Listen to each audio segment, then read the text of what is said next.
Yes. This virtual meeting has been noticed with information for the public to view the meeting in real time. The notice also invited members of the public to submit written comments via email to comments@blueprintia.org by the deadline to allow for adequate time for you to review the comments submitted.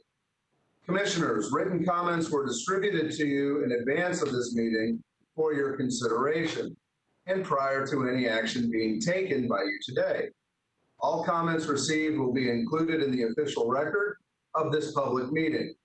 In addition, notice was provided to the public of the opportunity to register in advance to provide live comments via WebEx or to provide live comments via phone. Commissioners, as you will notice from the agenda outline, there are 3 opportunities today for public comment. Public comments on agenda and non-agenda items are scheduled to be heard at the beginning of your meeting, allowing the speakers to comment on one or multiple items within a 3-minute time limit. Comments will be allowed during the budget public hearing portion of the meeting as well, but are limited at that time to the budget item. And at the end of your meeting, there is another opportunity for public comment by the citizens and the public on non-agenda items. That concludes my remarks, Madam Chair. Thank you. For the record, all the commissioners are attending the virtual meeting remotely using WebEx as the cloud platform for video and audio conferencing. If we experience interruptions or glitches in the technology being used, I will recess the meeting until the interruption is resolved. If the interruption cannot be resolved in a reasonable amount of time, I will adjourn the meeting. The temporary recess or adjournment of the meeting is necessary to ensure compliance with Sunshine Law. I am now going to ask staff to do a roll call. Simon? Commissioner Deloge. Here.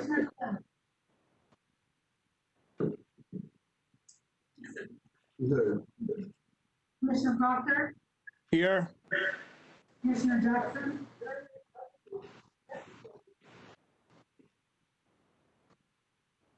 Commissioner Jackson? Yeah, right here. Commissioner Knight?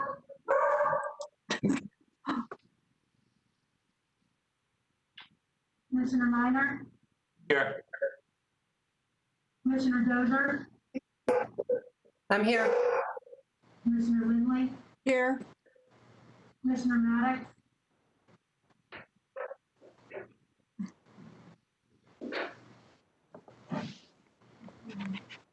Commissioner Maddox?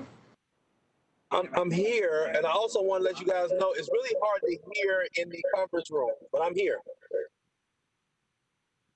We will all speak up, sir. Thank you. Commissioner Williams Cox?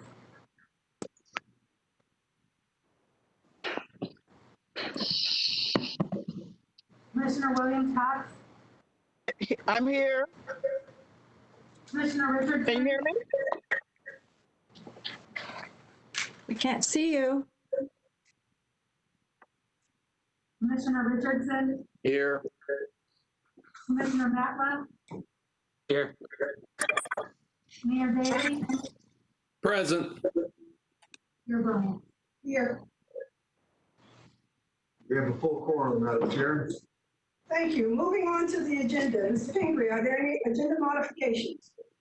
Okay, thank you. On agenda modifications, just a couple things I want to highlight. We do have 2 items to be pulled from consent. We will deal with those later in the meeting. Under agenda modifications, the only item that we received is a request by Commissioner Richardson to move item number 14 to be the first item considered under general business when we get to the general business portion of the agenda. Mr. Commissioner, I hope I stated that correctly, Commissioner Richardson. That's the only request made. Other than that, no modifications to the agenda. Thank you, sir. Next on the agenda is citizens to be heard on agenda items and non-agenda items. Daniel Shearer with Blueprint will be assisting in moving speakers through the queue who registered to provide live comments. Mr. Shear, who is our first speaker. And please identify the agenda item number unless the speaker is addressing a non-agenda item. Thank you, Madam Chair. Our first speaker tonight will be Max Hurley, followed by Gloria Arias. Mr. Hurley is speaking on items 13 and 14. Mr. Hurley, you have 3 minutes. Please state your name and address for the record. Hey, everyone. Max Hurley, 117 South Gadsden Street. On agenda item 13, on behalf of the Summerbrook Property Owners Association, I wanted to convey our thanks to staff for working through this process and the commissioners for supporting it. We look forward to working through this PD&E, and we appreciate the funding to go all the way to preservation. On agenda item 14, on behalf of the Killearn Homes Associations, I know that this has been a bit of a challenge over the last week. Commissioners, we are reassured by the extensive responses that we have received from you in terms of keeping Welaunee Boulevard away from Killearn in terms of some of that detrimental impact. As you imagine, we will always be committed to working for a great roadway, but undoubtedly one that protects our neighborhood. We understand it's a long process, and we also understand that there are those who want to protect the conservation areas. We understand that, but we stand by our belief that the alignment you have today and the alignment that you approved at the end of January in 2020 is the one that serves our neighborhood best and certainly the larger Northeast corridor. And we support option 1 and not option 2. And thank you for your support today. Thank you. Thank you, Mr. Hurley. Madam Chair, next up is Gloria Arias, followed by Ms. Pamela Hall. And Ms. Gloria Arias will be speaking on items 14 and 15. Ms. Arias, you have 3 minutes. Please state your name and address for the record. Can you hear me? Yes, ma'am. Yes? Hi, I'm Gloria Arias, 2211 Killarney Way, Vice President of Killearn Homes Association. Thank you, commissioners, for your willingness to meet. We met with many and heard you loud and clear that you will not vote on option 2. I thank you again and would like to recap briefly where we are, both past and present. We began at a school intro and a Killearn Church town hall that I'm sure is memorable to all. It took lots of determination and meetings to convince my own board and the residents to pause and give a team of 3 a chance. I had a good feeling that we could work together as a larger team of colleagues instead of adversaries. We fought for a seat at the table, but once there, we all rolled up our sleeves and worked tirelessly, but really worked well together. A special thank you to Blueprint, Autumn, Ben, and Kimberly Horn when we worked through all of the challenges. Stakeholders all weighed in, and we thought each was willing to give a little for the greater good of Northeast and its continued growth. It shaped up to be what was a successful collaboration of working with neighbors and governmental officials alike. It sounds naive during these times, but I was really proud. It restored my trust in government. This was a prime example of a private-public project. That's why it was hurtful and confusing that just 8 short months later, something different was about to be proposed. All of the underlying circumstances were the same, and we were reassured about this on a regular basis. So what changed? I hope the January agreement is honored and we may resume the collaborative effort. KHA is committed to working together to bring this Blueprint Northeast Gateway project to a successful conclusion and opening. Thank you very much. Any questions? Thank you, Ms. Arias, for that. Madam Chair, next up is Ms. Pamela Hall, followed by Mr. Max Epstein. Ms. Pamela Hall, you have 3 minutes speaking on items 14 and, yes ma'am, 14 and 15. And please state your name and address for the record. Thank you. My name is Pamela Hall. I live at 5051 Phil Valley Road, which for the interest of people out here, is off of Bradfordville Road. I think I've signed up for the right things. They both should be about Welaunee, particularly the intersection at Roberts, and also about the realignments relative to Buckhead. I think first that one of the difficulties here is that this project seems to be being done sort of in the absence of connection with the Wilani Arch Master Plan, which of course this road is the entire impetus for the master plan.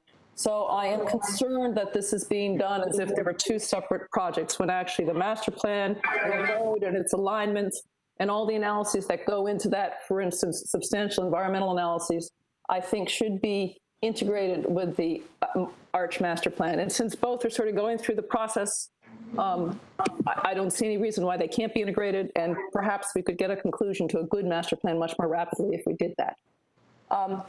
Secondly, I support Buckhead. I'm not quite sure entirely all the details of their thing, but I recognize that they're trying to get the road as far away from them as possible, which everyone always wants, except they want to use the road, but they want it as far away as possible. But I also think it's important to allow there to be substantial buffer between the eastern boundary of Buckhead and whatever land use development occurs. It's going to be very intense along the boulevard. So I ask that the Wilani Arch Master Plan and Blueprint support a good 40, 50 acre buffer for which the Greenway, Blueprint Greenway trail can be put in there on both the north and east side of Buckhead.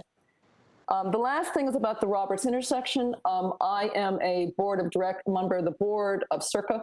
I've been a member of that board since its inception. We are very concerned about what's happening out at Roberts because it's a proposed five-way intersection. I know staff doesn't like that, and I agree with them. There's conservation easements, there's old cemeteries, and there's a whole bunch of people that aren't being considered. CIRCA gets considered because I'm a loudmouth, and you guys hear from me all the time. The Appalachian Land Conservancy, the holder of the easement, has been invited to conversations. John Bailey, who lives at that intersection, is about to get run over by asphalt, has been invited, and Kathy Archibald, who owns the large Sunny Hill farm on the northeast corner.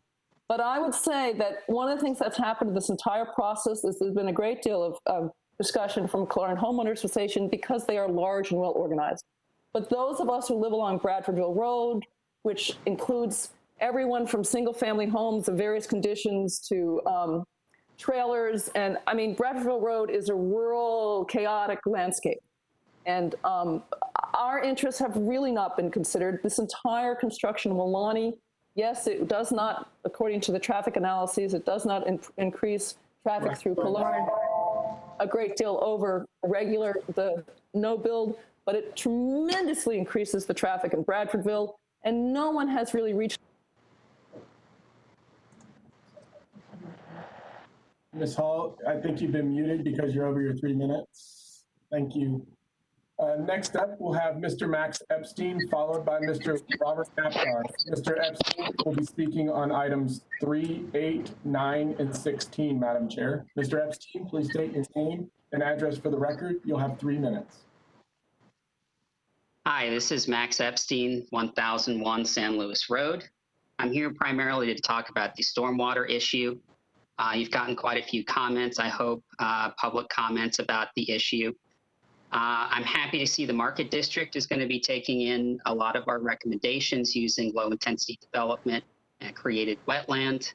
I'd like to see this in all of our other projects going forward. And one concern of mine was, is this going to be taken into consideration when designing the new Boynton Still Pond and the cyanobacteria issues that already are present along Faneuil Way? And it's very difficult through the infrastructure updates. It's had the same paragraph for the last year. Nothing has changed. There are no updates. And this applies to all of the projects. And I thought there was supposed to be a website with updated plans and public comment. And really, you have to do public records requests, which I got one back and I didn't really get anything just now. But I would also like to see on this website that maybe all of these agenda items are explained by staff in advance so people can comment on it. And as far as the Gasvini, the money going to them, the city commission has already pushed that off. Maybe Blueprint should do the same thing. And back to the stormwater, there is a big problem along Faneuil Way. And we need to discuss these things. This issue has been put off. This is the third meeting, and I'm glad it got pulled for discussion since two big projects are coming up that Blueprint's designing, the Cascades 4. But maybe Blueprint should meet 2 days in a row. That way, there is enough time for all of these issues to be heard and get enough public comment. Because right now, it's hard for me to spend 3 minutes talking about 6 agenda items. We need to be able to discuss this going forward. Thank you. Thank you, Mr. Epstein. Next up, Madam Chair, we have Mr. Robert Apgar and followed by Danielle Irwin. Mr. Apgar, you will have, you're speaking on item 14 and you will have 3 minutes. Please state your name and address for the record. Thank you, Dan. This is Bob Apgar, 510 Frank Shaw Road, Tallahassee. And I'm representing the Buckhead Homeowners Association. And Dan, could you put a map of the project on the screen while I'm speaking? Is that possible?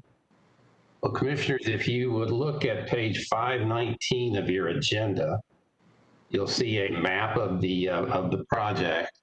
The Buckhead neighborhood is just north of I-10 and on the eastern or the western side of the project, and it extends to within a half mile of the proposed Waylani Boulevard. And as has been mentioned earlier, that is our concern, is the alignment of Waylani Boulevard just north of I-10, because we know from both the comprehensive plan and from the blueprint plans that this is going to be a heavily traveled major thoroughfare, 4-lane divided road, an interchange is planned. It's going to be a heavily traveled roadway, and that's the intention. Heavily traveled roadways attract commercial development like a magnet. This will be heavily developed for commercial along Waylani Boulevard. It's not attractive for residential. So we proposed a realignment more to the northeast to move that commercial, first of all, away from Buckhead, but also to direct it into the center of that mixed use area where the commercial can be developed more in a grid pattern like downtown Tallahassee, rather than the sprawl development that we see along Thomasville Road, north of I-10, or along Mahan Drive, composed of isolated individual projects with no road connections, where every trip must go out on Waylani Boulevard. We want to see the downtown Tallahassee model, not the sprawl development that we see along Mahan and Thomasville. And those are the primary reasons why we proposed this alternative and have discussed it extensively with Blueprint. We provided written comments that detail where we differ with Blueprint on the analysis here. And I'll answer any questions anybody might have about that. I assume you're telling me my time's up, Dan? You have 20 seconds, sir, now 20. Okay, I'm happy to answer any questions that anyone might have about our written comments. But basically, the bottom line here, Commissioners, is this is about whether we're going to have sprawl development along this roadway or whether we're going to have a network of roadways like downtown Tallahassee. And if we're going to have that, this roadway has to be realigned or replanned. And we ask you to extend that the PD&E process for this to occur. Thank you, Mr. Apgar. Madam Chair, next we have Danielle Irwin, and followed by her will be Ms. Sierra Bush-Rester. Mrs. Irwin will be speaking on items 8 and 14, Madam Chair. Mrs. Irwin, please state your name and address for the record, and you will have 3 minutes. Good afternoon. My name is Danielle Irwin. Can you hear me? Great. I live at 3185 Ferns Glen Drive, Tallahassee. My remarks relate to the consent agenda item 8, the status of facilities. The trend locally is for stormwater facilities to become multi-use park-like neighborhood amenities, and I support this vision. However, creating public access at stormwater facilities for walking, biking, picnicking, viewing of wildlife also brings the public into close proximity with human-created water bodies that are meant to collect pollutants from our stormwater prior to reaching natural water bodies, That is their purpose, and that is a good purpose. It is also a fact, however, that state water quality standards do not apply to stormwater ponds, and that there are no water quality standards that exist for cyanobacteria. Regardless, stormwater facilities that provide public access may be good candidates for self-regulation beyond the lack of state standards. There are two ways in which water quality in stormwater ponds can be addressed, and they're not mutually exclusive. One is to treat the water that's been collected in the stormwater pond, and the other is to deliver less polluted water to the pond to begin with. The former is a never-ending pit of money going to remediation methods that address the symptoms of impaired water rather than the cause of the impairment. The latter involves measures that affect the broader population who contributes, often unknowingly, to the pollution in our runoff. Treating the water in a stormwater pond will not be cost-effective without also taking significant steps to produce cleaner and less stormwater runoff. Should treating water in stormwater ponds be something that the board would like to pursue, I would stress that its application should be strictly for ponds that are also serving the multi-use park-like amenity, neighborhood amenities, and those multiple purposes. Of the 729 stormwater facilities owned and operated by the city and the county, less than 40 serve these multiple purposes and are worthy of a separate discussion about meeting a higher water quality standard than would be applicable at traditional stormwater ponds. Regardless of that discussion happening or not, the city and county should be pursuing measures that will yield cleaner and less stormwater for new construction and retrofit projects. Actions worth serious consideration include a more stringent fertilizer ordinance and a new low-impact development ordinance that focuses on keeping stormwater in place. Thank you. Thank you, Ms. Irwin, for your comments. Next up, Madam Chair, is Ms. Sierra Bush-Rester, and will be followed by Marianne DeArchangelis. Ms. Bush-Rester will be speaking on items 3, 4, 5, 6, 8, 9, 12, 16, and non-agended items. Ms. Bush-Rester, you will have 3 minutes. Please state your name and address for the record.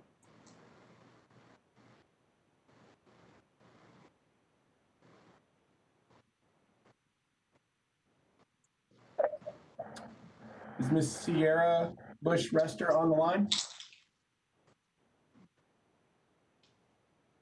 Dan, I saw that she dropped out of the meeting. Maybe she's trying to dial back in. Thank you, Commissioner Minor. We'll come back to her. Ms. Marianne DeArchangelis, you'll be next, followed by Ms. Elizabeth Goodman. Ms. Marianne, you'll be speaking on items 1, 2, 3, 5, 7, 9, 13, 14, and 16. You will have 3 minutes. Please state your name and address for the record.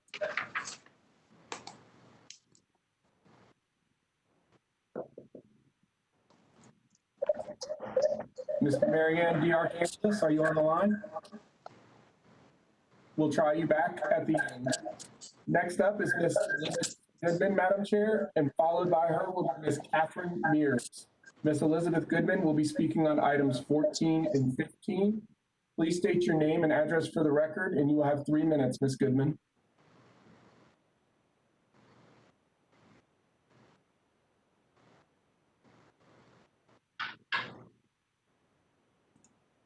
Ms. Goodman, are you on the line?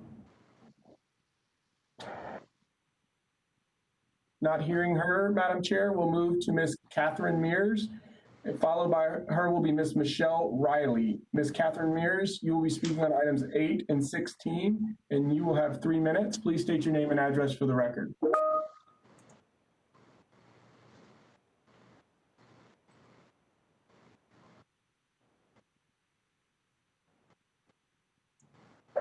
Ms. Mears, are you on the line? Not hearing her, Madam Chair, we'll move to Ms. Michelle Riley, and following that will be Mr.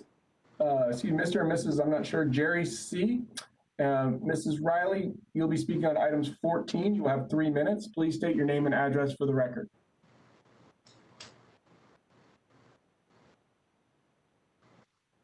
Mrs. Riley? I see you, I just can't hear you, ma'am. No, ma'am.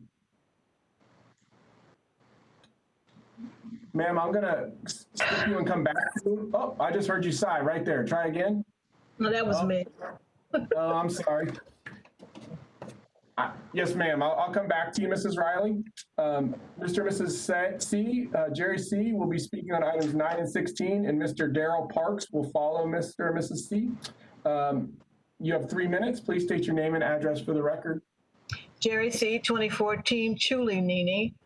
I wanted to speak, first of all, about the Citizens Advisory Committee, and I'm asking that you begin to think about putting historic preservationist on that committee so that as we move forward with projects, we can begin to protect those properties that are important to the community. That's, of course, goes from the city into Leon County. Quite a few buildings there that need to be protected. On the stormwater issue, there are quite a few models around the state that have effectively treated the stormwater. There are even some solar powered kinds of things that can happen so that it makes it more cost efficient. But we need to do something about those ponds because we have them in recreational areas. And as the mist blows in the wind, it infects people, et cetera.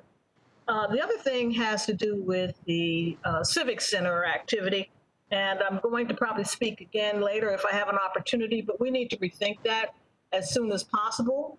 What with this virus, we have no idea what kind of mass meetings we'll be able to hold in the future.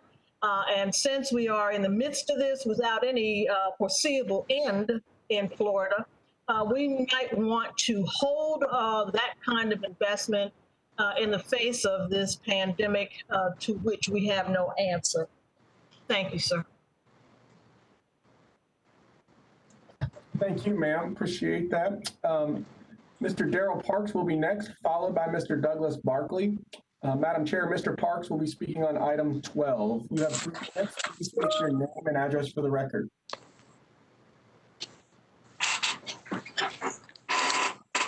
He's working to join the call. Thank you for that. We'll come back to Mr. Parks. Next up, Madam Chair, will be Mr. Douglas Barkley, followed by Cherry Alexander. Mr. Barkley, speaking on item 12, you have 3 minutes. Please state your name and address for the record.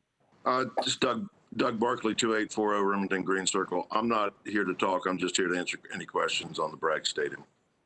But I appreciate it, Dan. Thank you, Mr. Barkley. Ms. Cherry Alexander, followed by Mr. Jeff Blair. Cherry Alexander will be speaking on item 12, Madam Chair. Please state your name and address for the record, and you will have 3 minutes.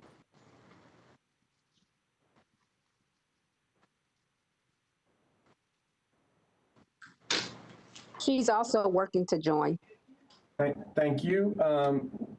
Mr. Jeff Blair, you'll be on items 14 and 15, and we'll be restarting with Ms. Sierra Bush-Rester to see if we can get her on the line. So next up, after Mr. Jeff Blair, will be Ms. Sierra Bush-Rester. Mr. Blair, you're on speaking on items 14, 15. You have 3 minutes. Please state your name and address for the record. Thank you. I'm Jeff Blair, 1803 Old Fort Drive in Tallahassee. Good evening, commissioners, or good afternoon. First, I want to speak briefly on agenda item number 15, and I am in support of option 1, which is approving the Capitol Circle Southwest Greenway conceptual design, including the W. Lightsey Nature Park, the Golden Aster Trail, and Munson Slough connection. I think the South Side badly needs additional connections between existing and pocketed parks and trails, and it should be a high priority, and I strongly support that initiative.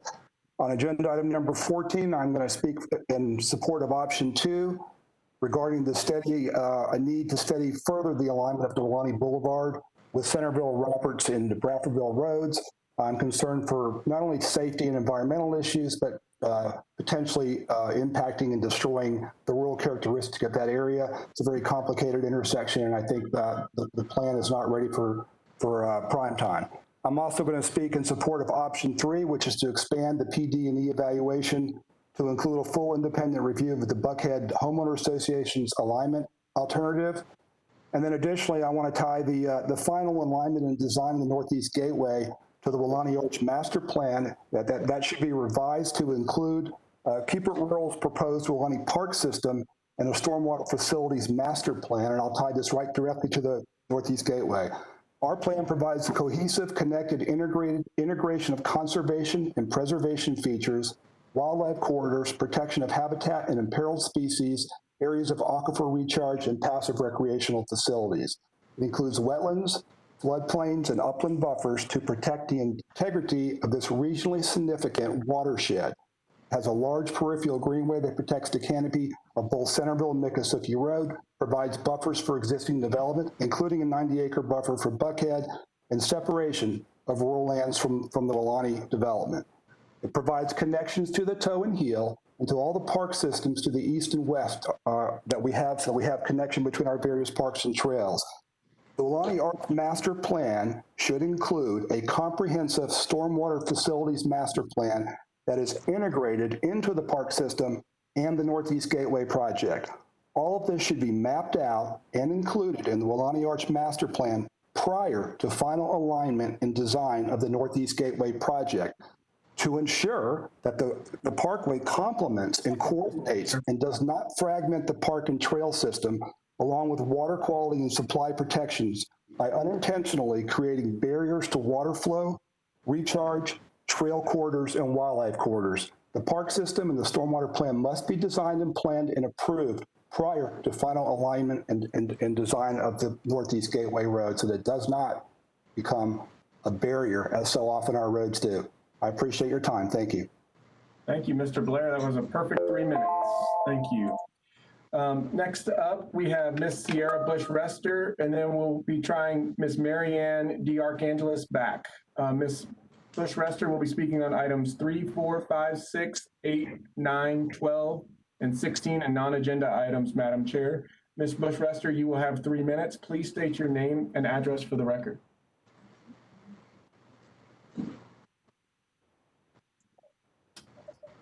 You're still on mute, Ms. Bush-Rester? Could you unmute yourself, please?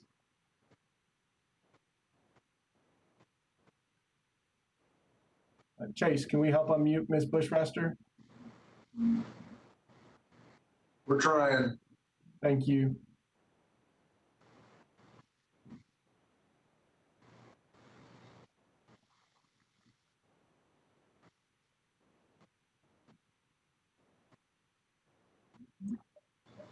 I see. We've unmuted Ms. Rester twice, so not sure what's going on. Might be a technical issue with her microphone. Thank you, Chase. We'll try and come back to her again. I've received information that Miss Marianne DeArchangelis is going to speak at 6, so we'll move on to Miss Elizabeth Goodman, and following Miss Elizabeth Goodman will be Miss Catherine Mears. Miss Elizabeth Goodman will be speaking on items 14 and 15. You have 3 minutes. Please state your name and address for the record.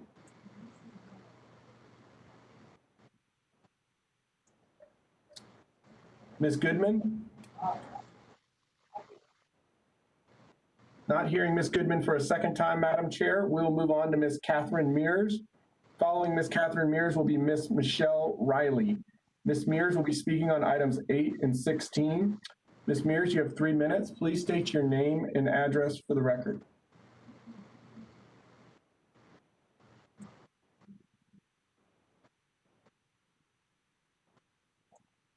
Chair, not hearing Ms. Mears for a second time. We will move on to Ms. Michelle Riley. Following her will be Mr. Darrell Parks. Ms. Riley will be speaking on item 14. Please state your name and address for the record, Ms. Riley. You have 3 minutes.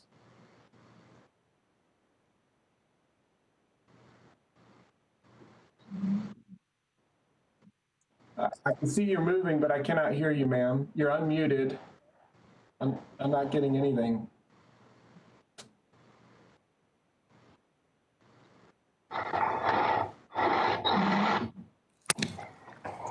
I can see you moving, but I can't hear you, ma'am. You're unmuted.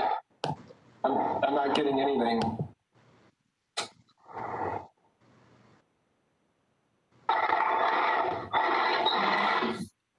Sorry, I'm sorry. I don't know the technical difficulty. I hear you, ma'am. You're unmuted. I'm not getting anything. We'll move on to Mr. Darrell Parks. Alexander. Mr. Parks, you're unmuted. And address for the record. Thank you so much. Mr. Darrell Parks. Can you hear me? Alexander. Oh, thank you so much. First of all, thank you all for having me today. Conference room, please mute. Conference room, please mute. Thank you so much. Mr. Darrell Parks. Can you hear me? Yes, I can hear you. Can you hear me? Thanks. Yes, you should be good now, Mr. Parks. The conference room was providing feedback.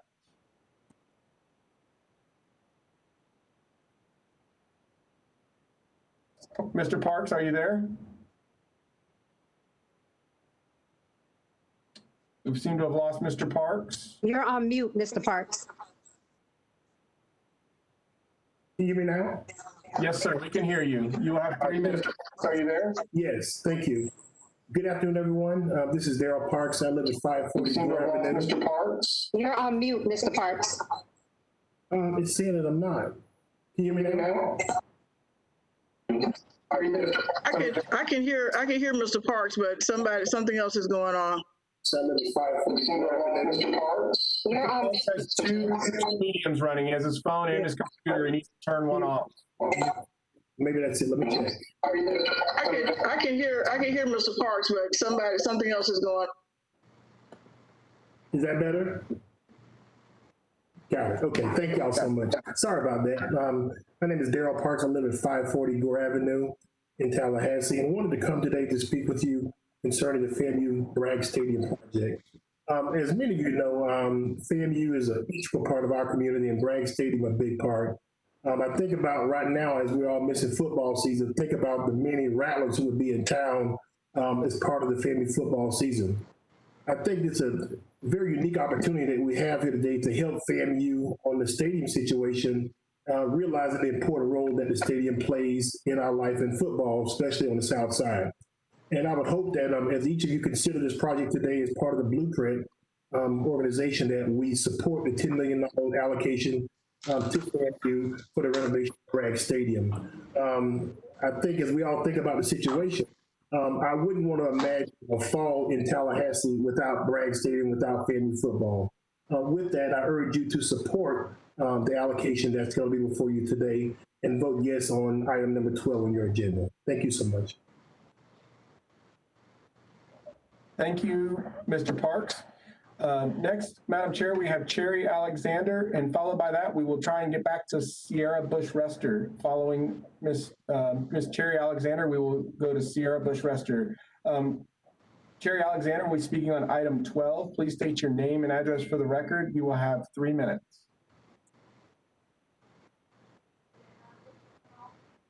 Ms. Alexander is having issues with the link. Can you give, for those who are having audio difficulties, can we just give them a phone number they can just call in? We are reaching out to them. Okay. Our staff is trying to get them online. Yes, ma'am. Okay, thank you. Yes, ma'am, thank you. Ms. Sierra Bush, Bush-Rester, we're gonna try you again. You're speaking on items 3, 4, 5, 6, 8, 9, 12, 16, and non-agended items. You have 3 minutes. Please state your name and address for the record.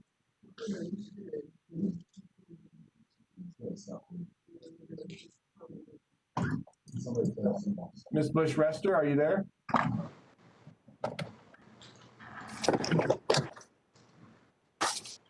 All right. Can you guys hear me? Yes, we can. There you are. Okay, awesome. Okay, sorry about all that. Finding good internet is hard. I'm on a hotspot with my phone. And so I guess this kind of leads me into, I wasn't necessarily planning to talk about this, but what I kind of wanted to talk about, since I did sign up to talk about non-agenda items, is the lack of ability for people to really be able to provide public comment. As you know, we just experienced with me. I do live out in District 4, and there's not great internet or connection there, and there are many people in similar situations to me who may have to be working at 3 p.m. in the middle of a workday and may not be able to provide the public comment or have time to sit in their car for maybe 6 hours to be able to make a comment on the things that affect their city and the things that we put money in via our tax dollars to do. There are plenty of other cities that do things in more organized ways where they can like text you when it's right before your time to speak.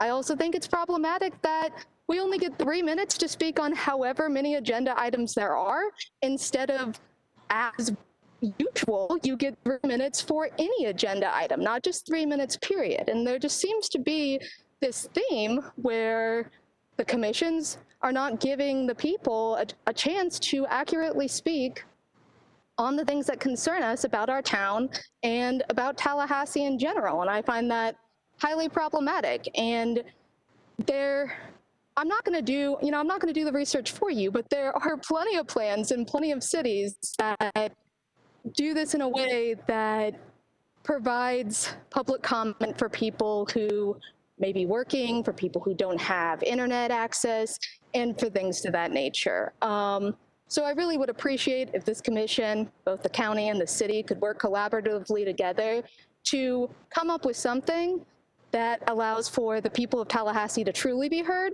Thank you for your time. Thank you, ma'am. Appreciate your comment. The last speaker for agenda items is, we're going to try Miss Michelle Riley one more time. She's speaking on items number 14. Please state your name and address for the record, and you will have 3 minutes. Okay, I am on my cell phone. Can you hear me? Okay, I'm going to do both. Okay, Michelle Riley, 3609 Longford Drive. Okay, I've lived in Cologne for better than 30 years, and I've watched the traffic patterns change on Colorny Way and also on Shamrock. A lot of our changes have come about because of the development on the north side of Tallahassee. Also, the new schools that have been put in. We have quite a bit of traffic now going up and down Colorny Way and Shamrock, people going to and from Thomasville Road to Centerville Road, Bradfordville Road to Thomasville Road to avoid the traffic on Thomasville Road or Centerville Road. I can sit in my backyard now and I can hear noises of vehicles traveling on Centerville Road and I-10 because of those developments. I can only imagine the increase in the noise if the gateway is allowed to go through our area. I question your decision to reconsider once again running the northeast gateway through Cologne. That Cologne residents thought was a done deal. This decision was even mentioned in the campaign as being a success, and that was my understanding, and now we're having to deal with this again. My kids grew up in Cologne, being able to ride their bikes, go to the 2 parks that are located on, one on Shamrock, one on Centerville safely. They can go to the community pools in those areas. We're getting ready to open up the Cologne Golf Club around the corner with new owners, which is going to hinder kids going to and from and adults from that facility. Rerouting that road to us would mean that it's going to destroy our home values. There are some beautiful homes on Colorny Way and also on Shamrock that during the holidays, people drive through to see the homes, and they also come in to trick or treat safely. Also, we have a lot of joggers. We also have a lot of bike riders in large groups that go up and down those 2 roads. This would hinder their safety. It's also going to require more of a police presence to control the traffic. They're already there, stationed at the Cologne Methodist Church every day when I go to and from work. If your reasons are to put that road down that area to relieve traffic from Centerville, Centerville and Meridian and all that, it's already there, and it takes an hour to get from Cologne to downtown. Thank you, ma'am. I appreciate it. Madam Chair, we have one speaker on non-agenda items, Whitfield Leland. Is Mr. Whitfield Leland on the line? Mr. Whitfield, you have 3 minutes. Please state your name and address for the record. Madam Chair, not hearing Mr. Leland. That is all speakers for agenda and non-agenda items.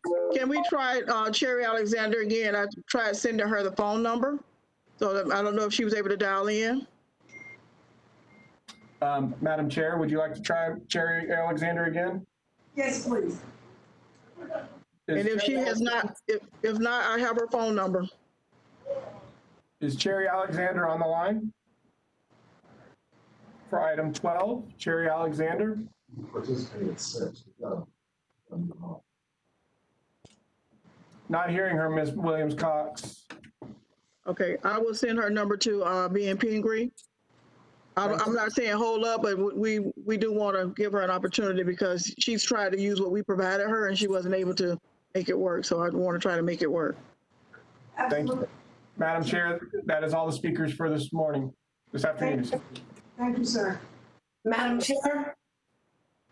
Yes. I was hunting for my raise hand icon there. Forgive me for jumping in.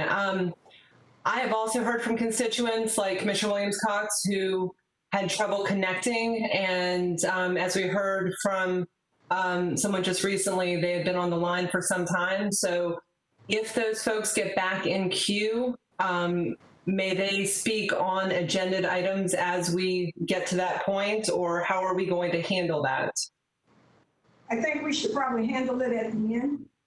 At the end, after we vote on things? I only ask because the reason we have public comment up front is to provide that before we vote on items. Okay, so. Commissioners and Madam Chair, if it's helpful, I fully understand there's some technological difficulties that are happening. We can only address them per the agenda process as good as the technology exists and its users, ourselves included, are interfacing with that technology.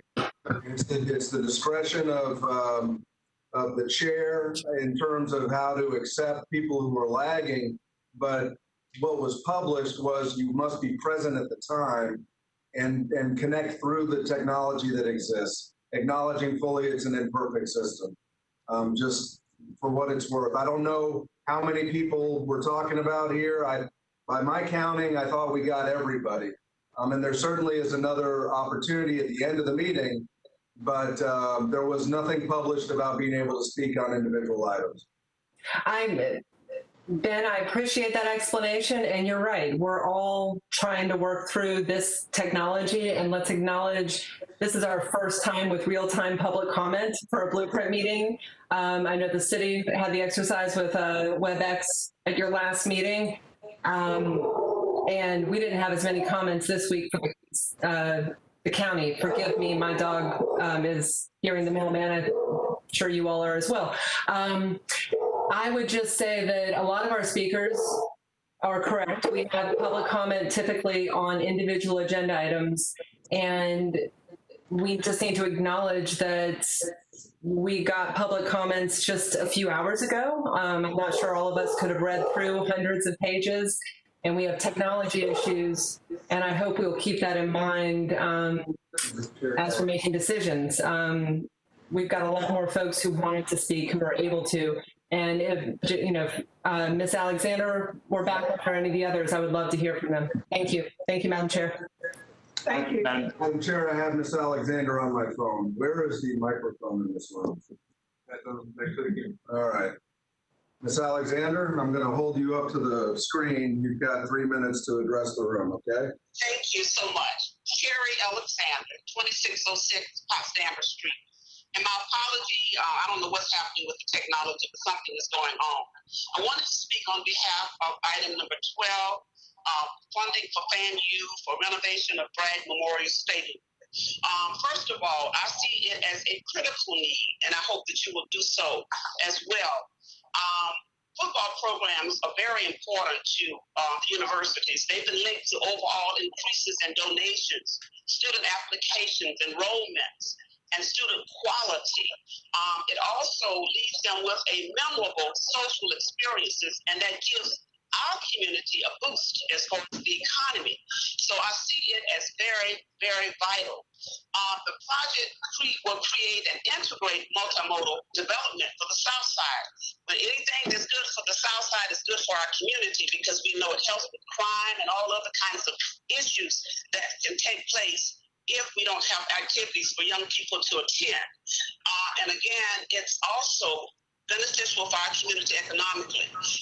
I ask that you really give a strong consideration consideration to giving funds to FAMU for the repairs of Bragg Memorial Stadium. And I hope that you have listened to what I've said. I know that football programs mean a lot to institutions, and it does bring other things to an institution and to our community. So please give consideration to FAMU for those $10 million. We need those funds, and I know that all of you, I appreciate what you do in the community, and I know most of you. So I thank you so much for taking the time to even call me to let me express my opinion. Thank you so much, and please give consideration to that issue. Thank you. Madam Chair. Yes. Thank you all for allowing Ms. Alexander to come in. Let me just ask for everyone who registered to speak today that did not get a chance to speak. We have that information, correct? Yes, ma'am. Okay, is it possible for staff to reach out to those who were not able to speak, so that we can, especially if they were going to speak on an issue that's going to be later in the agenda, if we could possibly reach out to those individuals and get a way to get their voices heard in this meeting? I'm sure that there are less than 82, like we had last week. So can we do that? Madam Chair, we will do that. I think we've covered everybody, but we will certainly double check, and we will certainly continue to improve this process, this imperfect process, as we move forward. Okay, thank you. Madam Chair. Yes. Madam Chair, I don't want to belabor the point, but do we need a motion to make sure that anybody that has been trying to reach us to get public input during the meeting actually has time before the agenda item comes up to speak to us? Or are we going to go ahead and make sure that we're going to do that? We're going to do that. We've determined, Commissioner Meyer, that there are only 2 people. We'll be sure. Okay. All right. We've got, I know we've got some technical issues here. We just need to bend over backwards to make sure that people have a right to get their voices heard. We got the citizen comments sent to us at noon today, 3 hours before the blueprint meeting. And that's not enough time for us to take a look at comments. And then to have technical issues, which I understand are nobody's fault.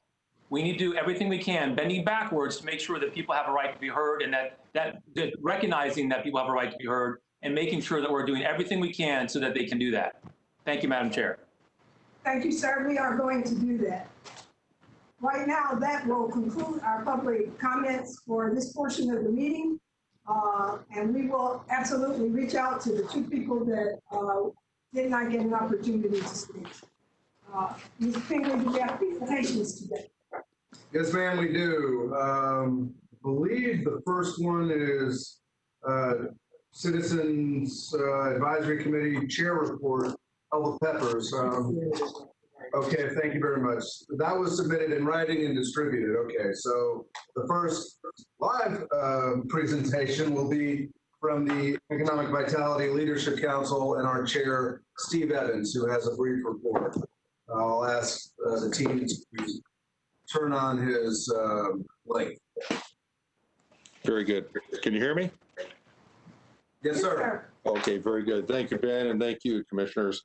Good afternoon, everybody. It's really a pleasure for me to be able to provide you with an overview of our September 2nd EVLC meeting that we recently had. But first, I'd like to congratulate the Office of Economic Vitality, as they've just been recognized and awarded the International Economic Development Council's Excellence in Economic Development Bronze Award for both their COVID-19 Economic Disaster Relief Grant Program and the Data Talks videos that they're producing. I think all of you would agree that OEV, and through all of you and a lot of members in this community, has worked very hard to ensure that our economy thrives during this tough time of the pandemic. These awards recognize the incredible efforts of economic development organizations around the world, and OEV is now being recognized as one of those up-and-coming leading organizations, which we're all very, very proud of. Commissioners, we'd also like to share these honors with each and every one of you, because without your leadership and guidance, we would not have been able to help lift our community through these very difficult and unprecedented times that all of you know so well. Both I and the EVLC are very proud of the economic impact that OEV, along with our partners in this community, have been able to provide to our community despite these hard times. They've been a driving force in their mission to sustain jobs, continue to recruit and attract new companies, retain talent, and spur growth. During one of our bi-weekly stakeholder meetings hosted by OEV, we heard 3 key members of our entrepreneurial ecosystem and the positive impact they're having through collaboration. One of those was the North Florida Innovation Lab at Innovation Park. You'll be hearing more about that from Christina in her report and the outstanding work that Commissioner Dozier and Mayor Daley have done to help make that a reality this afternoon. The second one was the outstanding work being done by FAMU and the SBDC through the leadership of Keith Bowers. And this is probably one of the bright spots when we look at rebuilding the economic vitality and diversity of this community. Keith and his team have done a remarkable job, but I underscore the fact it's how they're working with the entire team in making this happen. And thirdly was Domi Station. Just a quick highlight, because we talked about this at our EVLC meeting, is Domi Station, which under the new leadership of Bill Lixon is having a dramatic impact. It continues to thrive even during this environment that we're in. We've had 68 companies going through the incubation process this year alone, with 146 active co-working companies in Domi. I also want to highlight and remind us all that since its inception, this incubator hub has housed more than 180 startups that have emerged out into the community, hiring people, jobs, generating revenue, attracting private capital and public capital, and are doing a terrific job. And it's had an economic impact of more than $100 million since its formation just 5 years ago. During the EVLC meeting, we're also provided with a presentation on the FAMU Bragg Stadium proposal and the economic impact of renovations to the stadium. I would share with you that all members, we have 14 members on the EVLC who represent leadership in business, both large and small, education, the healthcare industry, and the not-for-profits. It's a tremendous council that you have working with you and for you. And on this issue, they provided comments on the importance of the FAMU program, the importance that we all feed the incredible institution of FAMU and what it does for this community, this state, and this nation, and its positive impact on this community. However, at the same time, members of the council cautioned again using very limited economic development dollars, which we have in the sales tax, as the FAMU Stadium project was felt to be more infrastructure related. Yes, it's critical. Yes, it's important, but funding it through infrastructure dollars is the right way to go. And we wanted to put that in there. And you can see further comments and guidance that was given as reflected in your comments in the meeting. Next, we discussed the full year 2021 budget, including the OEV operating and capital budgets. We noted the steps that OEV has taken to both balance the budget and address the needs of our community. And we'd like to recommend the IA board approval of the full year 2021 budget. And finally, OEV provided a presentation and update on business development, from a review of the status of current business recruitment projects to the economic impacts minority and women-owned businesses will have due to the new MWSBE consolidated policy. Our community is still seeing plenty of activity despite the pandemic. At the same time, while OEV and its partners fuel economic growth and drive innovation, they remain intensely focused on the health and success of our community through weekly stakeholder meetings that are having a tremendous impact in collaboration and pulling this community together as we go through this period that we're in. Commissioners, again, on behalf of the EVLC, we thank you for your leadership, your support, and your continued commitment to our businesses. Thank you. Okay, Madam Chair, thank you very much, Chairman Evans. Next up, we've got 2 presentations from Autumn Calder and the Blueprint team. Commissioners, but before I get to that, let me just highlight in response to our recent conversation. The only speaker that was not heard is Miss Elizabeth Goodman. We're working with her to bring her online. She is a speaker on items 14 and 15. And Madam Chair, I assure you, we will report back before those items are voted on. We're trying to get in touch with her now. The next 2 presentations are the Blueprint Project updates and the status report on stormwater facilities. Commissioners, I do note that that item will be pulled from your consent agenda, but we'll go ahead and just take it in the order honestly, that we practice this. And so you can we'll have discussion later on in the agenda. But at this point, I'll turn it over to Autumn Calder for a couple of brief presentations. Autumn?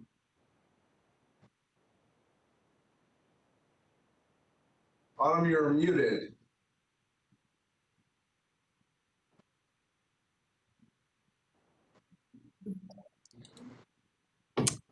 Autumn, try again.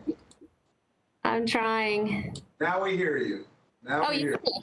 Oh, fantastic. Okay, great. Thank you to, I think, the tech people for that. So thank you. Okay, I am pleased to present some project updates today on the Blueprint program. Let's go ahead and start with Airport Gateway. We're currently in our consultant selection stage with our oral interviews scheduled for early October. We had 3 strong responses to that solicitation, and we're looking forward to getting a contract signed. The Airport Gateway improves or enhances 7 miles of roadways in the southwest part of our community. It adds 12 miles of sidewalks, multi-use trails, and bike lanes. It includes donated land from FSU for a new playground in the Providence neighborhood.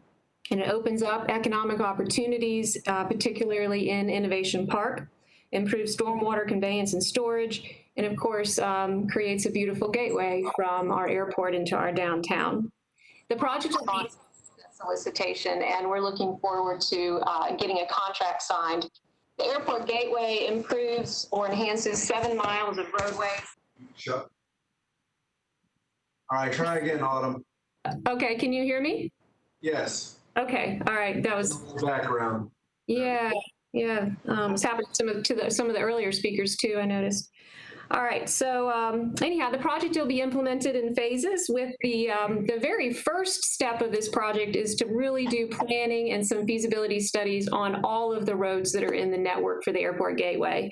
But the design and construction will follow a phased approach, with phase 1 being Spring Hill Road, the new roadway through FSU property, Stuckey Avenue, and improvements at the intersection of Orange Avenue and where that new roadway will connect to it.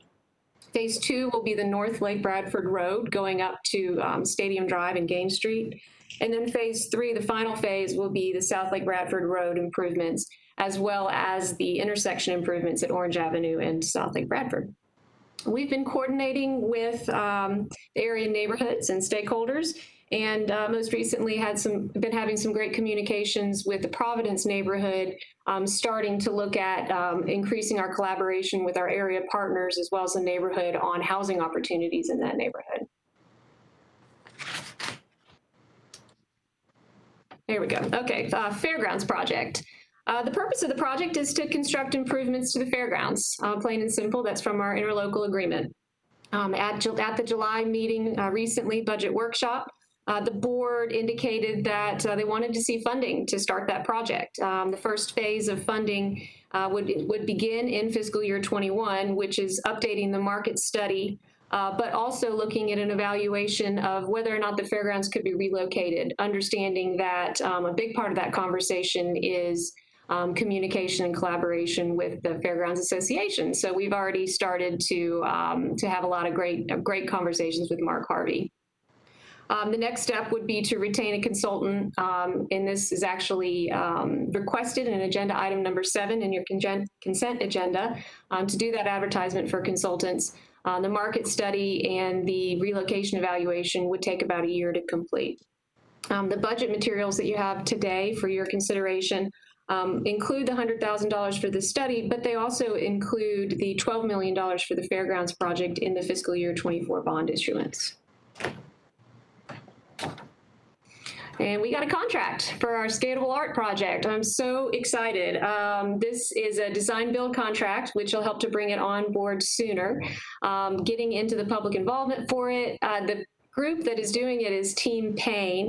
They actually have some ties to Tallahassee, but they're not a Tallahassee-based firm.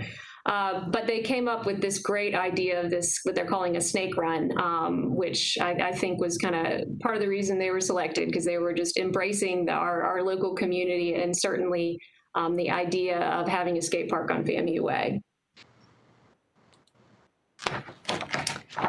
And here's some highlights from our community engagement calendar. At the end of the month, we'll start to receive feedback from the community on any of the operational alternatives for Weelaunee Boulevard. We'll kick off the Northeast Connector Corridor project and do our first focus group meeting in October and launch the project website. Then in November, we'll actually do a round of really broad virtual public engagement activities, in addition to some in-person pop-up meetings around the corridor area. The next round of engagement for the Market District Park begins in October, where we'll start to compare and contrast the different ideas for the park amenities. But this just gives you an idea of where we're going to be out and about, getting the message out about blueprint projects. Moving forward with your project priorities and direction for the blueprint program, we have several projects in planning and design that will be moving into procurement this fall. These projects will deliver the blueprint promise to add more recreational opportunities, reduce traffic congestion, improve our quality of life. They include parks, greenways, and road improvements. We have several projects in active procurement and 7 that will be advertised this fall, as Airport Gateway, of course, has already been advertised, and we're working on that solicitation now.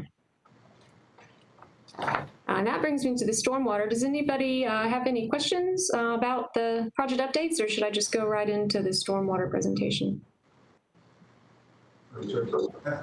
I think we're good to go into stormwater. I would like to highlight, though, happy to report that all citizens wanting to be heard previously were heard. Ms. Goodman submitted her comments in writing after all, and she's not intending to speak. So we're good there. I think we're ready, Autumn, for your report. And again, commissioners, the item that is affiliated with what's about to come will be pulled from consent for discussion later. But with that, Madam Chair, Ben? Yes. I'm sorry, I'm still wondering if we're using the raise your hand function and how exactly to do that. So for now, I've texted staff until we get some direction on that. I'm just going to jump in. I'm sure the others will as well. I do have a question on the first part of Autumn's presentation, if you were wanting to take a pause here before moving to stormwater. Certainly, she asked for questions, so go ahead. Yes, thank you, ma'am. Autumn, during our briefing, we talked about the fairgrounds project, and I have been concerned, I'm sure I'm not the only one, with the projected $64 million revenue shortfall that we're already seeing as a result of the pandemic, and how our budget might look in the next few years as we're shifting projects or moving them forward into our next 5 years. Something you said actually made me feel a bit better about the fairgrounds. And I believe you had said that the cost of inflation, how we project that out in the later years of the 20-year tax, would perhaps cost more than the debt service if we were to advance it to 2024. Can you confirm that I remember that correctly? And if there was anything else you wanted to say about the budget implications, I would love to hear that. Yeah, I'm happy to answer that question. And yeah, it was interesting. We started looking at, okay, how are we going to plug the fairgrounds into our budget? And after the direction was provided by you guys at the board level, and we added it to the fiscal year 24 bond, $12 million cost of the project, and it added up to a little over with interest payments. It made it to about a little over $13 million cost of the project as a whole over the whole 20 years, right? But what we originally, based on our project prioritization in years past, board approved, the fairgrounds project wouldn't be implemented until over 10, possibly 10 or more years away. So the way that we've done our construction costs to make sure that we cover for the cost of inflation on our projects, we add a 2% inflator to the construction cost of all the projects. So the actual cost of the fairgrounds project by the time it was implemented was a little over $14 million. So it actually turned out being a savings to the program by including it in the bond earlier.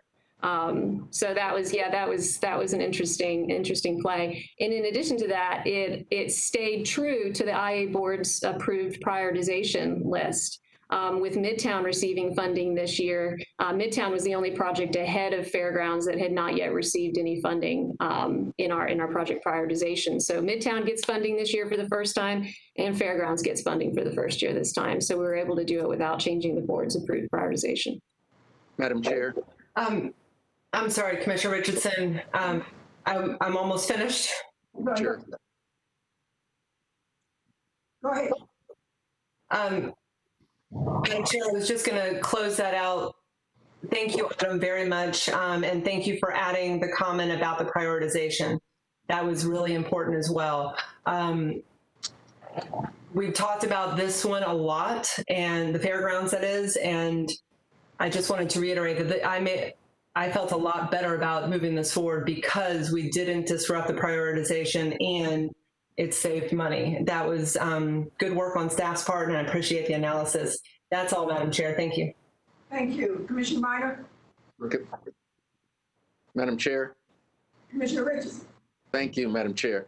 I too want to congratulate staff on the work that they did there. You know, this has been a project that's been in the works for a number of years now, and I'm pleased that we're finally moving forward with it.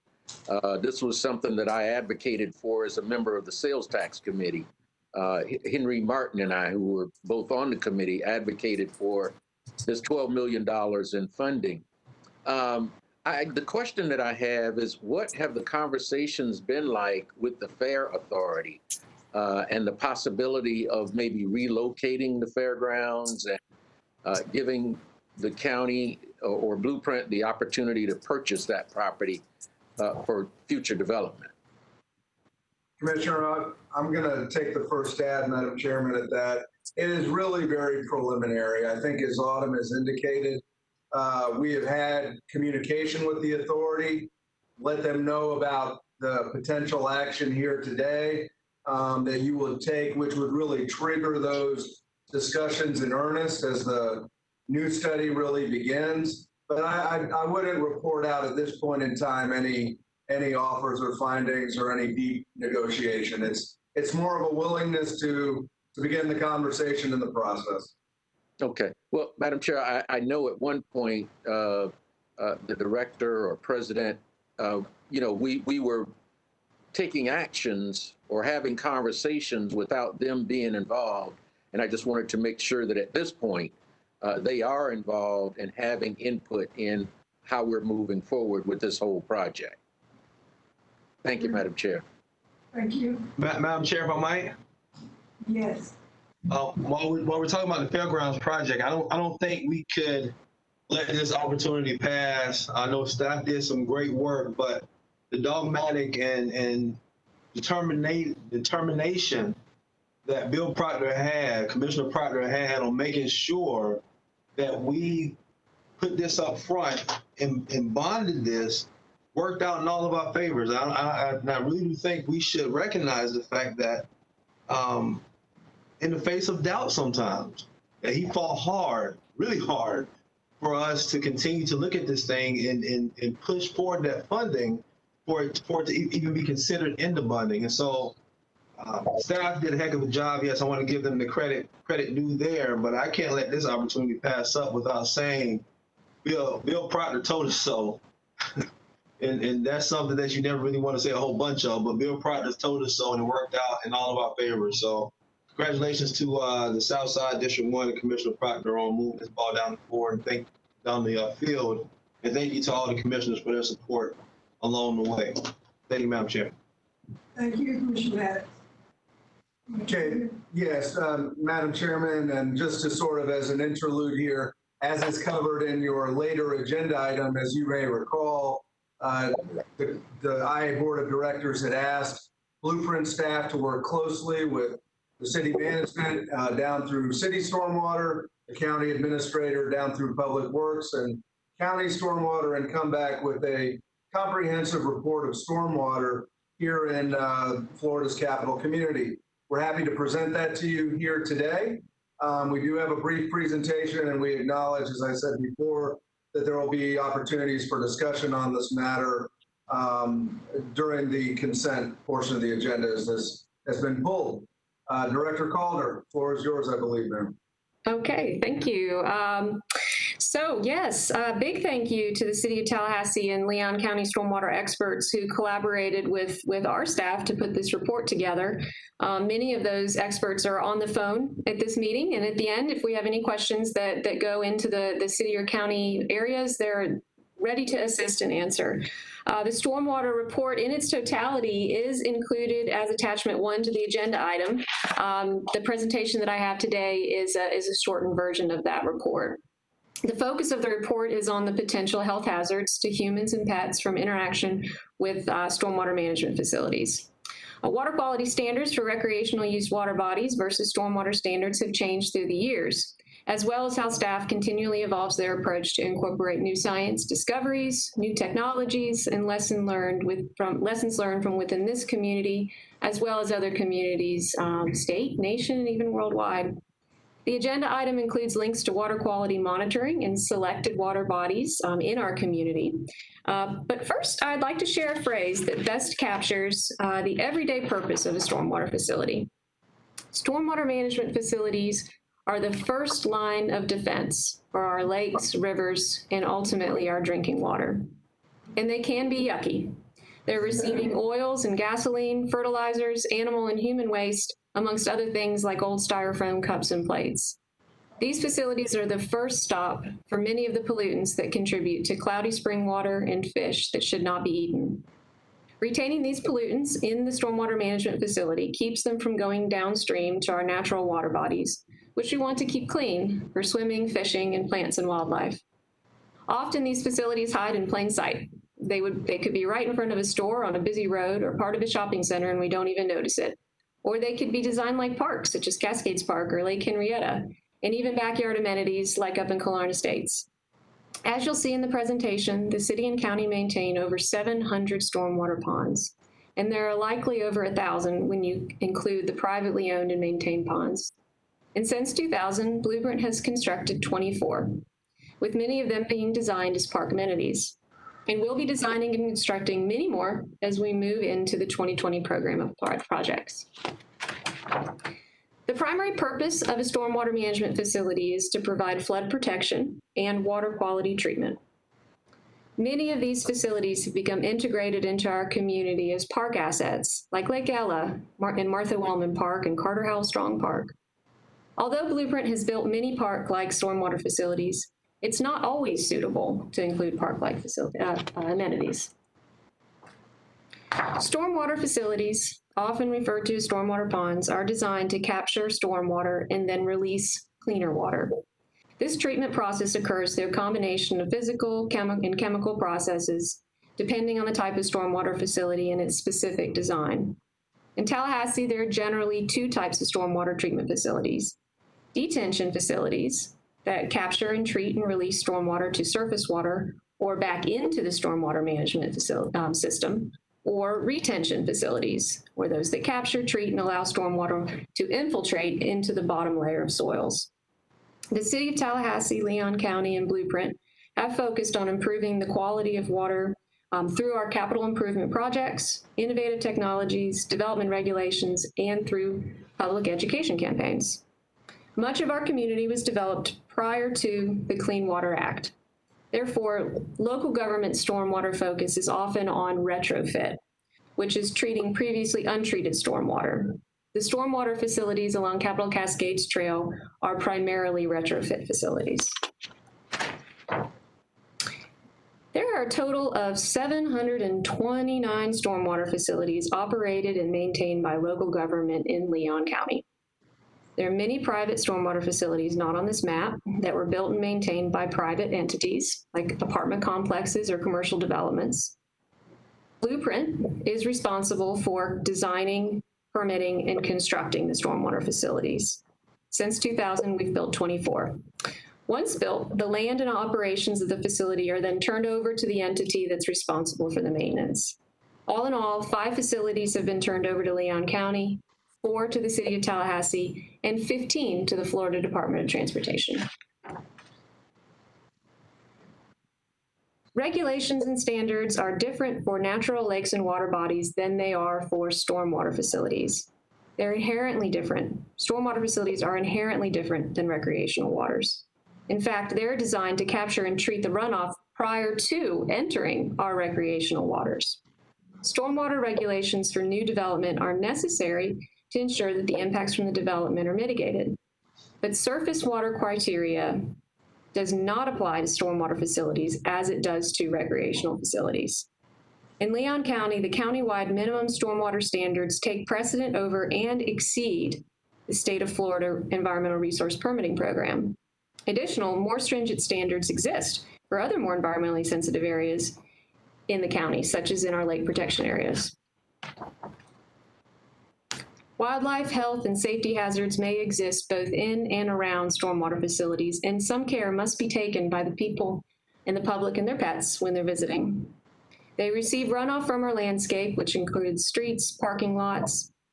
These facilities receive and accumulate trash, sediment, and pollutants, ranging from nutrients such as phosphorus and nitrogen, heavy metals, oil, and greases. At times, the water within a stormwater facility can exhibit signs of distress, such as algae blooms or plant life death. It's important to remember that the facility is working to cleanse the water prior to discharging to our water resources. While at times stormwater facilities will appear as inviting freshwater areas, visitors really should observe from a distance. Not only are there water quality concerns, other creatures such as venomous snakes, spiders, and alligators are around that are dangerous to the health of both people and pets. Algae are plant-like organisms that contribute to the food chain and to the oxygen that keeps our waters fresh. However, sometimes when the conditions are right, warm water and increased nutrients, certain algae can become a nuisance and overpopulate. These foam or scum-like masses are called blooms. Some blooms release toxins that can make people and animals sick. In Florida, we find harmful algae blooms along our saltwater, our freshwater, our brackish water, pretty much all our water bodies. The Florida Department of Health takes the lead in determining if a harmful algal bloom will hurt the human health. And the Department of Health issues health advisories for recreational waters only. The Florida Department of Environmental Protection and the Department of Health have tons of information on their websites, all of which are linked from the agenda item. Both the city and county implement public education programs to provide information on our community water quality. Blueprint also used Cascades Park as an educational platform to inform park users of the hydrologic cycle and get the message out about safety around stormwater facilities. The city is using this type of sign in city parks to advise the public that stormwater treatment can be hazardous and directs people and pets to stay out of it. Other ways to mitigate concerns may be to use wind meters. Wind meters are used in some stormwater management facilities to lower fountain levels or to turn the fountains off completely when the wind speed reaches a level that causes the mist to reach the land. Trash, it's also a major concern. We have trash removal systems in our stormwater facilities all throughout the city and the county. Examples of innovative technology include low-impact development solutions, no-mow zones, along with many others. Signs are used to educate the public on the value of planted buffers in the no-mow zone areas. And Blueprint is using a biosorption activated media, or a BAM, filter at the Cascades Trail segment 3D pond. And algae harvesting is being evaluated by the city and the county at Lake Munson. The city and the county and Blueprint are constantly evaluating innovative technologies in order to increase our pollutant absorption and also make them more attractive amenities for the public. Rain barrels and rain gardens are simple but effective ways a homeowner can do it. Innovative technologies are not a one-size-fits-all approach. Each case is unique. What can be used will depend upon many things, such as flow rates, targeted pollutants, water detention time, and aesthetics. Stormwater management facilities protect one of our most important resources, our water. Of the over 700, Blueprint built 24, and stormwater treatment and flood control will continue to be an area of investment as we move forward into the 2020 program of work. Navigating the line between having beautiful facilities that are also safe to people and pets is a challenge that we gladly accept. It can be met with good education campaigns and the reduction of overall pollutants entering the facilities, innovative strategies to remove the harmful bacteria, and signage and continuing to spread the word about the importance of the facility, as well as the hazards. Our recommendation is that you accept this report, but we do have our city and county stormwater experts on the phone should you have any questions. And here they are. And that is the end of the presentation. Thank you. Thank you, Autumn. I think we'll go ahead and have questions now. Commissioner Dozier, I think we actually saw your hand this time on the computer. Madam Chair. I will defer to Commissioner Richardson, Madam Chair, but thank you. I got some help with that. Thanks. All right. Commissioner Richardson. Thank you, Madam Chair. As you all heard earlier, several speakers, Max Epstein, Danielle Irwin, Dr. Jerry C., I think made some very good points about some issues that we might want to consider, Autumn, as we design, build, and maintain our stormwater facilities. I would ask, Madam Chair, that staff get together with these individuals and see and just get their input. And if there are additional things that we can do to make our stormwater pond amenities, particularly those that are park-like amenities, be more aesthetically pleasing and certainly protect the health of our citizens, our families, and the children in those families. So I would just suggest that maybe staff reach out to them and see if meetings can be scheduled just to get their ideas and input on ways that we might be able to improve the system that we're using, although it appears obviously that it's state of the art and we're doing the right things, but anything can be improved upon. So I would just suggest we do that. Thank you, Commissioner Richardson. I'm sure Autumn will follow up in that. Thank you, Madam Chair. I'd be more than happy to. Madam Chair? Yes. Thank you, Madam Chair. Autumn, I've got a quick question for you, and thanks for having the city and county staff on the phone, because we may need to rely on them, because since it's mainly city and county stormwater facilities in terms of maintenance now. So can you all talk about the I think someone said there was about maybe 40 to 50 multi-use stormwater ponds. In other words, facilities that the public actually come in fairly close contact with. Is that about right? Currently between the city and the county? That one, I'd probably turn it over, maybe over to Mark Heidecker with the city, or Brent and Teresa with the county.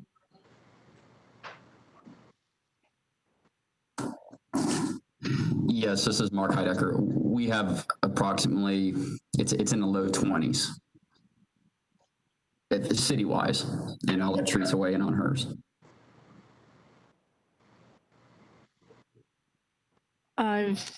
This is Teresa. I've previously estimated we have approximately 20 that are in neighborhoods that are close proximity to neighbors, as well as the actual multi-use facilities.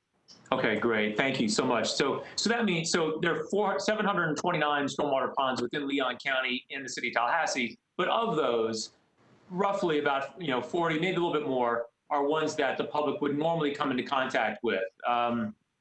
And maybe there's some more that might fit that kind of criteria, where the public might come in close contact with the water, or if the water's aerated on a windy day, that type of thing. Can you all also answer a question in terms of those 40 or so stormwater ponds that are multi-use? What's the condition of the signage for those? During Autumn's presentation, there was an image of the stormwater treatment sign, which I thought was great, from the city of Tallahassee. But of those ones that are multi-use on both city and the county, what's the status of the signage, basically expressing that type of message that these are not meant to be, humans shouldn't come in contact with the water, dogs should not go in and swim in there?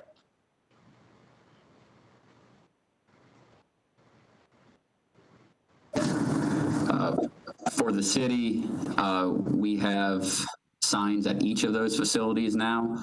And we also have a link to our website where there's further public education information available regarding stormwater facilities, our fertilizer ordinance, and also a link to our public education, Think About Personal Pollution page as well. Great. And for the county? We are currently adding signs at the facilities, primarily focused on discouraging people from fishing and consuming from the stormwater facilities. But at the majority of the public facilities that we've inherited from Blueprint, we have them signed with the no-mow zones to explain the reasons for the vegetative buffers and the use of the facilities for treatment. And I know I'm stating the obvious, but the placement of those signs, both in the city and county, are at points where the public might be most likely to come in contact with the water. Is that correct? Yes. Okay. Well, you know, I think both the city commission and the county commission might need to take anything else up separate regarding the stormwater ponds that they currently maintain. I mean, Blueprint's role really is to design them, build them, and then hand them off either to FDOT, the city, or the county. So, you know, when it comes to our respective commissions, we may need to go take up matters with those commissions and those boards. But as it comes to Blueprint, you know, we as Autumn said, we've got a number of stormwater ponds that are currently in design, a lot more coming up in the next 5 years, according to the agenda item. What I'd like to do is make sure that we've got in the future agenda items we see on these stormwater ponds, we've got sections that talk about the technologies that are being designed for that stormwater pond, whether it's a floating island, you know, a BMAT, other types of solutions that are suitable for that particular stormwater ponds.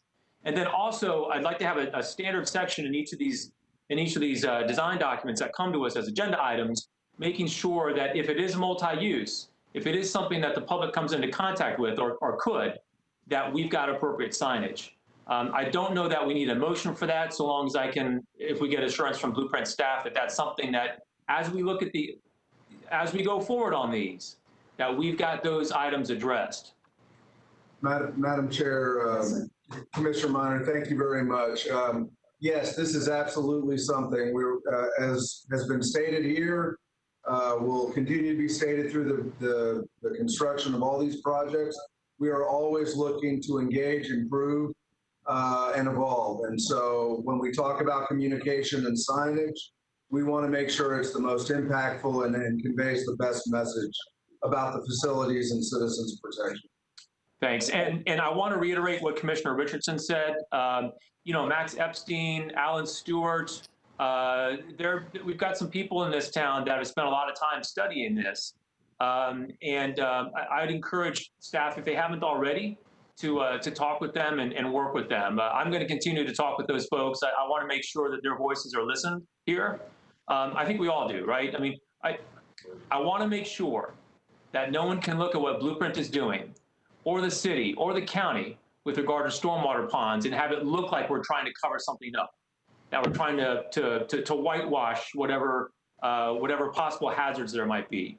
I don't think anyone here is trying to do that, but I want to make sure that we don't have that appearance. I want to make sure we're doing everything we can to keep people safe. The stormwater ponds, they've got a very important purpose for us here. And I like the idea that we've taken some of those ponds and made them appealing and beautiful. We should continue to do that. We just need to make, I know you all agree, but I'm getting this out there. We need to make sure that we're doing everything we can to tell people. My daughter is, I say this all the time, she's 6 years old. She's of the age where she wants to get her net and go to Cascades Park and catch minnows. Now, I'm relatively knowledgeable about what's going on with the stormwater ponds. I have told her, unfortunately, she can't do that.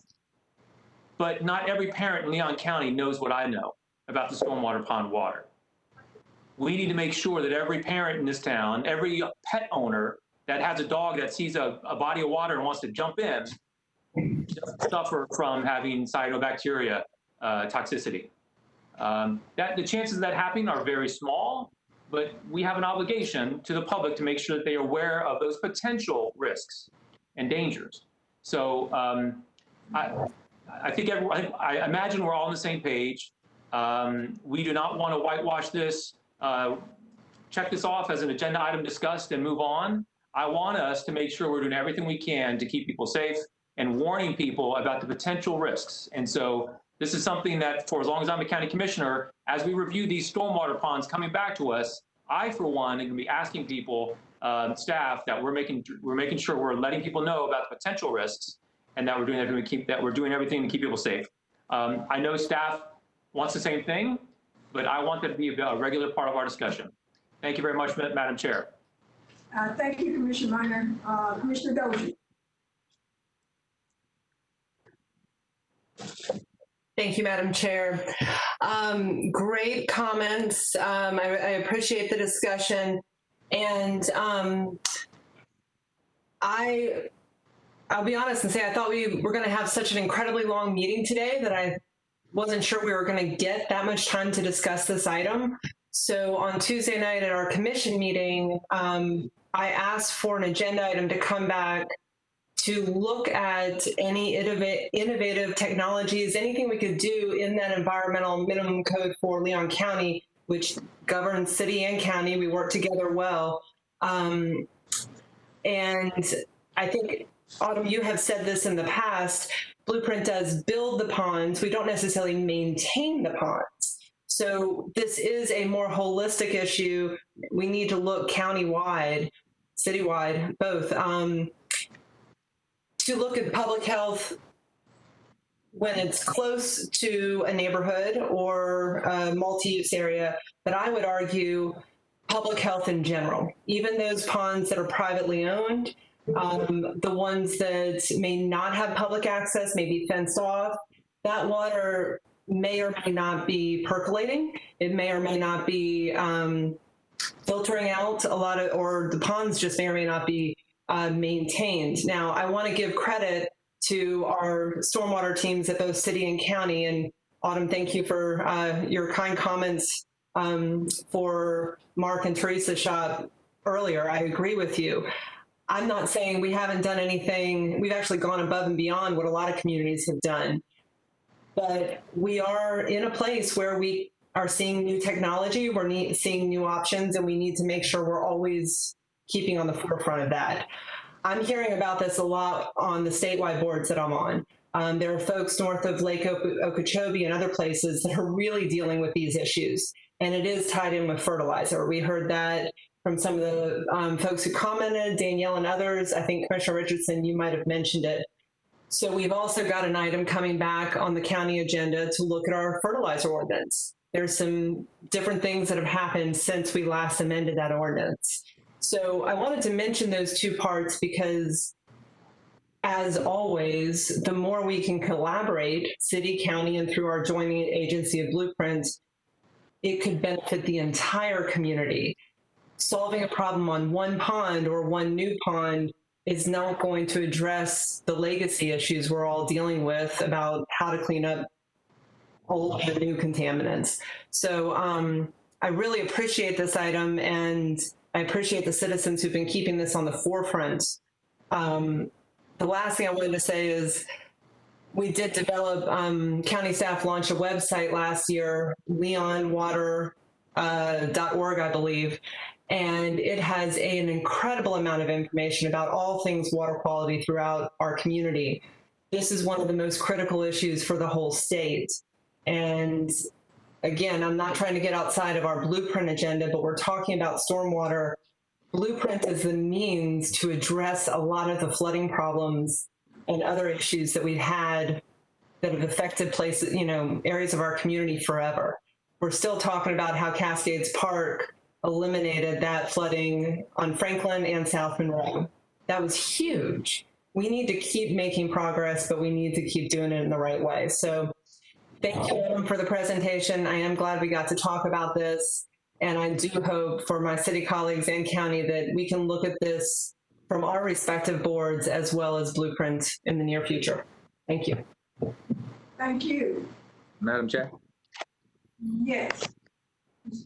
Thank you. Yeah, I'll just go ahead and give my comments now after the presentation. I had asked for this item to be pulled when I saw so many citizens' comments, and it seemed like anytime there's citizens' engagement, it's worthy of conversation and to be pulled from consent. I largely concur with the three speakers before me. I think when we look at the city and the county and what we can do, everybody wants cleaner water. So if there are things like fertilizer ordinances and low impact development ordinances, I think it's very valid for those to be looked at. I'm glad to see the county kind of taking the lead on that. And then the second issue would be the question where the only question I think Blueprint can really answer is, in the future, as we develop stormwater ponds that we know are going to be used for recreation, are there innovative ways that we can treat the water at those locations to try to reduce contact with puppies and Commissioner Minor's daughter and all of our children who may not know any better? And I think that's a good question to ask just of the board. Is this something that makes sense? Because we do really appreciate, obviously, the stormwater capacity of these systems, but also the quality of life and the recreation environment we're providing to our neighborhoods. So, like, as we look at that, is there a way to improve that quality and that experience when people visit these new parks as they come online? But I think we're largely starting the conversation and on the right track. So I appreciate the comments so far today. Thank you. So Commissioner Madlow, can we leave it now on the agenda, the consent agenda, or do you still want it full? Whatever's appropriate. The Commissioner, Madam Chair, it's okay. We haven't gotten there yet. You can think about it and let us know at the time of approval of consent. But if you feel there's been good discussion, sir, and it's to accept the report, if that's okay, then the commission can consider not pulling it, and that's okay. Okay. Yeah, yes, sir. Well, yeah, either way. I mean, if we need to move it back to consent, that's okay with me. Otherwise, we'll just vote on it separately. Thank you. Any other reports, presentations? One final report. Thank you, Madam Chair and Commissioners. Happy to turn it to Christina, who's been very busy. As both city and county commissioners know, the OEV team has joined in the CARES outreach, led by the county in this case, and really leaning into assisting our community. Christina has a brief presentation to give you on her achievements and what's ongoing and her team. Christina. Thank you, Ben. Good morning or good afternoon, commissioners. I'm pleased to be here today to provide you an update on our economic indicators, the work of our MWSBE team, as well as our business development team. First, we'll hit some of the highlights when you look at the economic data for our community. Here, this gives you a snapshot of the employment kind of tracking last year, which is in gold, and teal is going to be 2020. We anticipate that new numbers will be released tomorrow at 10 a.m. and we'll be reporting that out next week. This slide here shows you the initial unemployment claims. You can see a peak there in May and have steadily decreased over the last 3 months. Here is our unemployment rate. Again, this will be released tomorrow, an update for July and August there too. You can see we had a slight uptick in the month of July. When you look at taxable sales, this shows the month-over-month change since January here. And these are the categories in which we're seeing our constituents and our citizens purchase those goods.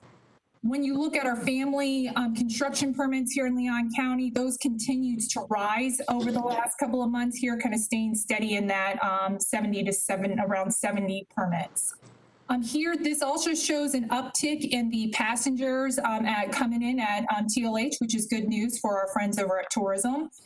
And this is a new indicator that we just started tracking. You know, our team is constantly looking at the data that we need to be able to help inform the work of our office and the work of the IA board. And we'll be tracking this bankruptcies here over the next couple of quarters. We don't really see a real pattern right now. That is something that you'll see about this time next year, but is a new indicator that we're tracking. Our quarterly economic dashboard will be released tomorrow, which includes a lot of the data that we went through here today and kind of explains some of those trends that we're starting to see. When you look at the good work that our MWSB team has done over the past year, I'll just provide you with some quick snapshots on that as well. Their fall academies are going to focus on the use of BidSync and Procurement Connect, local business financing options, bid estimating and workforce management, and all these tutorials will be posted on our YouTube channel online, so they are accessible to anybody at any point in time. Our certification metrics are continuing to rise. A lot of that's being driven by the Leon Cares program lately, so we're really excited to be able to embrace those new businesses who have been certified with our office, and we've also have that reciprocality agreement with the state OSD.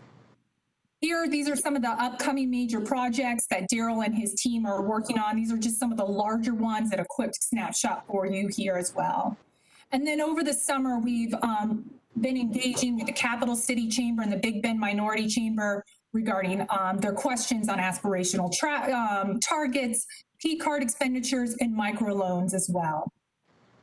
Our business development team has been busy as well. These numbers that you see in front of you do not include any of the outreach that have been done as a result of COVID-19. These are just in general inquiries that we've gotten through our office over the past year.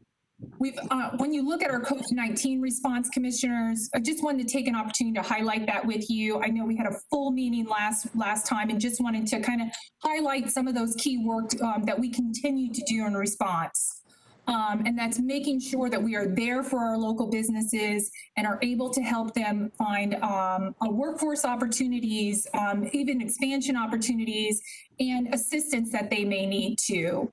As Ben mentioned, we're currently working with the county on the Leon Cares Small Business Grant Program.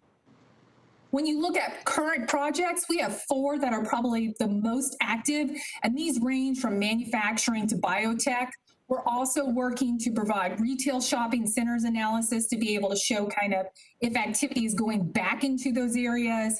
We're taking a virtual site selection platform. So you'll be able to experience sites that are available in our community from a virtual standpoint on our new website, which will be launched before your next meeting in December.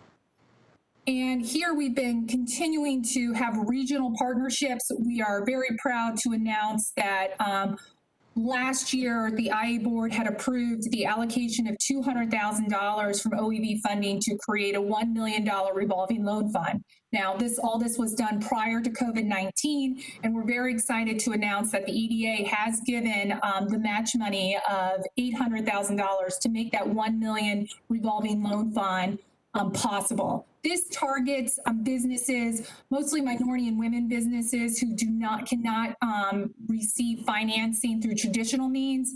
And we're working with the Appalachia Regional Planning Council to market those monies and administer those funds. And we've had several conversations with the FAMU Credit Union too about how to work together on that. We've also been working with the Northwest Florida Economic Development Council, the Florida Georgia Workplace, and continuing to participate in those areas. And we're also continuing to move forward with our Big Bend Regional Manufacturing Association. That fills a big gap here as we're one of the only areas in the state of Florida without that type of association. And here you can see that commercial activities and major projects continues to move forward. And most excitingly is the announcement today, Secretary of the Department of Commerce was in town to announce the $10.2 million grant from the Economic Development Administration for the development of an incubator at Innovation Park. This is a very exciting opportunity and great honor to have the Secretary here. We are very proud to be partnering with Innovation Park to help launch this incubator. It's a big need here in our community. You can see on the slide that we are certainly hoping that this helps close the gap and retain some of our talent here, new companies, students from the universities. And based on the estimations that we did when we worked with Innovation Park on their application to the ADA, this could help generate 639 new jobs incubated by companies over the next 10 years. And, the Office of Economic Vitality, through your leadership, has pledged $2.5 million along with FSU Research Foundation, and Innovation Park too is what put in $1.8 million. So we're really looking forward to this 40,000 square foot business incubator. It could be a real game changer for our community in the entire North Florida area. So big congratulations to LCRDA on this great announcement. And then, as Steve mentioned, for the third year in a row, we received recognition from the International Economic Development Council with 2 bronze awards for our efforts over the past year. And commissioners, thank you for the time today to speak with you, and I'm happy to answer any questions that you may have.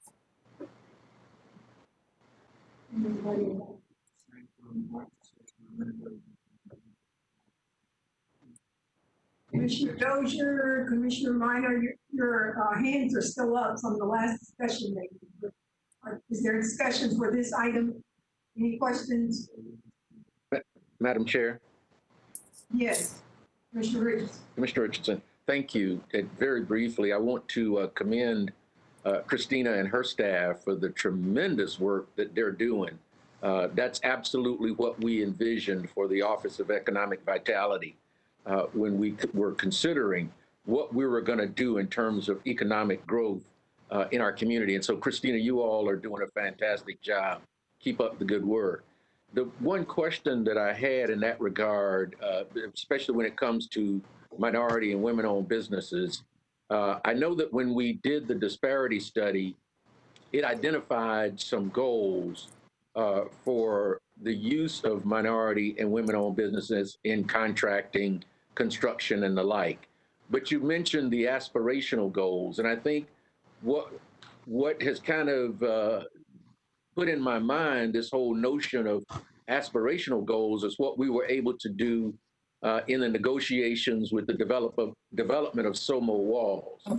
35% minority and women-owned participation rather than the 12% identified in the disparity study. And so are we moving in that direction to look at aspirational goals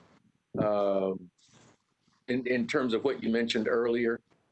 Oh, Commissioner, that's a great question. I know that Daryl worked very closely with the SOMO Walls developers, and he'll certainly, he just turned his camera on, he'll certainly help chime in to answer your question. Daryl? Okay. Yes. Hello, Commissioner Richardson and others. With the project that you're describing with SOMO Walls, what led to the increase in the aspirational targets and goals associated with that project was because the construction manager for the project, Wayne Mayo and Southern Standard, were inaugural members of our MWSBE Citizen Advisory Committee. Our ordinary targets ascribed to that project would have been an aggregate of 23%.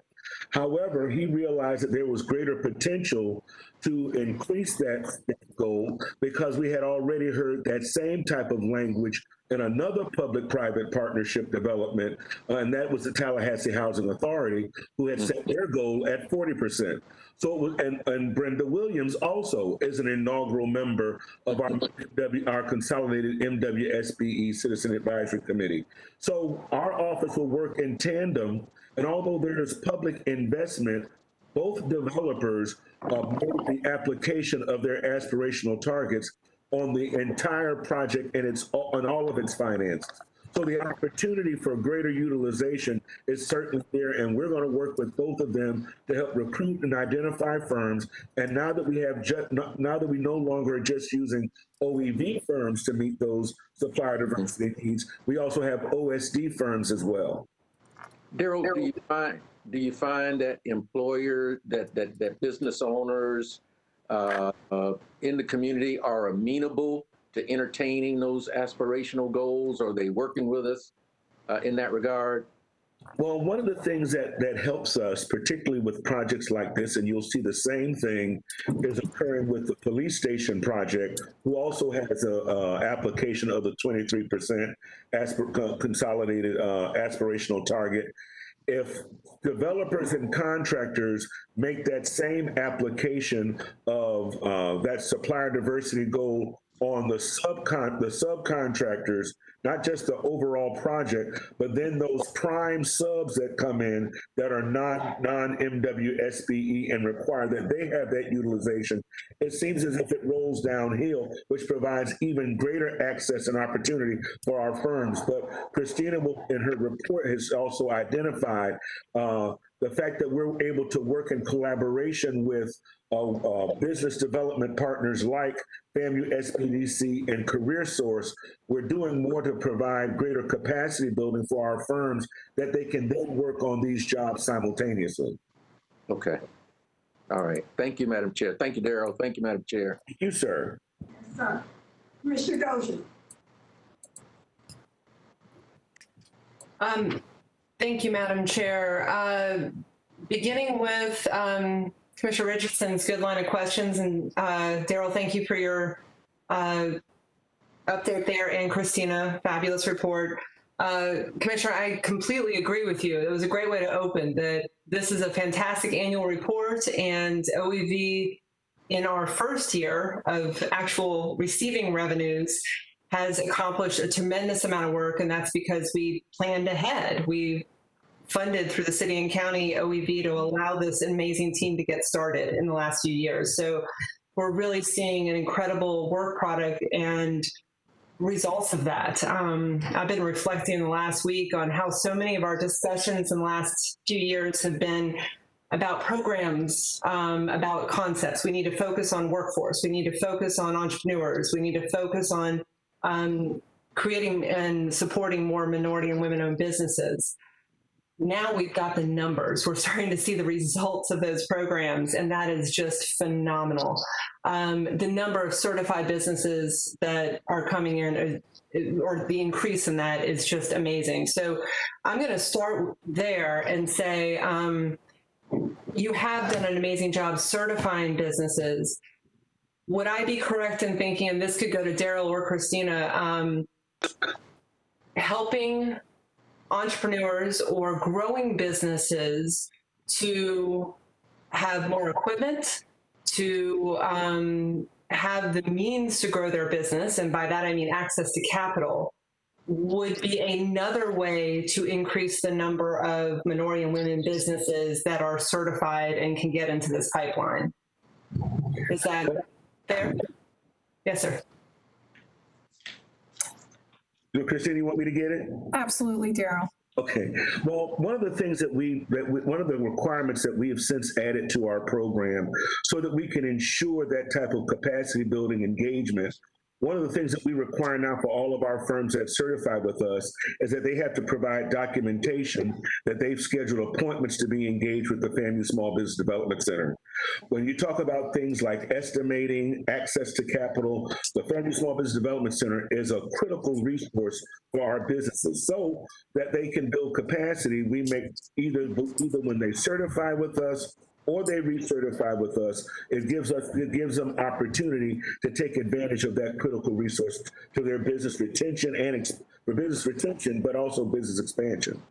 We're also working with the chambers, all three chambers, to put on business resources and recovery interactive platforms so that we can help our businesses look at how they can pivot and continue to expand since COVID-19. And that can be from like business automation to new financing opportunities and creating a coup plan.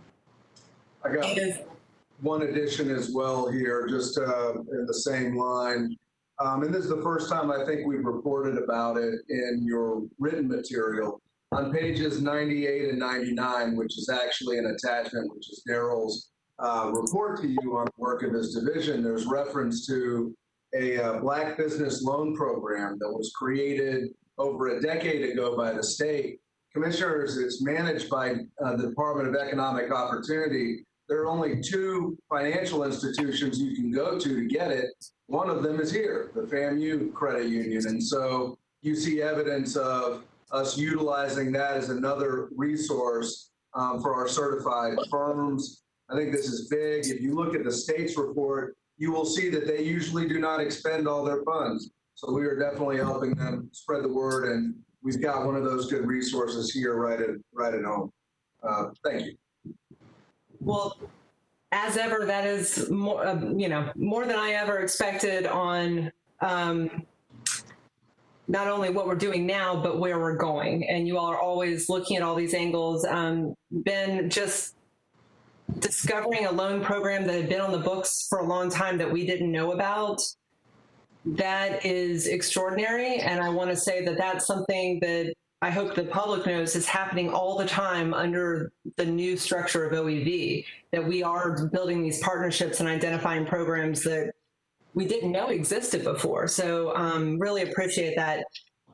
I'm using this to go to a second question here because I think, again, we're getting some results from these programs. So growing businesses has always been one of my key thoughts in minority and women businesses, because in working in construction, I know I think I've made this comment before, always saw great tradesmen and women who could own their own business, but for the capital to get equipment or learn how to do estimating, as you rightly said, Daryl, or something like that. So SBDC is a fantastic option. My time on the Planning Council, our executive committee sits and hears from the loan applicants for the revolving loan fund. And there have been contractors who have bought a wood chipper or something else with the revolving loan fund and been able to increase their business capacity when they could not get that capital. The dog wants to bark every time I'm on the screen. I'm just saying that. If it gets too loud, y'all let me know and I'll pause for a second. I'm sure he'll be done in a minute. So they've used that capital to grow their business. And I think that is one, I hope there's a linkage between the revolving loan fund, and I'm sure there will be, and what you're doing, Daryl, in your shop. I've seen that work. And I, just to highlight this, I got a spreadsheet from the Planning Council. In the last 5 years, 46% of their loans have been given to minority women and men and women who are minorities. And that is extraordinarily different than what happened prior to 2015. So the program is working for the targeted population we want, and this is huge. The other thing on that piece, though, is revolving loan funds don't work for everyone. You got to have some capital, maybe own a house or something else, or have family property. This is work for a lot of folks who can't get capital from a bank.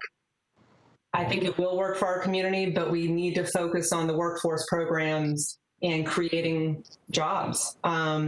So Christina, that brings us to the incredible experience we had at 1 o'clock this afternoon, right? Working 10 years at Innovation Park, and the last 6 focused on positioning ourselves to get a high-tech incubator. This is a $17 million investment, and it's the first high-tech incubator between Pensacola and Gainesville. We have lost companies to Orlando, Gainesville, others. I was thinking of SenseTech, one great local business, a FAMU grad, couldn't find lab space here. He went to UCF. We lost having that company as roots in our community, even though when I look at its website, Leon, Tallahassee, and FAM are all over it, and that's great. But this will help us retain that. Christina, on that point, the slide you showed, the 639 jobs in the next 10 years, those are directly related to startup businesses that may be incubated through the program. But we've talked about, others have, that having a facility like this is really an indicator for businesses we may be recruiting. Yes. So can you draw that connection for us, what this incubator might mean for the other programs you're working on? And Madam Chair, that's my last question, unless I have a follow-up for Christina. Thank you. Yes, Commissioner, I mentioned that we had 4 projects that we were working with. 2 of those are smaller startups that would fit this type of incubator proposal quite nicely. We also know that larger companies are attracted to investments that we make to grow and keep our talent here, which can then fuel job opportunities. We had a Fortune 500 company here in town last year scoping out what FAMU and FSU have within their tech commercializations office. And that was one of the things they noted to us, is that our community was right there on the edge of great things happening with all the assets here. And it would be wonderful to have a rich incubator to help capture some more of that talent. And moving forward, I think this is a nice linchpin for the growth out there in Innovation Park. It certainly helps us capture the attention of site selectors as they continue in this technology that we know is only going to grow in interest over the next 10, 20 years. Madam Chair, I do have a follow-up real briefly. I just realized I didn't mention biotech. Thank you. That even the Secretary Ross, to see him present Kim Moore, Vice President TCC, and Ron Miller with a $10 million large check was just extraordinary. Those photos, I gotta frame that. But he mentioned biotech specifically. There was a question from the reporters about recovering from the pandemic, and he said anyone who can focus on that space is critical. I think that's something we're focused on recruiting and incubating.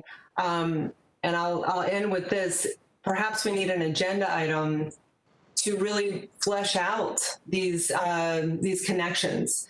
See how our programs at your time frame, whenever you think it's appropriate, to really make sure that we're giving you the resources we need to match recruitment with startups and everything else. I think you got a lot, but if that's ever needed, I'd love to see that. So yeah, could you speak to biotech? And that is, I will thank you for the presentation and all of your hard work, Christina, and all your team. Thank you. Commissioners, we are seeing an uptick in biotech companies looking at Tallahassee. We also know that 2 of the companies that were present at today's announcement are in the biotech area. So there is tremendous opportunity for growth. And, we believe that having that incubator there will help continue to further and nurture the growth of those companies that are here locally and those that we could attract in the future. Thank you, Christina. I think we have one more question. Commissioner Max. Thank you, Madam Chair. First question is, what is the average size of a loan for the Appalachian Regional Planning Council loan, microloan? Commissioner, I do not have that information in front of me right now, but I can get that to you. Okay, if you can, please get that to me. Yes. The second follow-up is I wanted to know if there's any willingness on the board's behalf to look at the minority microloan piece of what was passed in the sales tax specific to the economic development piece. I believe it was about $6.1 million. I know it's a stretch to find it, but we can find it if we have the willingness to find it. And so, I would like to see if the board is interested in asking staff to look for a way to get that funded so we can start getting those microloans out, following the state program and also utilizing family credit unions. So we meet the business where they are and not necessarily get ahead of them. So that's one comment that I wanted to make. That's to the commissioners here, because I believe that the staff would need our direction to start moving that ball down the road. The second part is, you mentioned earlier about working with the minority chamber on the NWBE disparity study and things of that nature. I'm wondering if also, this is to the board as well, if there's a willingness to get an update from MGT on years 18 and 19, evaluating those years and adding that to the disparity study, as well as the P-card piece of it. I believe they reached out to you guys about the P-card piece as well. Adding benchmarks and maybe using up to 28% that was actually set aside or looked at as an aspirational goal, making a large portion of that specific for Black businesses, somewhere in the range of 20 and 25%. I know that's a lot, but if you look at what we're trying to do within our communities in the most impoverished areas currently we're talking about, it involves people that will look like those that will benefit from having that kind of revenue come into those Black-owned businesses. And last but not least, following the disparity study, I was wondering if there any kind of way we can look at as a part of the disparity study, making sure that the MWP department is adequately staffed to handle the load that may come from whatever comes from that disparity study. I appreciate the work that Director Jones does in the MWP department, but I also want to make sure he has enough staff to do the work he needs to do within that department when it comes to making sure folks are doing exactly what they said they're doing with that out to those MWPEs, getting people certified and things like that. And so those are the things I'm interested in hearing about. I know a lot of that would take the board moving in that direction. I don't see any reason why we can't at least have the conversation. I know the things that I've asked for have to come back in the agenda item, but let's put the agenda item forward and chop it up. See how far we can get on it and see if we can move the ball forward. I think it can do a lot. It would do a lot for the communities that need us most right here in Leon County. Thank you, Madam Chair, and I'm looking forward from some feedback from the board as well as some answers from staff. Thank you. Madam Chair? Yes. I have the answer to Commissioner Maddox's question. The average loan size for the EDA's loans are $25,000. Would you also be able to answer? And I don't know. I mean, you should. I think you would be able to. But what percentage of CARES dollars have went to Black-owned businesses within Leon County? I know it's something I had talked to, I think maybe Ben about, but wondering if you get those answers for me too as well. Yes, we can get that information to you. Commissioner Maddox, is there any comment from any of the other commissioners regarding the two recommendations that Commissioner Maddox actually shared? Before I ask staff to actually bring that back at a subsequent agenda item for discussion. Madam Chair? Yes. Thank you, Madam Chair. Thank you, Commissioner Maddox, for bringing up your points. We, as you all remember, we had a long discussion about this when we were talking about CARES Act funding. And I said then that maybe the microloan program wasn't best suited for CARES Act funding because those funds have to be expended by December 31st, 2020. But I told Commissioner Maddox then, and I still believe it now, that we need to take a look at a microloan program specifically targeted for minorities, taking a look at also about women-owned businesses too. But I think you all have heard similar statistics. Since the pandemic started, Black businesses have closed at twice the rate of other businesses. And so there's a significant disparity in the economic and financial hardship of Black-owned businesses since the pandemic began. So if this was ever needed now, if this was ever needed before, it's needed now, even more so. And so I would support Commissioner Maddox's request. Commissioner Maddox, I would second a motion if you would have one, asking Blueprint to come back with an agenda item that would take a look at the possibility of a microloan program. I know our funding is very tight, and we're going to be talking about that more later on tonight. But wait a minute before you change your mind. So move. All right, I'll second that, sir. I think this is something that, when it comes to economic development dollars, there are a few things that I think could be more impactful than helping a targeted segment of our population get a leg up and start that business or expand their existing business, especially for those that have been hurt more profoundly since the pandemic began. So I'll stop, seconded the motion, and I hope the rest of the IA board will support Commissioner Maddox's motion. Thank you. Madam Chair.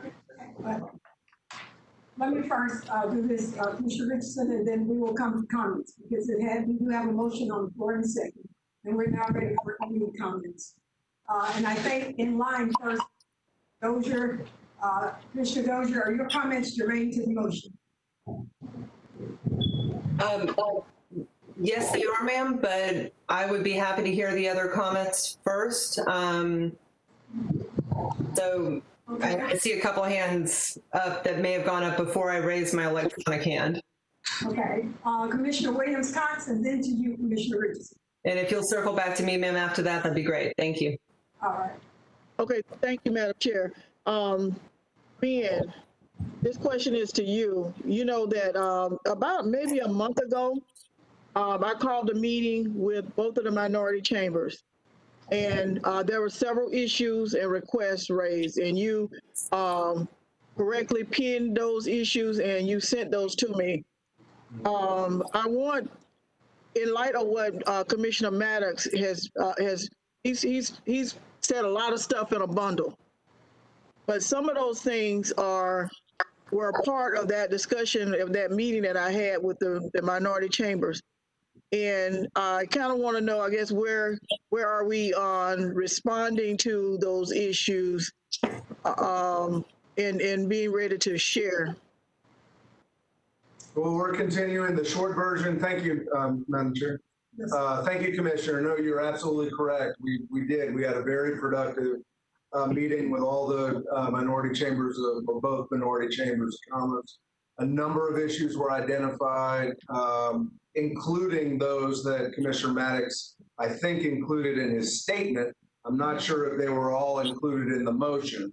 But some of the topics, just from my notes, were raised, like what's going on with a potential for a microloan program. How are you working to improve capturing of P-card data moving forward? Is there an opportunity to update the disparity study with new fiscal year? Staffing levels, I think, came up, and there are others. I'm going off the top of my head, so that's always dangerous. But the short version is some of those answers are actually borne out in your agenda material. Some of them we've addressed. Some of them we're continuing to work on, and some of them we would need guidance ultimately from the IA board if you wanted us to agenda it formally, such as the microloan, the concept of a new microloan program, which I think was the sole subject matter of the motion on the floor. But in terms of the P cards, we're continuing to work, as Daryl I think is unmuted and ready to continue to talk about. We're continuing to work on how we capture that data effectively with the systems that we have for both city and county. That's important. How we continue to maximize utilization using the disparity study and the new purchasing levels and guideposts that we have. And I think some of that was reported upon by Daryl's presentation as well. And what we're doing to make sure that we're amplifying the utilization of certified minority firms after we've implemented that on April 1st, after we've now expanded to be able to utilize those who are certified by the state, and how we're able to improve outcomes here in our community. I hope that's answered your question. That's the status.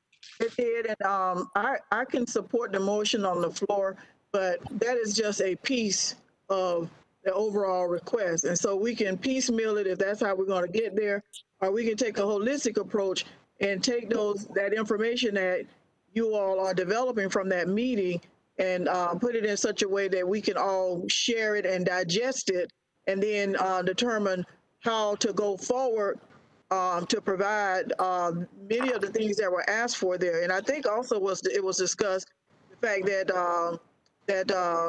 Daryl Jones' office would need more manpower or woman power to be able to do the job that's been called for in these proposals. So I would like to get a comprehensive response to all of those issues that were raised by the group, and get that information to commissioners, as well as getting it back to the chambers, so that we can have so when we go down this path together, we know what we're going for. We're not just picking daisies on the side of the road. We're actually on our way to doing something major and impactful that's going to help businesses, small and minority and women-owned businesses, stay in business, or get in business and stay in business, and access capital like they need to access it, and have access to working on these projects and these jobs that are coming to our community. So that's, again, I will support the motion on the floor, but there's so much more that goes with that. Thank you, Commissioner. Madam Chair, can you come back to me after Commissioner Dozier, please? Yes, I will. Commissioner Richardson? Thank you, Madam Chair. I too want to support the motion. I've had several meetings with members of the Big Bend Minority Chamber subsequent to a letter that I think they sent to all of the commissioners addressing these very same issues. I agree with Commissioner Williams-Cox that we should look at it from a holistic perspective. Certainly what you hear from those who are interested in going into business, African Americans, minorities, women, and those who want to grow their business, the issue is the challenge of getting capital, especially from traditional lending institutions, banks and credit unions. That's always a challenge for those aspiring to go into business or wanting to grow their business. And so for us to look at a microloan program makes a lot of sense. But I think the other issues that Commissioner Williams-Cox raised and the members of the BBMC that I spoke with raised those same issues ought to be a part of a holistic approach that we take to addressing minority and women-owned businesses in our community. And I'm sure you all are aware of the event that's coming up on Saturday, where I'm sure these issues are going to be discussed, maybe discussed even more in depth.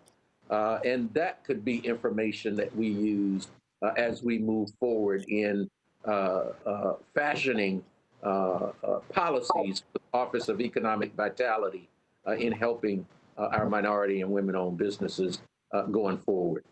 So thank you, Madam Chair, but I am in support of the motion. Thank you, Commissioner Richardson. Commissioner Matlock. Thank you, Madam Chair. Yeah, I'll just speak briefly in support of the motion. It's always been my position that providing working capital is probably the best thing we can do for economic vitality, especially for people who cannot access through more traditional methods. So I appreciate it being raised. I also recognize the deeper issues that were mentioned and Commissioner Williams-Cox touched on too. So I would like to see more of that fleshed out as well as it comes back. Thank you. Thank you. Commissioner Dozier? Yes, ma'am. Thank you. So I really appreciate the discussion. Just to clarify, the motion on the floor is specific to reviewing a microloan program, and Commissioner Maddox, you referenced similar to what we talked about at the County Commission meeting back in July. Is that correct? Okay, I'm nodding. Okay. I am more inclined to support this if it was structured more like what Commissioner Richardson and Williams-Cox just mentioned, a more holistic view. The reason I will say why I wanted to look at the data from the revolving loan fund is there have been questions about whether or not that fund would meet the goals that we discussed with the microloan program. And I actually know that there was a presentation, I didn't attend it, but it was given to the bond community yesterday, I think, from the Planning Council focused on the revolving loan fund. And there was some good questions about how many people would have access if they didn't own a house, if they didn't have capital. It's not the only program we need. I completely agree with that. However, I think we've got a lot of new tools in our toolkit. The new loan program that Daryl Jones mentioned, or Christina, one of the two of you, and the other ideas that have been put forth just a moment ago by Commissioners Williams-Cox and Richardson. So, and we also have the just kind of flesh out what the revolving loan program might look like. If we're going to do something new, I think we need to understand what we already got and what we need. So for this agenda item, it might be implied, Commissioner Maddox, but I think we need an analysis of everything that's on the table, how it might work so that we fill those gaps that exist and don't duplicate our efforts. I'll accept that. I'll accept that as a friendly amendment. Commissioner Maddox, would you just, for the record, restate the motion? The motion is, as Commissioner Minor stated, that we bring back an agenda item looking at a minority microloan program, just as described in the Blueprint 2020 ballot initiative relative to economic development, also including the analysis of what we already have in place, which is what Commissioner Dozier just brought up. And in that analysis, the breakdowns that were asked for before and in the percentages of minority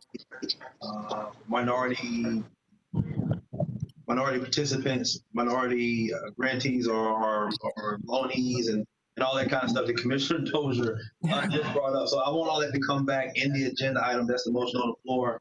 And then after Commissioner Dozier finishes, I have more comments. Thank you. Commissioner, point, Madam Chair? Yes. Would that also include the P card information? I'm going to do that in a separate motion, and that was what I was going to bring up next, Commissioner Richardson, is something relative to the P card and MGT. Okay. Commissioner Dozier, does that complete your comments? No, ma'am, I have one other comment about this. Thank you, Commissioner Maddox and Minor, for accepting that and for the conversation. I haven't accepted it yet, but I just did it. Oh, thank you, Commissioner Minor. I thought I saw, yes. So when I spoke with Big Bend Minority Chamber folks back in July, one of the issues they brought up about the revolving loan fund was connection with the community and who the staff might be and other things like that. Whatever type of program we have, whichever direction we go, it seems like the model we have with CARES might be a very good one.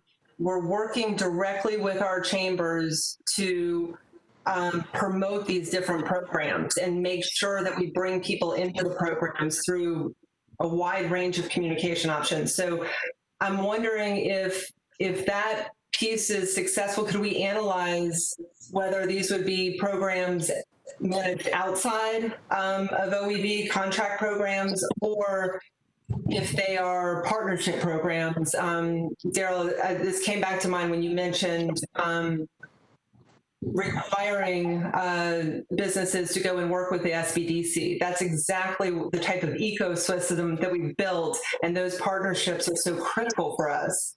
And Keith Powers and his team are doing a fantastic job. So I will leave it there, Madam Chair. I'm not sure if that needed to be part of the motion, but I just wanted to say that that was a good point, and I think we need to look at how that communication piece works. Thank you. Very good. I think we have the motion and a second from Commissioner Minor. Commissioner, Madam Chair. Do you want to comment before we vote? Yes.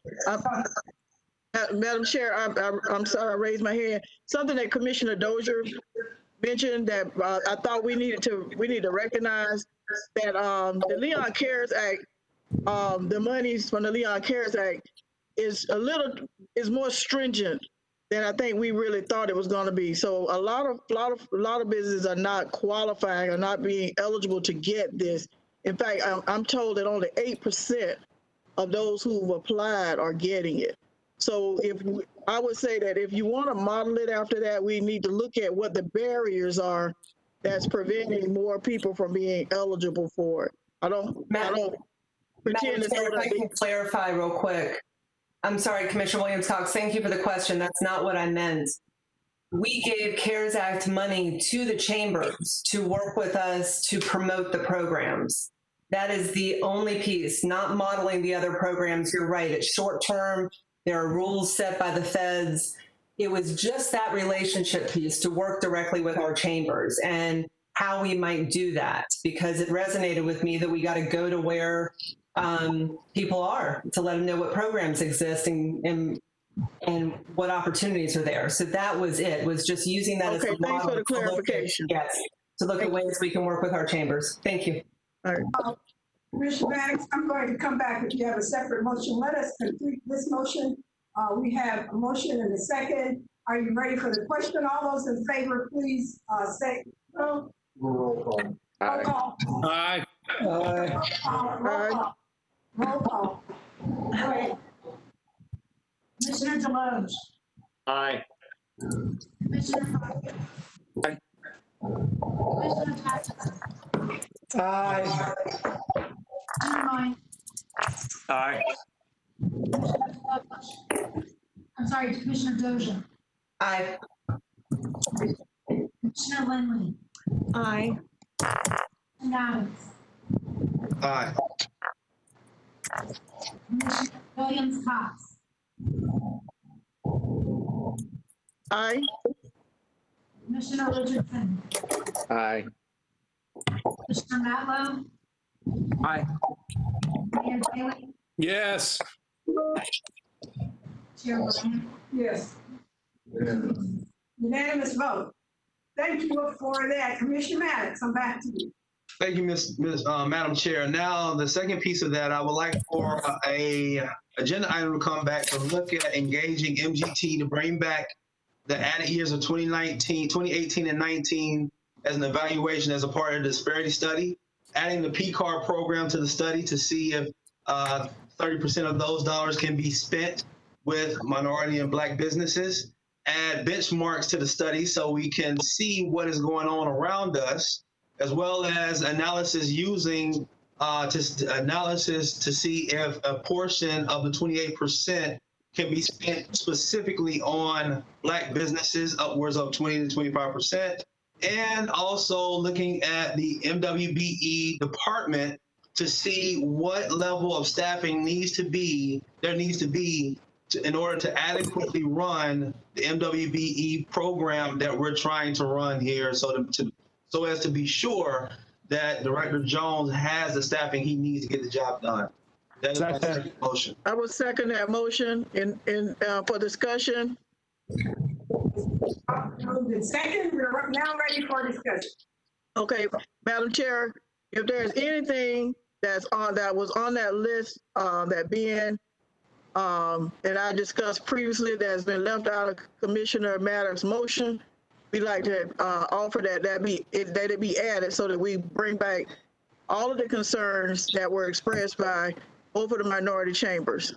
I'll accept that as a friendly amendment. Anything that was discussed in the meeting with Commissioner Williams Cox also be added to that agenda item to be reviewed for the study. Any other discussion? Madam Chair? Yes.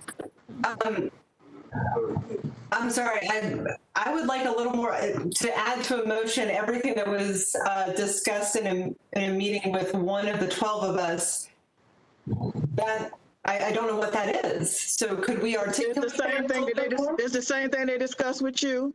I'm sorry. Ben, could you give an analysis of what happened during that meeting so we know exactly or what differences there may be from what I've asked for, please, so we have clarity? Suffice to say, I think in a document that you all received, what was discussed in that meeting was everything in the Big Bend Minority Chamber letter and the Capital City Chamber of Commerce letter. That covers it all. Okay, thank you. I have received the letter. That is more specific since every conversation could go in different directions. So it's better to know what we're actually voting on.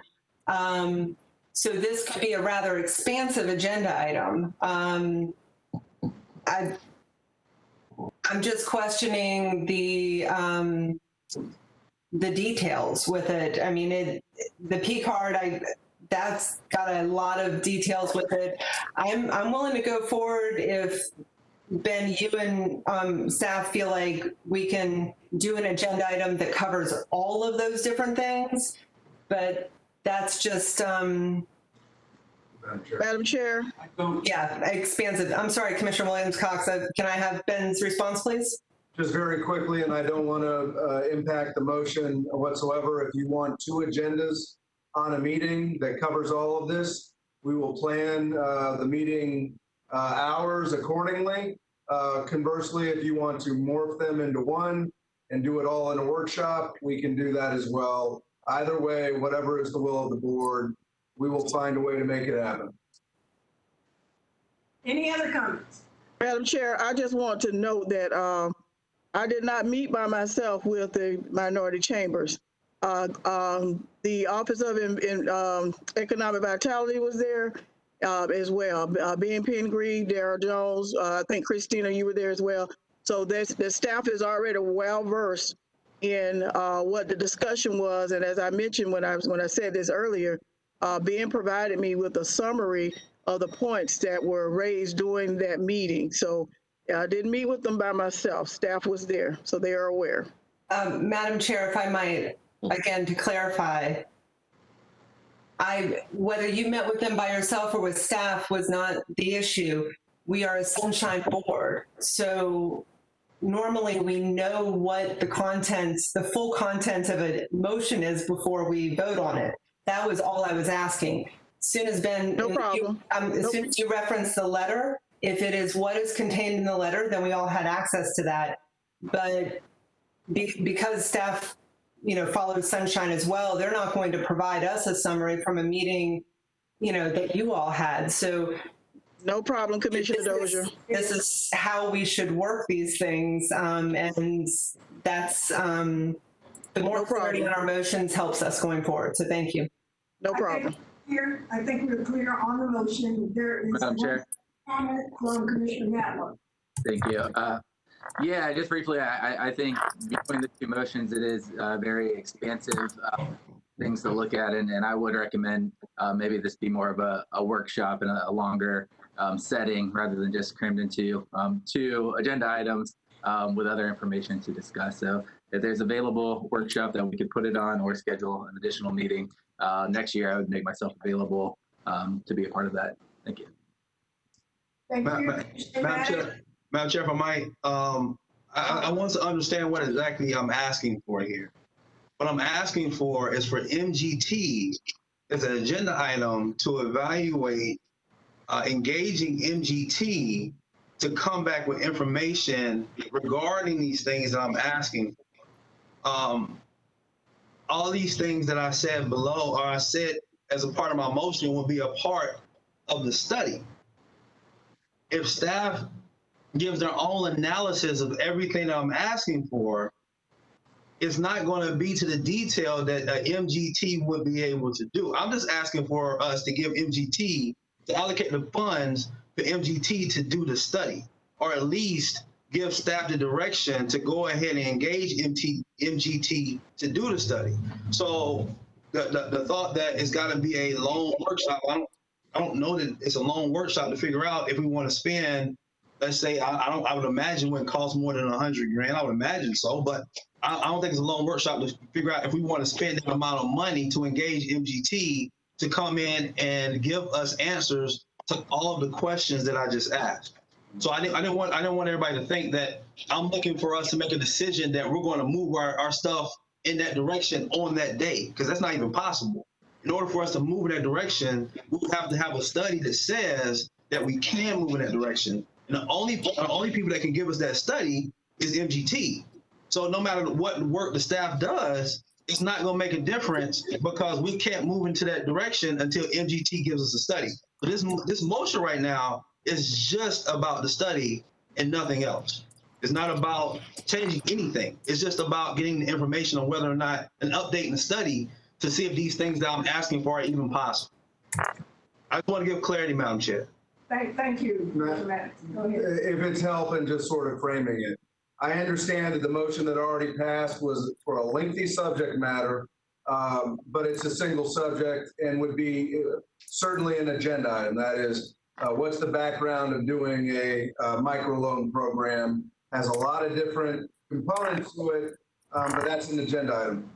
I completely understand, Commissioner Maddox, the motion, the initial motion that you made, again, is single subject matter, replete or somewhat complex, but it's single subject matter. Do we hire MGT? Do we expand the disparity study to include real data from new fiscal years?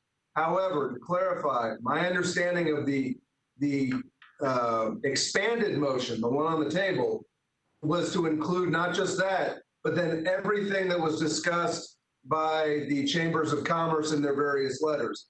That, to me, in addition to the motion that just passed, looks like a workshop. a very deep, and it can lead to all of these different. Okay, I'll tell you what, Ben, okay, I got you. Well, if that's the case, if the seconder would allow it, I would like to unpair the two. If Commissioner Williams-Cox makes a motion to have the rest of that placed in a workshop or another agenda item, I will second her motion. But I want everybody to understand just how simple what I'm asking for is. Commissioner Williams-Cox, would you mind if we uncouple the two? You made the motion and I will second your motion because I do want those things to be ironed out too. I don't know how much different it is, but I do want those things to be ironed out too. Would you be willing still be willing to second this motion if it's just about the study? I would be willing to do that, but in looking at my notes, you stated everything. I was just in the event that there was something that may have been missed, but it looks like you stated everything.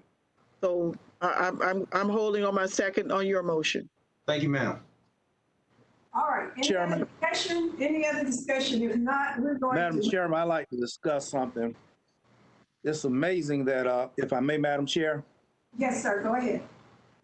It's amazing what seems so complicated that seems simple by Commissioner Maddox. And I had completely melted the front part of this meeting because I never heard such nice things said about me. Thank you, Commissioner Maddox, on the fairground. So that's why it took me a time to dry myself off and unmelt and stuff. But I'm telling y'all that we had information presented from Ms. Paredes that showed the housing starts of last year, the housing starts, and banking. Now, what we ain't dealing with are the complications and the difficulties for Black people in this community to get some money, period. Now, Jefferson and Pittman's letter outlined a treatise of concerns about small minority businesses. What they have not dealt with is the regular person who don't have no business and how hard as hell it is to get some money out of these institutions, as somebody said a minute ago about how hard it is for these businesses to get some money. I think that in this workshop, what is the Community Reinvestment Act, CRA 1977 congressional requirement for banks to do business reflective of and in ratio to the deposits that they receive from all segments. These banks is discriminating around here. And when I look at those housing permits, we don't have anything that say, is anybody Black got one of them? How many Black folk applied, got turned down? And the last time I've done a study and presented it, and I think that our banking from the city, the county, the OEV, the school board, FAMU, FSU, it ought to reflect what banks are doing to be good partners and to make sure that our dollars are not just deposited, but that our dollars are reinvested into everybody's pocket. One of the things which classes that I teach are the legal problems, contemporary legal problems, is just yesterday, the problem of credit and the legality of credit rating, credit scorings, what is credit, and all of the discriminatory elements of credit, and how much more money you pay for having a low credit. This stuff needs to be put on the table, and I just get sick and tired that the whole conversation is about something that Jefferson and Pittman, they organized to talk about businesses, and that's good. But hell, most people ain't no business. What about everybody else? Mom and pop working. So in this meeting, I would like to see and ask the maker of the motion, the second and the third and the fourth, can we look at what is occurring to our community and the complete climate and environment for getting money out of these stinking banks around here that ain't doing their job? I'm telling you. And the turn down rate in ratio to who's applying and to who's receiving and not getting it, I think that should be in the mix as well. And I thank you for allowing me to talk. Thank you. Thank you. Commissioner Maddox, we're going with your motion. Did you in any way want to amend your motion? Are you fine with it as it is stated and has been seconded? No, ma'am, but I will consider the things Commissioner Proctor spoke of in a separate workshop, but I like to keep the motion as is. Thank you. Thank you. I think we had Commissioner Deloge. You've not spoken. I want to recognize you before I call for the vote. Thank you, Madam Chair. I just want one more time. I've been here trying to follow the bouncing ball here. Commissioner Maddox, could you just take a minute and just restate the motion as you see it? Because it's got bounced around. I want to make sure I know what I'm getting into. So, long story short, Commissioner Deloge, without all the specifics there, all I'm asking for is agenda item to come back in reference to engaging MGT for updated disparity study to include all of the things that I had previously stated. And those things will be in the specifics of what exactly staff will be asking MGT to look at. So simply to bring back an agenda item to ask about engaging to get our consent on engaging MGT to update our disparity study with all the specifics that I mentioned. Okay, and I assume one of those would be what's the cost. So if it's yes, sir. I mean, it's all about the cost. So it will be the cost. It will be us during this agenda item.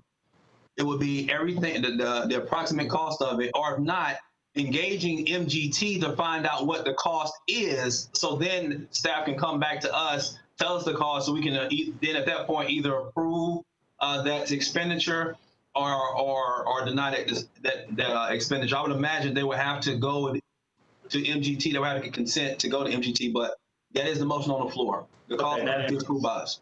That answers my question. Thank you. Yes, sir. Thank you. Did I miss anyone? Commissioner Dozier. Just to clarify again, Commissioner Maddox, you keep mentioning workshop on these different issues. I think Ben mentioned that as well because of the amount of different issues. But this motion is for an agenda item to come back. Those workshops are not involved in this motion at all. This is specifically about MGT. Right. Okay. So it's MGT, and as you just described, answering Commissioner Deloge's questions, that's great. I feel pretty strongly that we need to recognize how much we've invested in our MWSB office and how much we have progressed in recent years. This is why, for me, I'm really thinking about seeing the return on that investment for the first time in a lot of these programs in the last couple of years, but we have made a tremendous amount of progress. I am certainly not opposed to new programs. This is why we have the OEV fund, so that we can keep filling these gaps as we see them and working with our partners. But we've invested in a phenomenal staff and a talented group of people. So I just wanted to recognize that, because something you said earlier about it led me to think that you would trust the MGT analysis more than staff. And I think there are different types of analysis, but I'm not really clear on who's analyzing what. So I'm really looking forward to this agenda item. I just think it's important to recognize the phenomenal work that we've done and the staff that we have. We have limited dollars. So every study we do may limit the amount of money we can put into direct assistance, workforce training, or other programs. And that's my sensitivity here. If we need it, we need it. If we don't, let's put the money to work for us in other ways. Thank you. Okay, we're going to vote. Let me have a roll call, please. And this is the item that Commissioner Maddox brought up, which is just to bring back an agenda item. Go ahead. Commissioner Maddox.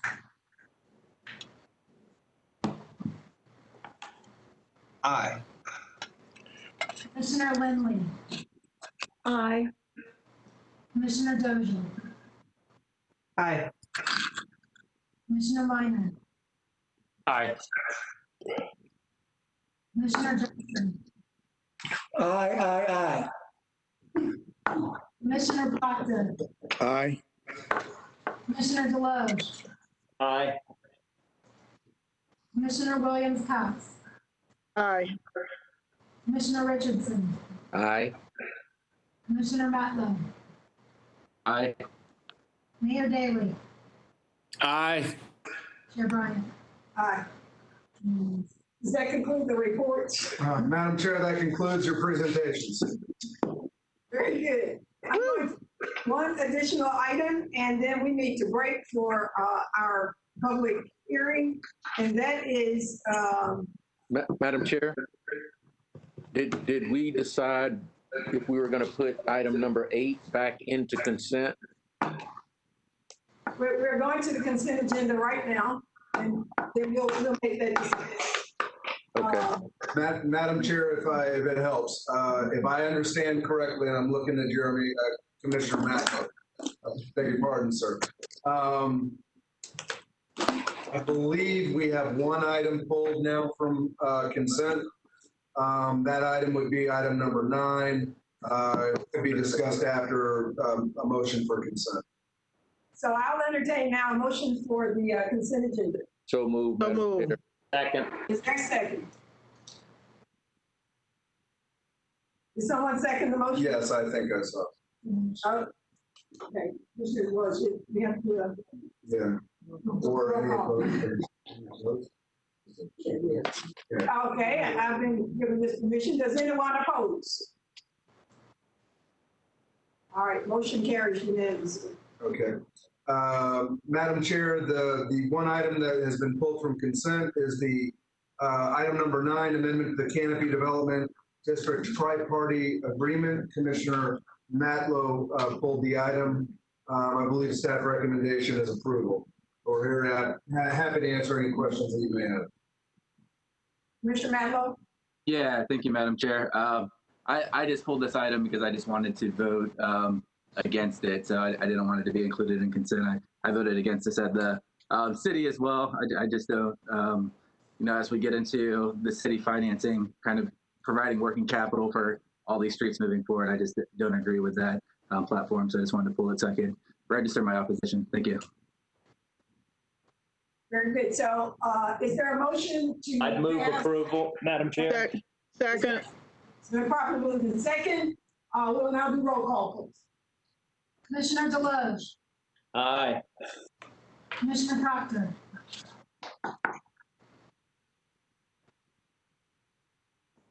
Commissioner Proctor, Commissioner Jackson. Aye. Commissioner Proctor, Yes, ma'am. This is the 3rd time I'm telling y'all aye. Anything else? no, thank you, sir. thank you. All right, that's 3 times on one motion. I don't want to violate the law. Commissioner Meyer, Aye. Commissioner Dozier,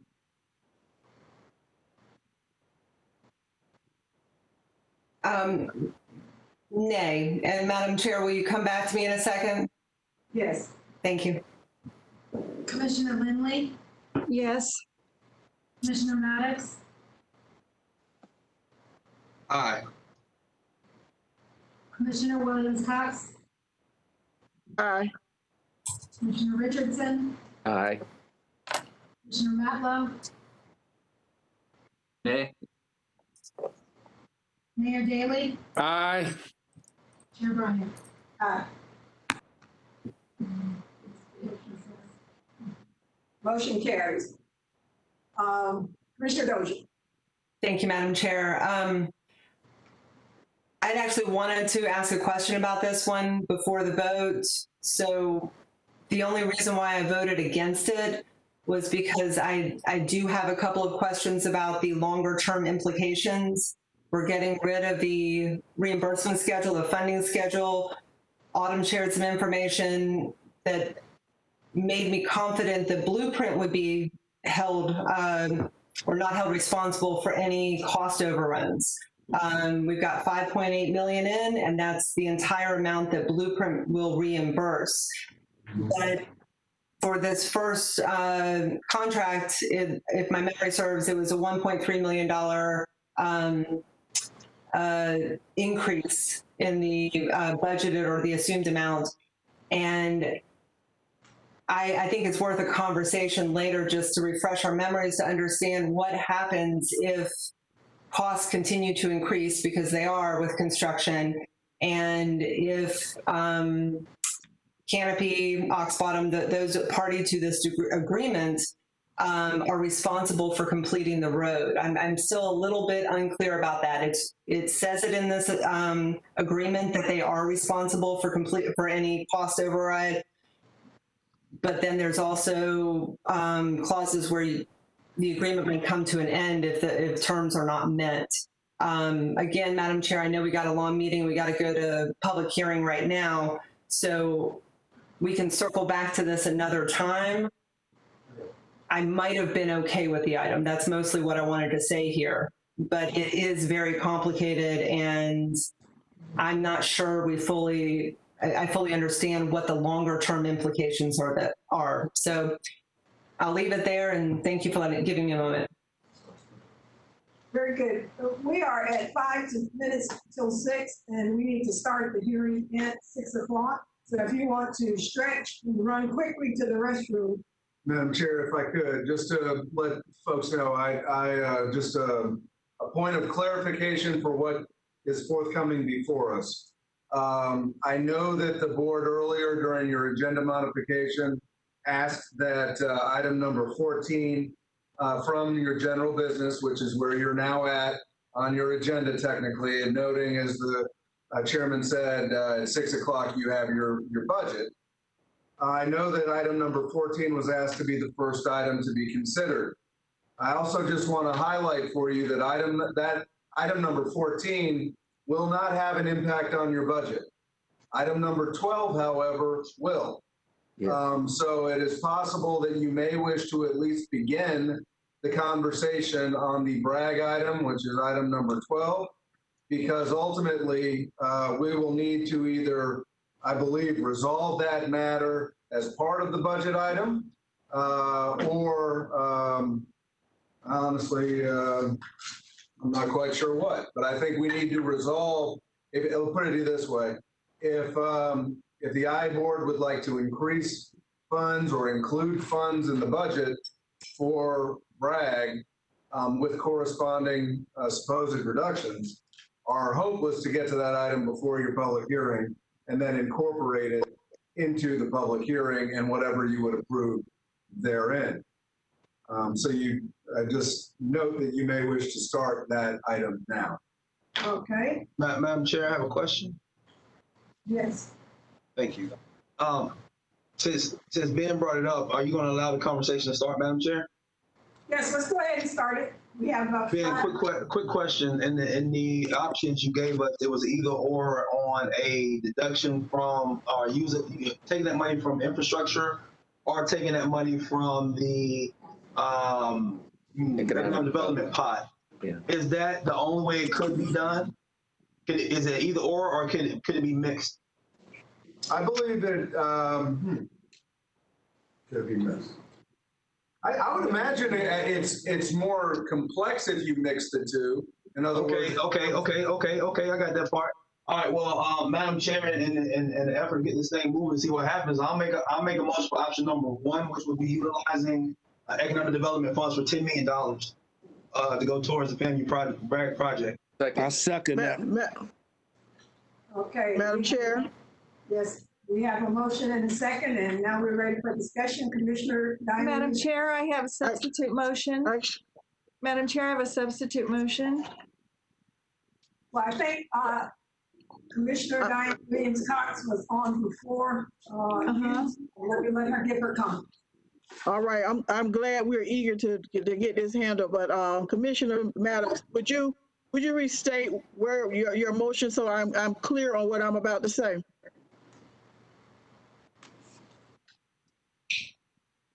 Just to assist with the retelling, the motion on the floor is to expend $10 million from economic development funds The motion is silent, but I hope would be clarified. Specific bin to the convention project. 10 million from the convention project. Oh, so you would recommend taking 10 million from the convention project? Yes, sir.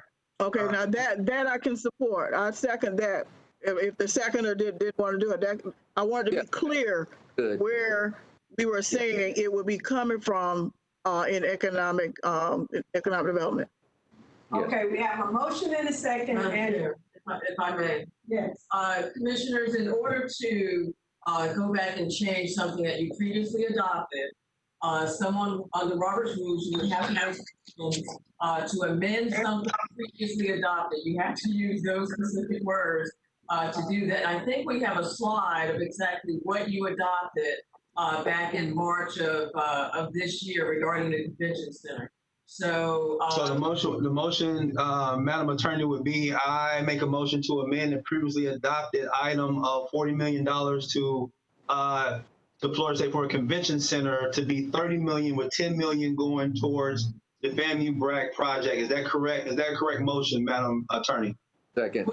what you want to do is you want to amend that previously adopted action, and then you want to have another motion regarding the money for the BRAG project. All right, I'll make a motion to amend the previously adopted project. Second. Okay, we have a motion and a second. You need to Now, say the monetary amount. you have to say the monetary amount. I make a motion to 30 million, is that what you're saying, sir? To modify or to change the previously adopted Florida State Convention Center project from 40 million to 30 million. That is my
She's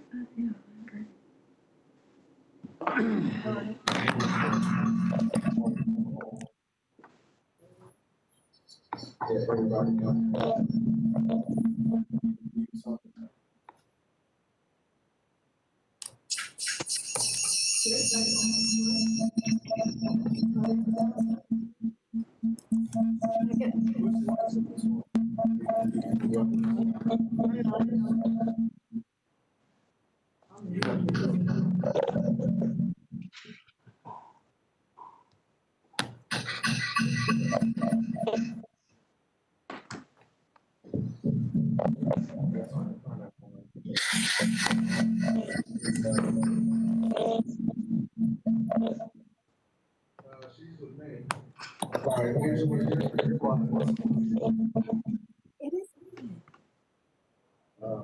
Angela, please mute. Mute yourself.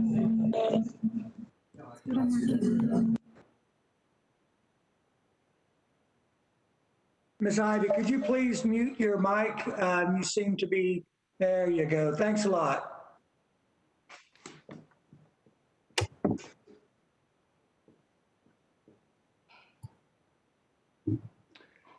Although it does discuss in the rules for this meeting, if there are technical difficulties, that if it goes into a longer time period, we would suspend or postpone the meeting. I would say that as far as it being a public hearing, there is not an established time period for that. So as far as it being a public hearing, we would at least extend it until 6:15 or so, until we can get those folks back online. Thank you for your patience, and for those watching from home, thank you for your patience as well.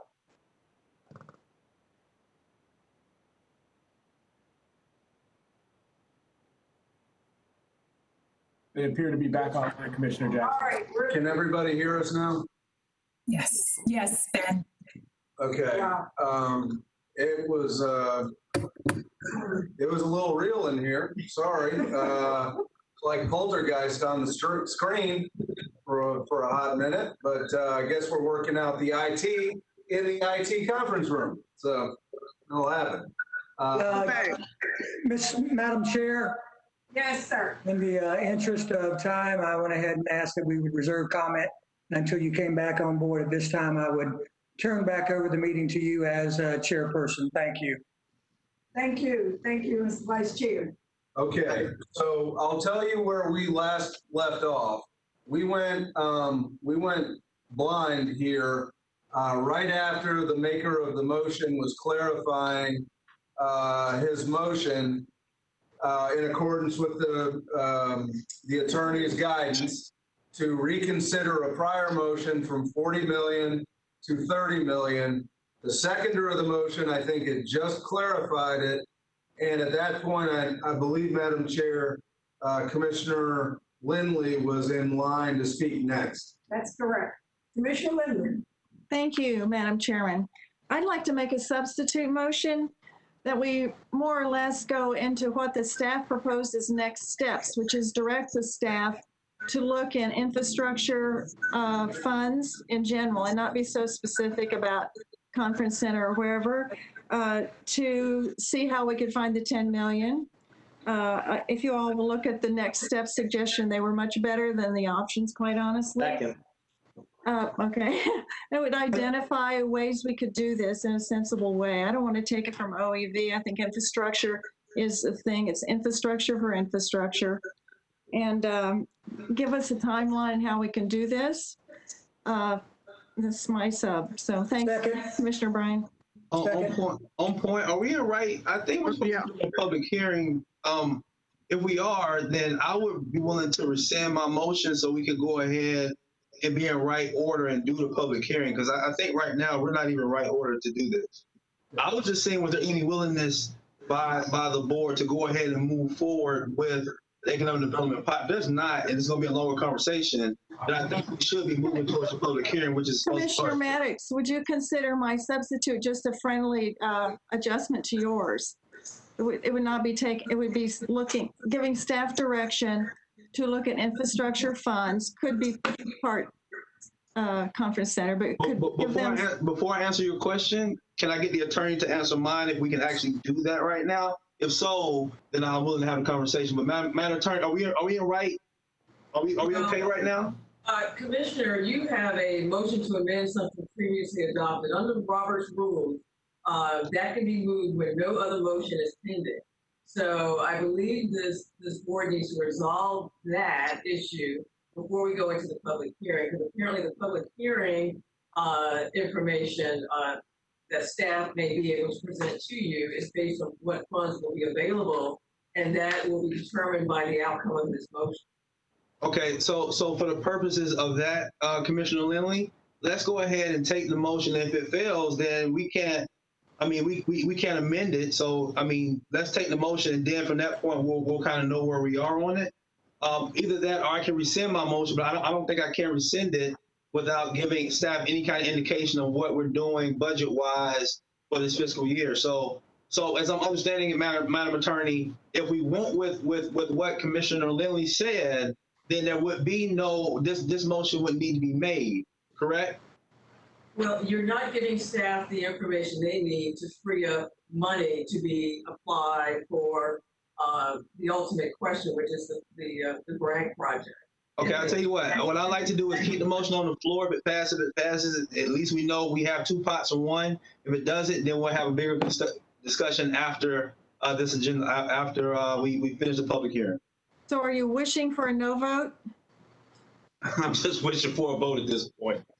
Oh, Madam Chair. For our attorney, please. We scheduled public hearing at 6. When you lost connection in the room, Commissioner Lindley was just going to make a comment or a motion to postpone the hearing for 10 minutes. Obviously, we had that 10 minutes trying to get the tech back. Where are we legally on the 6 o'clock noticed public hearing? Do we have to take I just asked that question. Just ask. I'm sorry, Commissioner Maddox. I don't think you asked exactly that, because what I was going to say, yes, I'm sorry, you asked exactly that question, Commissioner Maddox. I don't think we got the answer to that as clearly as I would like it, which is, Madam Attorney, I understand that the staff would like direction on the budget before we go into the hearing, but we have an enormous agenda, and yes, it takes us a while to get through it. So it just happened that we don't have resolution on that. And if we are now been forced to approve something quickly just to get to that hearing, we can always make this decision and amend the budget later. So we don't actually have to have it before the public hearing. Is that correct? Certainly it is 6:13 now. If it is the wish of the board, you can certainly start the public hearing. Folks are, I think, already in queue to speak, and you can address that, as you go through the public hearing. But it is the choice of the board to do that. You can either deal with the motion to amend something previously adopted and know what you're dealing with in terms of that as you go into your public hearing, or you can go into it, right now and then deal with the issue of the funding as you go. Okay, so I just want to be clear here.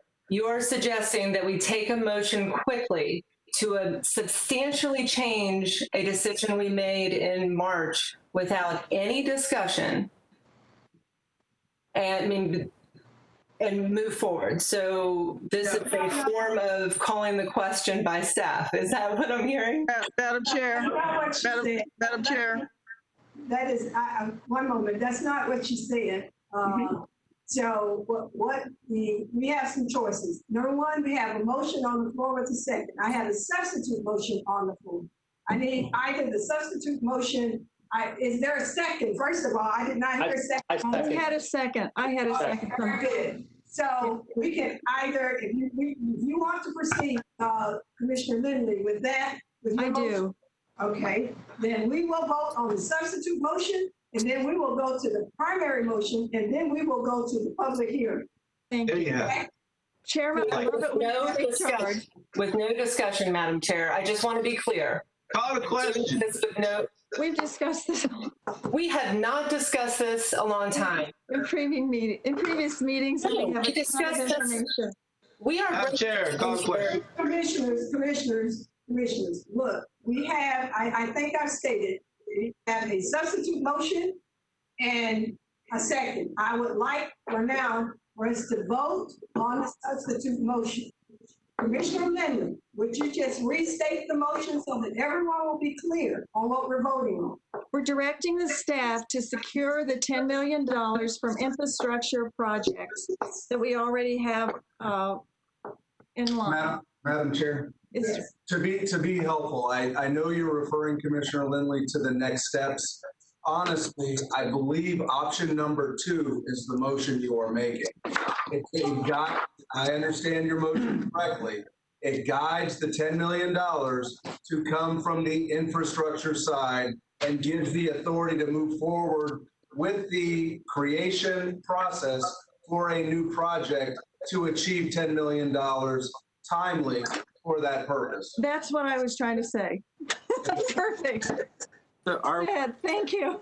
All right, we have the motion too. I thank Commissioner Jackson. Did you have a discussion or something, Commissioner Jackson? Because I'm going to call. Okay, very good. All those in favor? Wait, Madam Chair. Yes, who's speaking? Commissioner Matlow. Option 2 is what's on the table. I mean, we're in a position right now where we haven't had a chance to really have this conversation. We haven't been able yet to ask staff if they talked to Florida State and what their view is. We don't know on the first motion what a $30 million convention center looks like versus a $40 million convention center, which is the same convention center we were supposed to get for $20 million.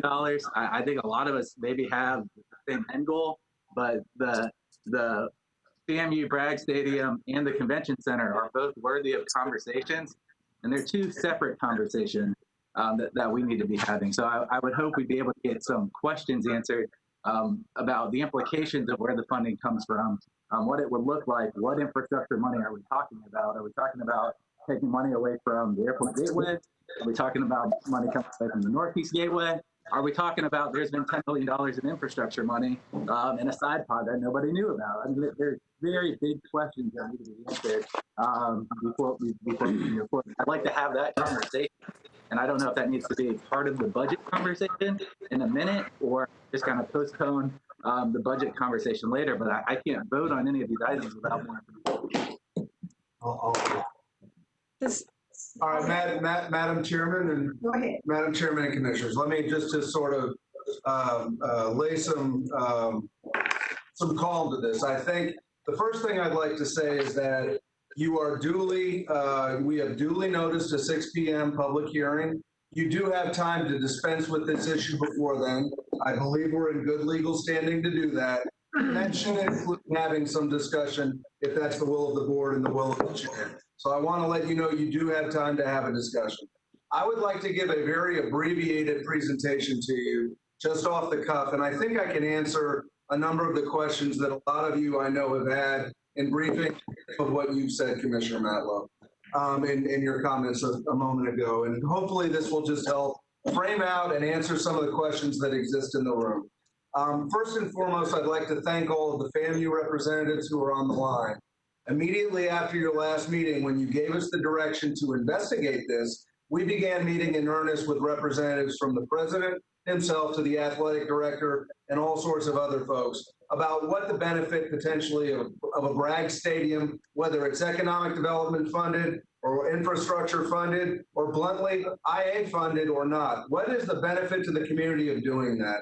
I will tell you that all of that information, I'm not going to get into a lot of those details because they're laid out pretty well in the agenda materials that have been published. And I don't know if that's necessarily the heart of what I've been hearing thus far in this meeting and the questions with the motion on the floor. But just to paraphrase at a high level, the economic impact of FAMU football generally is laid out in the analysis. The economic impact of this project generally is laid out in the analysis. Can you fund it from economic development portion? The answer is yes, is laid out in the analysis. Can you fund it from infrastructure? The answer is yes, is laid out in your analysis. And two options are presented to you. One was the original motion, and the other became the substitute motion that is what you are in standing to vote upon here momentarily. So a little bit of additional information for the good of your consideration. First, I'm going to speak to option number 2, which is the motion on the floor. Can you take funds from the infrastructure and create a new project? The answer to that question is yes, you can. Can you do it in a time frame that works for FAMU? The answer to that question is yes, you can.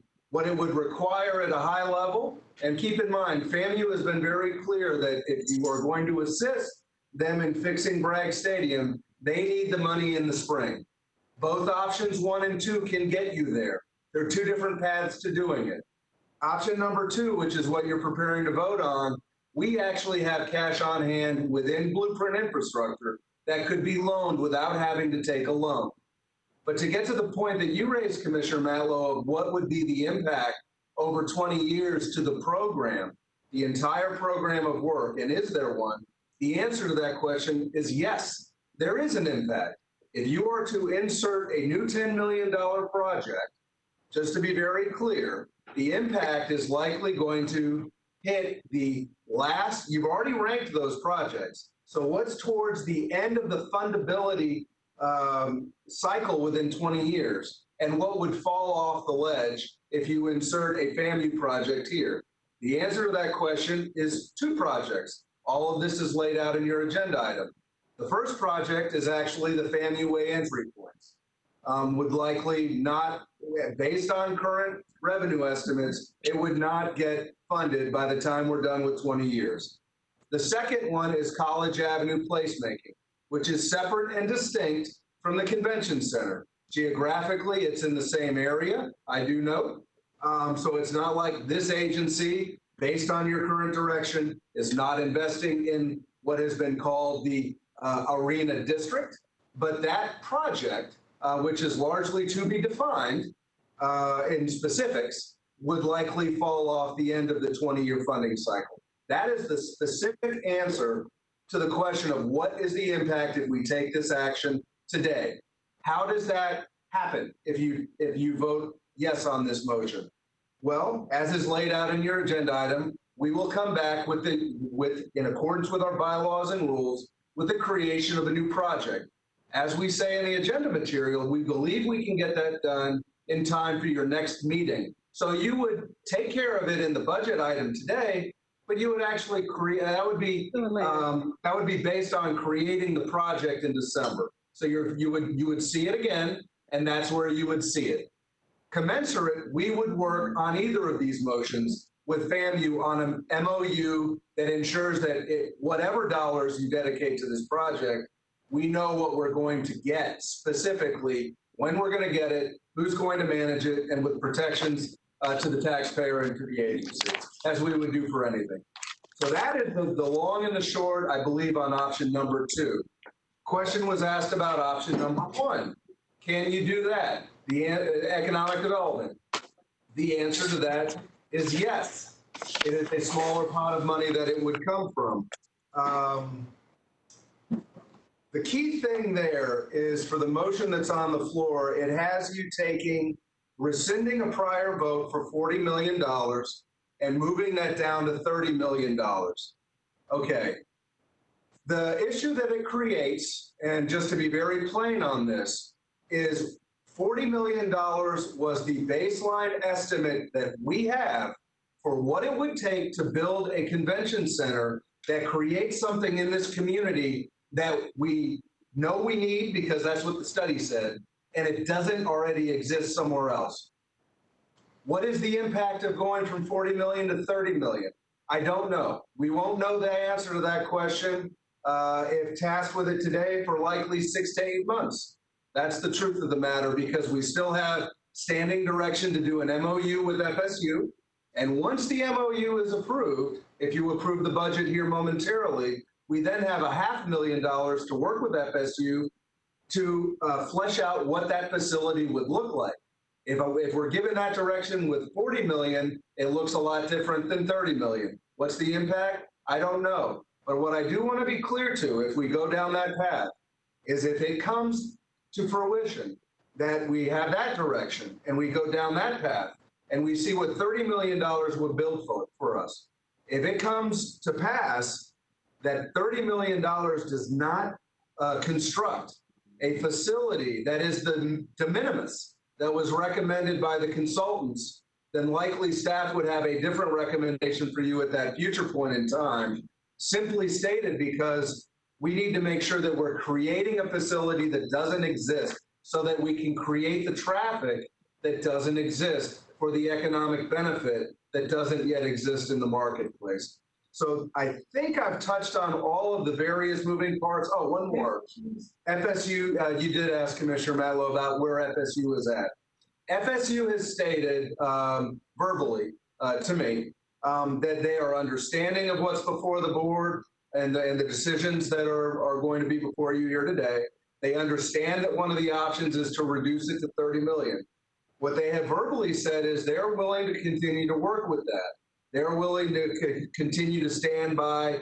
We will help you build it if you so want us to. We will operate and maintain it if you so want us to. And we won't come back to you in the future to go after a bed tax increase, for example, to help fund it, nor maintenance. You know, if the air conditioning goes out, FSU wouldn't come back and ask you for funding for a capital expenditure.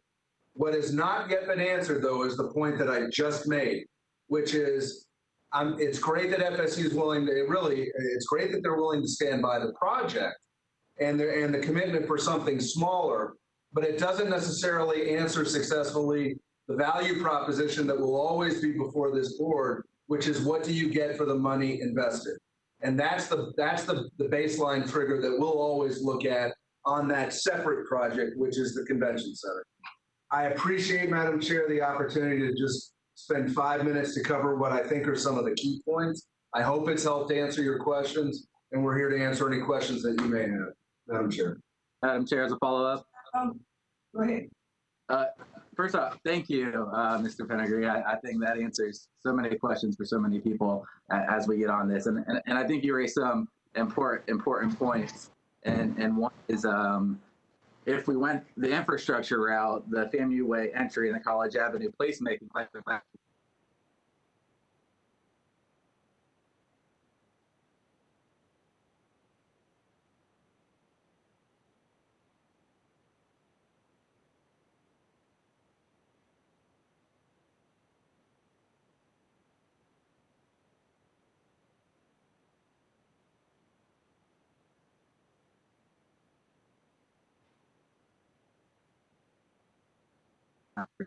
Here for a long time that people we're looking forward to going on. And conversely, if we look at the convention center, again, there was $20 million allocated by the sales tax committee for a convention center. It wasn't until a couple months ago that that doubled to $40 million. So if we're looking for a logical place to say, if you want to do at least hold up our end of the deal with the voters, what the sales tax committee put together and put out there, then the logical place would be to look towards the economic development portion of our money. I know that brings in that there's a lot of things the sales tax committee recommended for the economic development portion that we're still not able to fund. So I think that conversation deserves merit, but I don't think we can take tier one projects off the table on a whim when there's more logical places to take money from based on what people put it on or based on the information that was put out to be put it on. Thank you. Madam Chair. Commissioner DeLoach is in line next. Thank you, Madam Chair. Just real briefly, the only way I'm going to support this is if it goes on the infrastructure route. And to Commissioner Matlow's comment, in the first round of Blueprint, if you remember, the economy tanked midstream, so there were projects that we put on the board that didn't happen that we had to kind of reevaluate later. I agree, the venue project was not even on the board, so now we're putting it up there, and it's a significant change. But I feel pretty strongly that the fastest, quickest way we come out of this is with that convention center, so I want to hold tight on that. I really feel like that's the biggest economic driver we have in our community potentially, notwithstanding that construction. So if we can do the FANU project and the FFG project in the foreseeable future, I think we have the ability to do both. But I don't want to gut the FFG project. And being intellectually honest, we're paying up front and we're not paying for the rest of the life of the project, which is renegotiation part of it. We originally intended to go half on the front end and then pay a delta of $1 to $3 million a year. We split with FSU indefinitely. So I'm just saying my vote is with the substitute vote Commissioner Lilly made. I'm not going to consider if it doesn't go to the infrastructure side of the house. Thank you, Madam Chair. I have you on the list, Commissioner, who's causing a minor exit in Williams. Thank you. Mr. Meyer. Thank you, Madam Chair. You know, with the sales tax scheme spent 2 years, 18 citizens. 18 citizens spent 2 years going through these blueprint projects, and they debated each of these longer than the board ever will. And so I recognize that, and I respect that, and I want to make sure we're doing due diligence and talking this through as much as is necessary to be satisfied with making this decision. I support that project. And I'm dedicated to making it work somehow. When Ben and I were talking during the briefing about just what we're talking about now, with the family entry points and college avenue placement team, I know those are on the end of Tier 1 projects, but I want to make sure that we're all comfortable basically identifying those as the ones. You know, Ben and I also talked about the Animal Service Center with the $8 million there. You know, there may be ways we can add some variability to that and maybe get some funds from that, which would then retain the family entry points and college placement. If you think of those two, I think those two might have a better ROI for a return than the Animal Service Center. That's just me off the top of my head. But these are discussions we need to have. And a team of 18 citizens with 2 years of lively debate and discussion on these projects.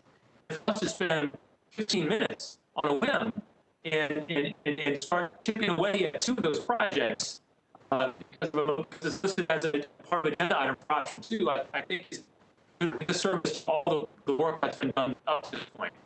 I want to make it work. I'm committed to it. I am dedicated to making that as a new project, and I will support it.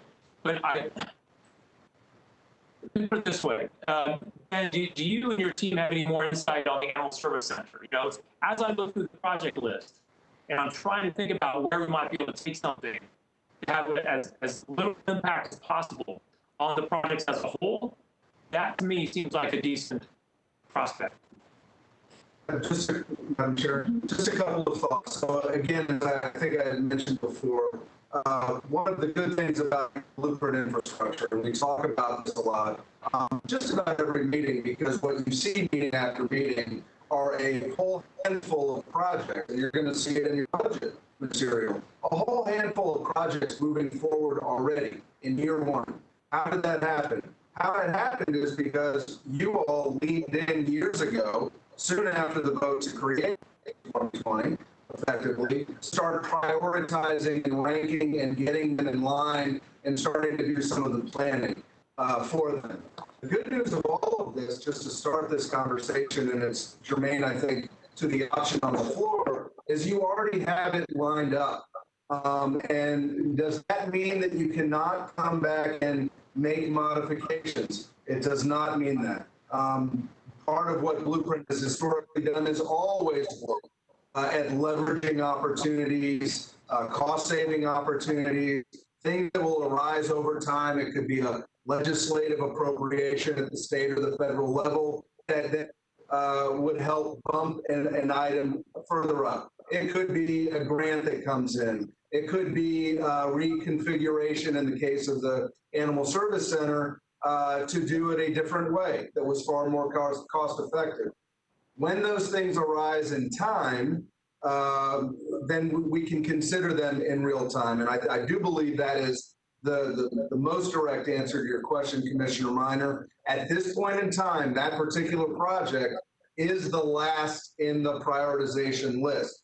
And no one knows it better, I know, than the animal service folks and the constituency that really supports that. But is there an opportunity to bring it up over time into the years ahead? The answer to the question is yes. Well, Madam Chair, well, Ben, I need to send some flowers to the team at the Animal Service Center after this meeting. I know that, but you know, that I think should be, if it's the last project on Tier 1, and it is, I think that would be something that should have been put as option 2 instead of FAMU entry points in College Avenue. I mean, because technically that's the last project in the priority list. Okay, so let me thank you so very much for the ability to clarify. If this is this is tough to do this analogy, but if this is a cliff and the unfunded projects are here and all the funded projects are up here, the animal service shelter is already down in the unfunded list. Okay. If you insert a new 10 million, you're pushing the last that are in the pot out of the pot. That's. I understand. Yes, sir. Thank you. Thank you. All right. Thank you, Madam Chair. Thank you, sir. Thank you, Madam Chair. First of all, we have people who've been waiting for our public hearing. It is unfortunate that they are still waiting. And if anyone's paying attention to the comments, I would be making comments as well if I were them, because they came here for a public hearing, and we've spent more than 3 hours without even having these discussions to get us ready for the budget. And then we're having more discussions, and to be honest with you, I don't know if they're confused about where we are with substitute motions and motions, but I certainly am, and I have a great sense of unreadiness. And I am very disappointed that we feel as though the convention center is a sacred cow, that we cannot touch it and pull $10 million out of it and sacrifice the Animal Services Center. That to me does not seem right. You got $40 million sitting over here, and I supported the $40 million. I want $10 million pulled out of that to do Bragg, build a smaller convention center. We don't know what's going to happen in the future, but we do know if we don't help Bragg get fixed, that money is going to leave this city. Also, the work that will be done over there, the minority businesses that will make money off of these repairs would also not happen. And at the last meeting, we had great camaraderie, 11-0 to support doing this project, providing FAMU brought back some information. So they brought back the information. We want to fund it. Now we're trying to figure out where to get the money from. We got $40 million sitting over here, and we got some other monies or whatever we could pull from other places and make FAMU lose their entryway, make College Avenue lose their placemaking, because we don't want to touch the $40 million sitting over at the convention center. I mean, let's do the math.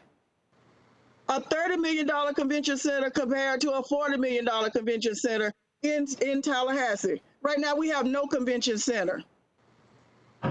So a $30 million convention center is better than a no convention center, and $10 million to help Florida A&M keep economic development going on the south side and all over this town, to me, makes perfect sense. I'm not understanding why we're backing up. Florida State has already said they're okay with it. They're changing leadership long before the convention center is built. President Thrasher has already said start the search. We don't know who we're going to be working with next. We know who we're working with right now. Dr. Robinson is here. He sat through all of this conversation. His staff is sitting here through all of this conversation, just like he did at the last meeting. And here we are, here at almost at the finish line, about to score, but we don't want to touch the convention center with Florida State. And we got citizens sitting over here waiting to weigh in on our budget. Commissioners, we're better than this. We're better than this. Let's look at our whole community. not just one piece of our community. And Commissioner Deloche, I thank you for the last time seconding my motion. But now we're talking about a convention center, and you're not here with me still. I was counting on you being here with me.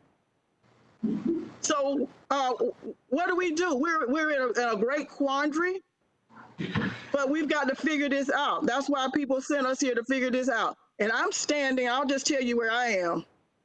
And I'm not sending flowers. That Animal Service Center, FAMU entryway, college placemaking, it needs to stay where it is. The money that's going to come to this community is going to be economic development. The money that's going to be made by the minority businesses is economic development. It needs to come out of economic development. There's a $40 million pot sitting over there allocated right now. The folks who has been allocated to, there's no memorandum of understanding in place. There's nothing that's happened there. The leader is leaving. $40 million. Let's take $10 million and make something happen real good on the south side of Florida A&M.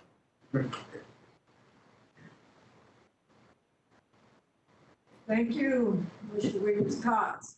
I have two more people in deference to persons who are waiting to get to the public hearing. I'm going to hear those two people, then we need to move forward, if that's okay with the commission. That will be Commissioner Dozier and Commissioner Maddox. Those two are on my list. Commissioner Dozier. Thank you, Madam Chair. I am really just saddened by this conversation. We are pitting good projects for our community against each other and implying that the process doesn't matter. And we heard the same thing about the convention center months ago, that we needed to spend more time analyzing it. We decided to move forward with it. I was reluctant for that and was actually prepared today to suggest that we wait until the engineering and design work come back to us, that study we're funding, to see if 40 million will even get the job done, or 30 million, or if this is frankly similar to the Performing Arts Center, that the costs just keep going up, that our desire, we can't make the budget work. We need to know that before moving forward. So I don't think the question of the convention center is settled yet. However, just like the Performing Arts Center, if we don't have the money to get a convention center that is actually going to be marketable and make money, then it's a waste. So we need to know that we're getting something that will benefit our community. And with that, state capitals most often have convention centers. We got a lot of associations. There's a value added, but we don't have all the details yet, and we don't know if we have the money to fund it. I agree with all of that. For FAMU, I've been thinking about FAMU so much. President Robinson, I'm sure you can hear me right now. You and I and Dr. Ostrander from FSU negotiated the restructuring of Innovation Park about 7 years ago. That gave FAMU acres of land outright at Innovation Park, and I think about $9 million a year to maintain the facilities out there. It was a phenomenal partnership. FAMU's at the table with us all the time. So on a day when we receive $10 million from the federal government, because we happen to be smart and plan ahead and have this leveraging dollars available in OEV and have the hard work years ago to prove that we could do this, this facility will benefit the engineering school that was ranked, I think, top in the state. Is that right? Congratulations. Second. Okay, I was going to give it number one, sir. We have phenomenal assets. To say that we are not supporting FAMU is troubling to me. The question on the table is how to best support our whole community. There are so many problems, so many things that haven't gone addressed, particularly in the South Side, particularly at FAMU, particularly with our minority community. But any one fund can't solve all of those problems. I think that we are not being careful enough. The blueprint process is something that's modeled in other communities, and it's because it's a very deliberative process. We take years to work through these things. Someone earlier said, we've been talking about this for a long time, let's just go to the vote. Frankly, we only heard the FAMU proposal in July. This is the first time that we've been able to discuss it with an agenda item. And all three options, OEV, which would decimate the budget. We'd have to cut $9 million from the budget right now if we funded $10 million through OEV based on what's in the agenda item, and not have any money left for economic development programs. That wouldn't benefit FAMU, FSU, our entrepreneurs, job creation, nothing. Infrastructure, it takes 2 public hearings. And Ben, I'm gonna have a question about this in 1 second. For FSU, I already mentioned it. We don't know if 30 million would do the job. All 3 scenarios need more information. I don't see why we can't take this up at the December meeting when we have more information on all 3 of these things and we can hear from our constituents. And if we could complete the FAMU project in between the 2021 and 2022 football season, it seems like we can still get some of this done if we choose to do that in December. So we are making a choice with very little information about the implications. And Ben, this is where I'm going to end with this question. You mentioned the animal shelter and some other projects that were at the bottom of the list that might not be funded. And you mentioned the importance of leveraging dollars. But direct from this item, you say, with the $64 million reduction in sales tax revenue, yes, Commissioner Deloge, we've been down before, and because we invest in our economy, we get more revenue. So it may get better if we're smart about this. We may be able to do everything in the long term. We don't know this right now. We're in the middle of a pandemic. So right now we got $64 million shortfall. You say that Blueprint Infrastructure is not anticipating funding any available or having any funding available to support locally preferred improvements for Orange Avenue, for Spring Hill, for any of those projects. That is substantial. That is walkability. That is stormwater. That is other things that we want as part of the Blueprint way. And you also say that this could impact the alternative sewer solutions, in addition to North Monroe Gateway and the other projects you've also mentioned. Is everything I said correct? Yes, ma'am, Madam Chair. Yes, and when we get to the budget, the preamble or the opening to that, I'm going to say a lot of the difficult conversations, commissioners, you actually dealt with 3 months ago when we brought forward the updated revenue estimates lower. And whereas a year ago, I was able to sit here based on higher forecasts and say, commissioners, I think we're gonna be in a posture to get it all done. COVID and the pandemic have had a substantial impact at this point in time. To echo you, Commissioner, will it get better? We're working towards it. But no, that is reflected in your agenda material. Thank you, ma'am. Okay. So just to reinforce this, I have been a supporter of FAMU for 10 years. I think everyone on this board supports FAMU. What we're talking about is how best to do this and when to make the decision. If this is funded today out of the convention center, we might not get it. Any of the 3, we are doing it without any public input, real public input, because it's coming before the public hearing. And we are doing it without knowing if we will lose the convention center, what other projects we affect. We need to push this to December. Thank you. Madam Chair, on point. I'm sorry. We do have people, as you said, Commissioner Williams-Cox, looking for the Madam public Chair, comment. on point. I thought you said there was 2 more speakers, Madam Chair. Madam Chair, on point. Yes, I do hear you, Commissioner Williams-Cox. If you would let Commissioner Maddox speak, I will come back to you. Thank you. Commissioner Maddox. Thank you, Madam Chair. We say that there was no public comment given on this item. But as I remember it, there was at least 5 or 6 people who spoke at the beginning of this agenda specifically about this item. So we can't say that there wasn't an opportunity for public comment when there was opportunity for public comment at the beginning of this meeting specifically for this item. Now, the public comment that will come specifically for the public hearing. That's the public comment that we're supposed to be hearing next, correct, Madam Chair? Correct. Which would not be even germane to this particular project because this was supposed to be decided before we even took comment for public hearing. Look, at the end of the day, I said this last time we were here, and I'll say it today.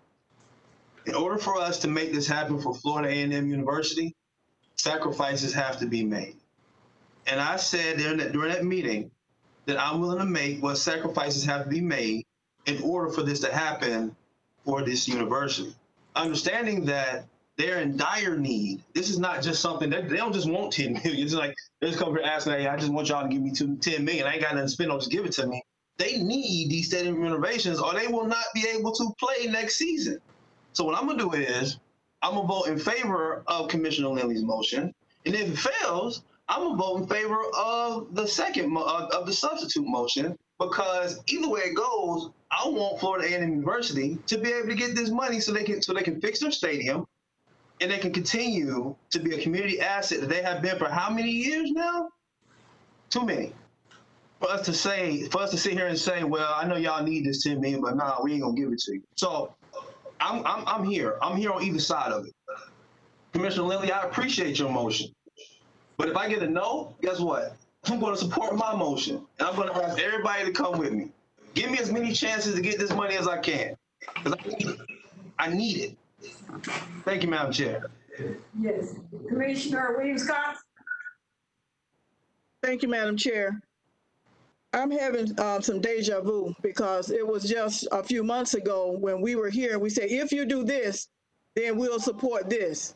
So FAMU went away and they did this. Commissioner Dozier, I can appreciate your disagreement, but we did record it. And there was an 11-0 vote to support this if FAMU came back with what they needed to come back with. And they have come back with, in fact, they had much of it at that meeting. And so they've come back. To push back to December, again, to have more uncertainty is disingenuous, and that is not what we agreed to. That's not what I left understanding. It was my understanding that when they came back with what we'd asked for, then it would be just a matter of accepting what they had provided so that we have documentation of what was going to occur, and then we would be moving forward with this item. The fact that we are still talking about this one item almost an hour after the public hearing was supposed to begin is, I don't know what citizens are thinking, but I just wanted to remind us that this was an agenda item at our last meeting. And so it has been agenda. Direction was given to staff. Staff has come back with a couple of options. We need to choose one of those options and we need to go forward. I told you where I stood on the option, where there is money, that's where I think it needs to come from. Okay, I think we have completed everyone that wanted to speak. And so we are now going to go ahead with the substitute motion. And Commissioner Minor, you're muted, sir. Thank you, Madam Chair. Just really quick. So this substitute motion that we're voting on will basically allocate $10 million to Bragg, and then we will basically have to do reductions to FAMU entry points and College Avenue placemaking. If this motion fails, then we go back to Commissioner Maddox's original motion, which would take $10 million for Bragg but then see the reduction coming from the convention center, as a result of which we will then need to talk with FSU and then determine with them what that $30 million will bring us and what type of economic impact that will have. Is that correct? That's my understanding. High level, you are correct. The only caveat is it's not going to impact the budget you're about to vote on because those projects are in out years. What I wanted to state clearly was in your out years is when those projects really would feel the pinch of the action here today. Understood. Thank you. Madam Chair, correction to what was described, what was described to Commissioner Minor. Commissioner Minor, you would not in the original motion, you would not be taking a vote to allocate dollars. What you'd be taking a vote to do is to take $10 million to make available for then a motion to be made to allocate the dollars. So it's not about allocating dollars. It's a two-step motion. Gotcha. Thank you. Gotcha. Thank you. Okay, I'm gonna have the roll call. Commissioner Deloge, Aye. Commissioner Proctor,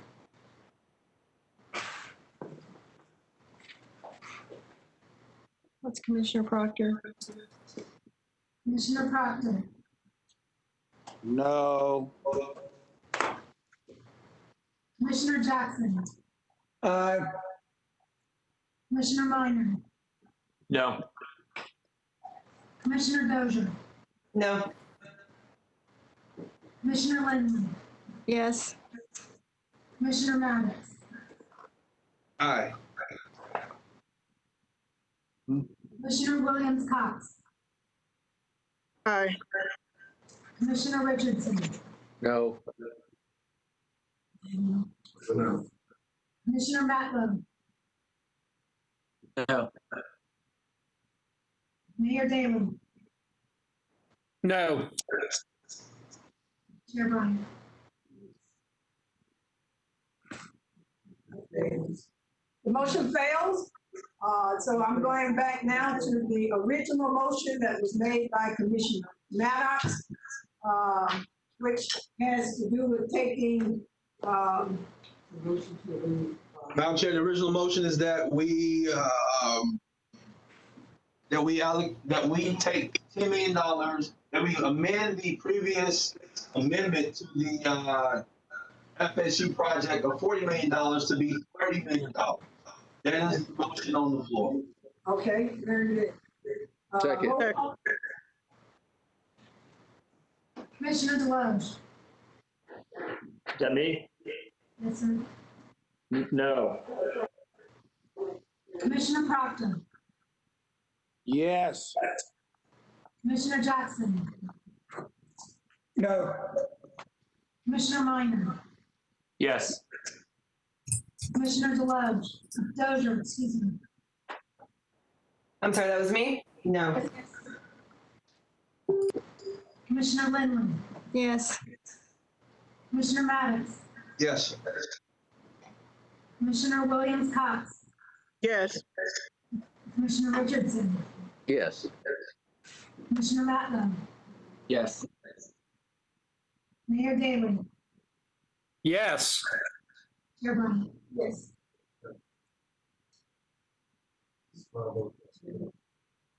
Motion passes. Motion passes.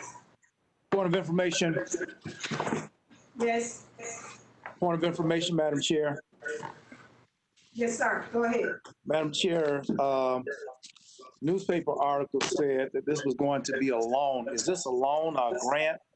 And I have looked through all of the minutes from attachment 2, and I have not seen anything about a loan. I did hear Mr. Pingree indicate something about a loan. Is this loaned out money? Is this a loan what we're doing? Help me to understand. Yes, sir. Very simply, Madam Chair. Very simply, we're going to take a loan out and pay debt service on that loan to be able to make this payment if this continues. It is a grant to the university. Okay. And the method that we've just chosen actually expedites your ability to move forward in the morning to do so. Based on that motion and what you do now in your budget, yes, I have the direction I need to move forward and work this issue. Very good. Thank you, Madam Chair. You're welcome, sir. Don't we now need another motion? Yeah. We now need the motion to allocate, right? Yeah, allocate. Madam Chair, Yes, ma'am. I move that the $10 million that has become available be allocated to the Bragg Memorial Renaissance project. Second. It's been properly moved in second. Any discussion? Second. Thank you. Roll call, please. Commissioner Deloge.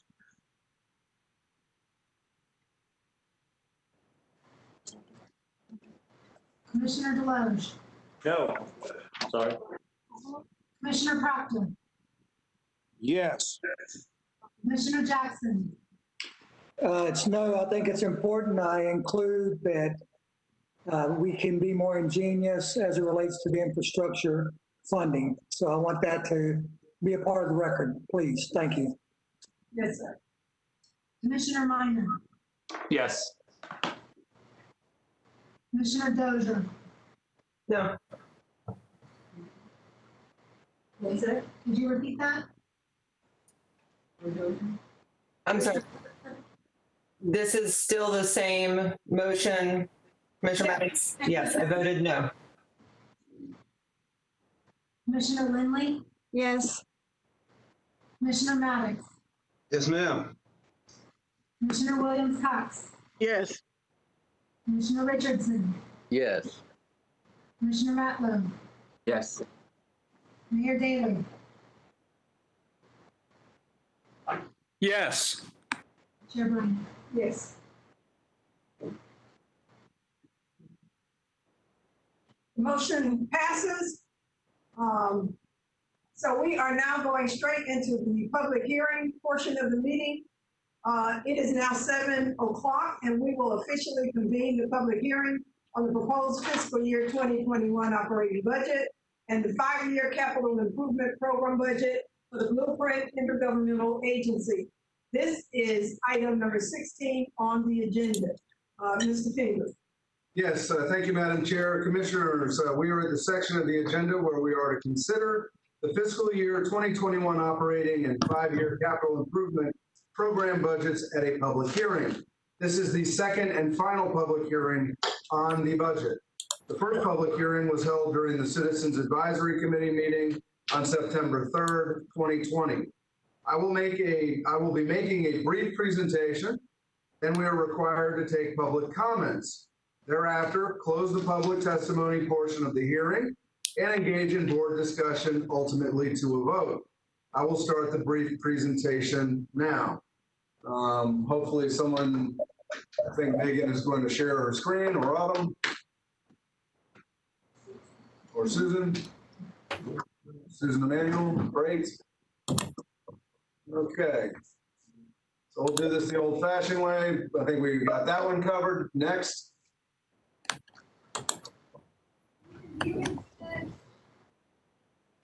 And again, next. Okay, commissioners, as I just stated, the budget process that culminates today, you've actually discussed quite a bit in the earlier parts of today's agenda.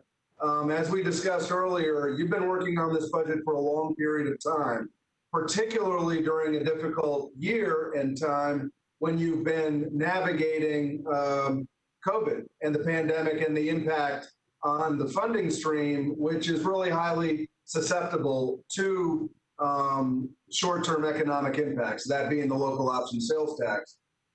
You've touched the budget at a number of different points in time. I would like to highlight your action, for example, previously in creating the Cedar and Lean grant programs at 2 different meetings respectively. But this really began in earnest back in April and at the April 15th and May 26th board meetings. And then significantly, as we discussed in July 9th, you received those updated budget estimates and the impacts that those have had. As noted previously, your first public hearing was at September 3rd at the Citizens Advisory Committee meeting, and you're set to take final action on next year's budget and the 5-year CIP here today. Next. Consistent, so where is this at a high level? Commissioner, this budget is exactly where you left it last at the workshop, with 2 substantial or I guess, key changes. Bullet number one, or change number one, the budget is included $100,000 in the fiscal year 2021 CIP, as you directed us to do. You actually acted on that study earlier in your agenda here today. Two, it includes $12 million in program bond funding in the 2024 fiscal year to fully fund that fairgrounds project. And then, you know, the impacts of that are laid out in the fiscal year 21 to 25 capital improvement program budget. And then, of course, later on, when you get to the motion, and I just highlighted here, we will need to incorporate into whatever motion you make the actions that you just took on the brag item. We can do that verbally and have that achieved for the purpose of approval of the budget here today. So the agency budget overview, this is just again at a high level, commissioners. And you're looking at $173.5 million sales tax revenue over the 5-year CIP period. We're going to fund 23 projects at over $250 million during the 5-year CIP to improve quality of life across the community with economic positive impacts as well on major infrastructure. You see some of the other highlights here on the screen in terms of leveraging. Significantly, I would like to highlight, though, no increase in staffing level beyond the prior positions that have been approved.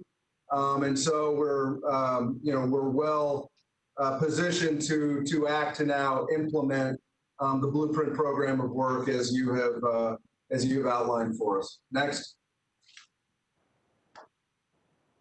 The revenue forecast, just at a high level, I don't want to spend too much time here because I do note that we covered this substantially back in July, but as was discussed earlier, there is less funding based on current revenue forecasts over the lifespan and the 20 years of work. We will continue to monitor this as you would expect every year moving forward, and our objective, of course, is that there would be a rebound after this recession we're experiencing and propel to hopefully some revenue increases in the years ahead. Next. I think I'm turning it over to Autumn at this point in time, and then Christina might have a couple of comments on the OEV slides, and that should conclude the presentation. Autumn. Okay, thank you, Ben. Let's narrow down our focus into just the infrastructure side of the budget. We estimate $147 million in sales tax revenues collected over the 5-year period, $140.85 million in bonds and loans. So that's our main revenue source for the infrastructure program. After we take out for debt service and operating costs, that puts about $260 million in play for the infrastructure projects over the next 5 years. Next slide, please. Let's just talk about our operating budget first. The draft fiscal year 21 operating budget is about $3.2 million, which is actually a decrease of almost 8% from over last year's budget. We maintained our existing personnel and positions, but we did delay the hiring of the right-of-way manager position and decreased our travel and training budget. However, our capital outlay is increased slightly. We have a 20-year-old F-150 and the transmission is gone, so we need to replace that car. For the capital side, we are reallocating funds to those projects that were impacted by the fiscal year 20 amendment that was done earlier this year. And we also have highlighted our bonding strategy over the next 5 years, which is to issue 2 separate bonds, one in fiscal year 22 and one in 24. Next slide, please. Thank you. This year is our first year of full funding for our annual allocation projects. Each year, we're going to be allocating about $9.9 million to water quality, transit, parks, bike ped infrastructure, and additionally sidewalk improvements. Most of those funds actually get split between the city and the county, but Blueprint does have 2 of those projects, the implementation of the Greenways Master Plan and the bike route system. And I know we're going to hear about one of those projects later on with the Capitol Circle Southwest Greenway. Next slide, please. Here's honing in now on the capital budget singular project allocations. Over 5 years, approximately $200 million of investment in local infrastructure improvements. $112 million in total bonds, as we mentioned, one in fiscal year 22 and the second in 24. Those bonds will accelerate the completion of regional infrastructure improvements. That's including our airport gateway and our Northeast Connector Corridor, Bannerman Road, as well as now our Fairgrounds project. We included funding for the Wulani project through the $28.5 million low interest loan from the State Infrastructure Bank loan through FDOT. And to highlight some of our CCQ projects, this is the first year that we're seeing funding for the Midtown Placemaking, for the Fairgrounds project, and now we're seeing funding for the Lake Lafayette and St. Mark's Regional Linear Park project. Next slide. This is just to highlight the proposed fiscal year 21 capital allocation builds us towards over $40 million in construction within just the next 2 years. New sidewalks and trails creating 5.9 miles of new connectivity and accessibility. 4 corridor enhancements projects providing new pedestrian, roadway, and aesthetic amenities. Monroe Adams, Midtown, and Van Buren. And you might say that's 3, not 4, but Monroe Adams is actually 2 separate blocks of improvements. So we say 2 corridors there. 3 new community parks providing 124 acres of recreational space. Greenway project, 6.4 miles of conservation and connectivity. 2 water quality improvement projects, an exciting history and culture trail project showcasing the history along FAMU Way, a new regional trailhead for the St. Mark's Trail on FAMU Way, and let's just end with something that we know is essential and important, a new restroom at the FAMU Way playground. Ben, that concludes my presentation. Go to Christina very quickly to walk through her budget, please. Commissioner, this is the presentation on the OEV operating budget. As you can see, we have maintained our existing personnel and positions. We've reduced travel this year. We have had an increase in computer software, mostly related to our MWSB compliance, contract compliance software, as well as a digital platform to streamline site selection with the Enterprise Florida's service as well. We recently moved into a new office, so Ren is in there too. And again, you know, we're focusing on transitioning to a virtual format given the new normal. Next slide, please, Susan. When you look at our capital budget, there is $3.4 million allocated in here to support business expansion, the Tallahassee International Airport, the Convention Center, and the LCRDA Incubator Pledge. We've decreased funding in business development and allocated that to strategically market local businesses to help drive business development activities. And we've increased funding to local business, workforce, and MWSB activities. Next slide, please. And as been mentioned, commissioners, we will make those corresponding reductions based on the motion that you just made to reflect the FAMU in our OEV budget. Thank you. Okay, Madam Chair, I'm going to ask Ms. Emanuel to take the slide down. That concludes, where's my script? Madam Chair and Commissioners, that concludes our presentation. At this juncture, Madam Chair, I would ask that you call for any public speakers on the proposed budget plan. I do note that Mr. Dan Shear is there to help walk us through the public speakers. Okay, Mr. Shear, do we have any members of the public waiting to comment on the budget item? Yes, Madam Chair. Please proceed. Yes, Madam Chair. The first speaker will be Ms. Sierra Bush-Rester, followed by Ms. Marianne DeArchangelis. Ms. Bush-Rester, you will have 3 minutes. Please state your name and address for the record.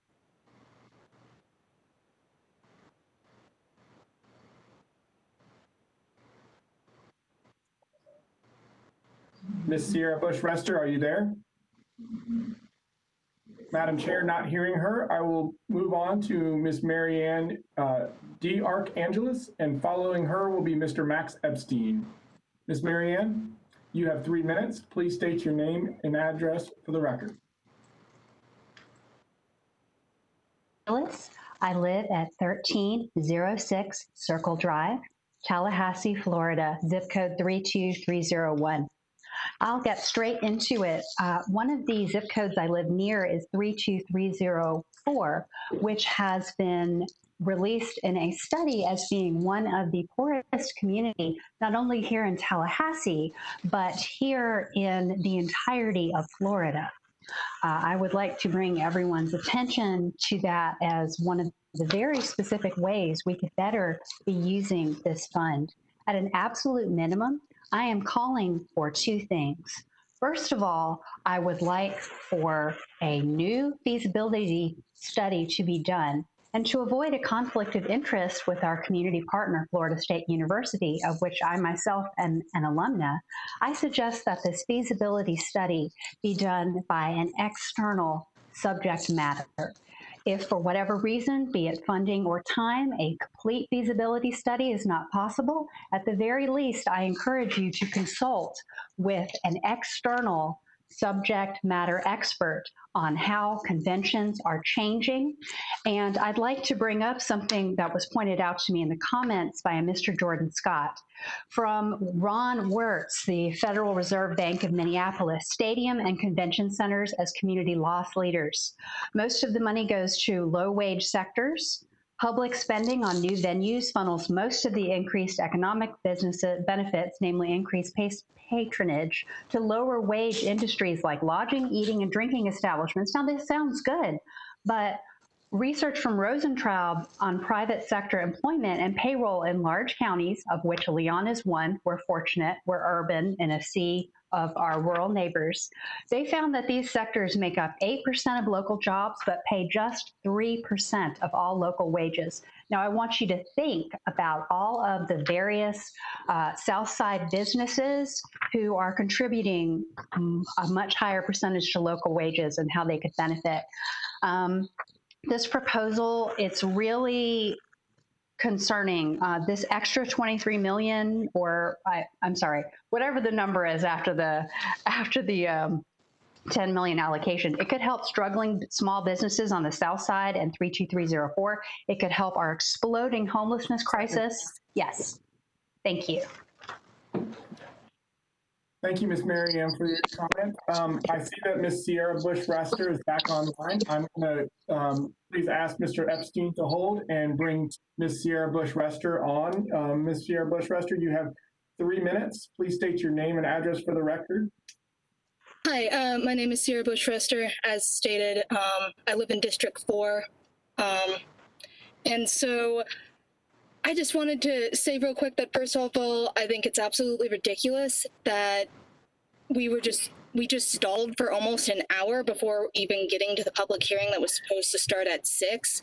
I am currently sitting in my car because I don't have great internet at my house. I am a mother of 3 children, and I am missing time away from my family to be here in my car so that I can make public comments and so that I can speak.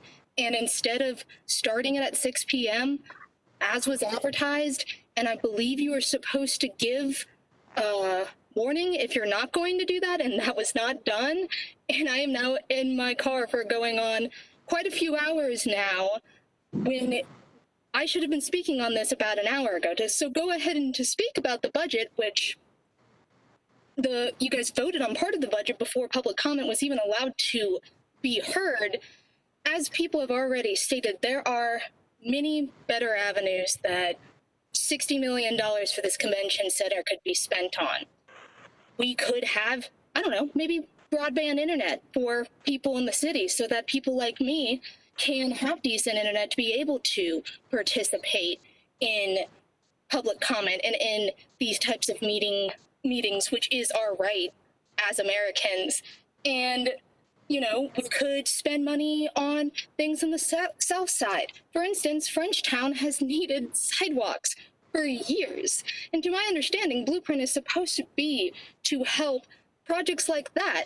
And yet we're not funding stuff like that. We're just putting money in the pockets of FSU and the convention center and of John Thrasher. And I find that ridiculous. There is obviously and clearly a theme in Tallahassee where the people are being silenced and for the needs of special interests and developers. You just literally silence the people for an hour. And I'm emotional here because I am sitting in my car in the middle of a pandemic. My family is still isolating. I had to put myself in danger to walk into CVS so that I could buy a charger, so that I could keep my computer charged, so that I could be part of this. I am putting my child's life in danger because I could bring something home to him. I have a almost 2-year-old child and 2 older kids who are in school. And I am just trying to participate in this, and it's absolutely ridiculous that you're denying it. And Brian, you are my representative, and you've said nothing, and you just sat on your hands. And Mayor, who, when you addressed me in the city commission meeting, when I had the same question about why did we stop public comment to move to the hearing, you said, oh, well, we always have to start hearings right away at the time. Why weren't you saying that just now? Why weren't you echoing the same things that you told me on the city commission meeting last week about how hearings have to start right at the scheduled time? Why didn't you say that then? It's ridiculous. Thank you for your comment. Thank you. Next up, we have, Madam Chair, we have Mr. Max Epstein. Following Mr. Epstein will be Mr. Darwin Gamble. Mr. Max Epstein, you have 3 minutes. Please state your name and address for the record. Max Epstein, 1001 San Luis. We just had a really irregular, is the word, discussion past the scheduled hearing. We've had irregular votes by the county commission to extend Bolani. We've had irregular votes everywhere in the middle of a pandemic without proper public input. This convention center was passed in March, and according to the agenda item, if we were to experience a recession, we'd have no economic development money for the future, period. We were already in a recession in March when that was voted upon. And now we have a pandemic that caused a $97 million shortfall. I guess maybe it's down to 60 in today's agenda item. I'm not sure. But we're going ahead with voting for large projects that will take money away from other projects that are needed. There's no doubt about that people voted upon. We need an entire rethink and a pause to this convention center. And I love FAMU, but we need to find some money for them to match dollars coming in, grant something else to support that $10 million.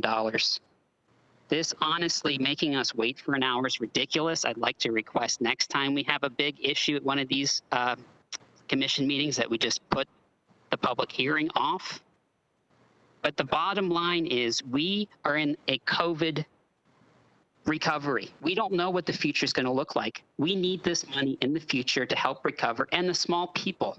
We don't need to be giving $40 million to FSU that's going to create a bunch of jobs to sling hot dogs. We need to give money to small businesses and people. And I find all of this highly irregular and without public input. We only had 3 minutes earlier to talk about all the issues. I couldn't even talk about FAMU.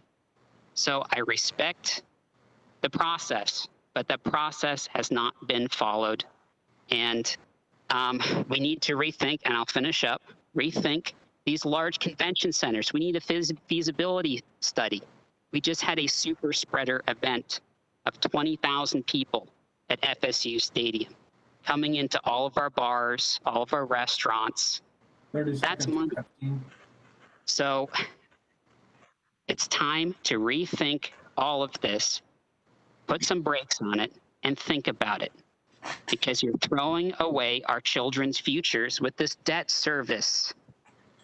We're spending 30% just to get stuff done instead of waiting a few years and collecting the money. That's money that could be spent on affordable housing, broadband and other issues that our community needs, or a sidewalk on Tharp Street so I don't see people walking in the street to school. Thank you. Thank you, Mr. Epstein. Thank you for being prompt. Next up, Madam Chair, we have Mr. Darwin Gamble, and following Mr. Gamble will be Ms. Sarah McCabe. Mr. Gamble, you have 3 minutes. Please state your name and address for the record. Darwin Gamble, 1248 Halifax Court. Can you hear me?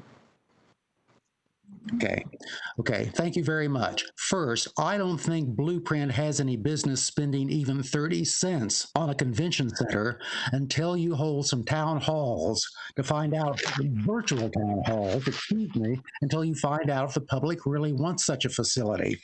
I think that this is not, excuse me, this is not our last pandemic. I also think that convention centers as we know them may be going out of style. I also need to say this. The public was never told that Blueprint was going to pay 100% of the cost of the convention center, no matter what the total cost was going to be. We were always told $20 million. That's the figure in the Sales Tax Committee report. That's the figure in the interlocal agreement. In fact, it says up to $20 million. But all of a sudden, on March 12th, we were told that $20 million was just a placeholder, and the total cost bloomed from $20 million up to $53 million. That is not what we voted on. Absolutely. So I think you have to at least hold some town halls to get public sentiment on this thing.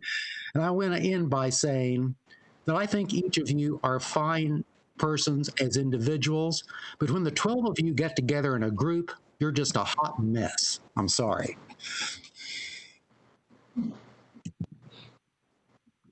Thank you, Mr. Gamble. Next up, Madam Chair, will be Sarah McCabe, and following Ms. McCabe will be Ms. Chelsea Reimert. Ms. McCabe, you have 3 minutes. Please state your name and address for the record.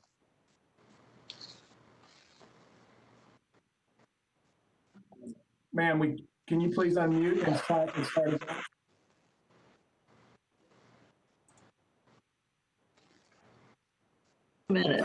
There you are. We have you now, ma'am.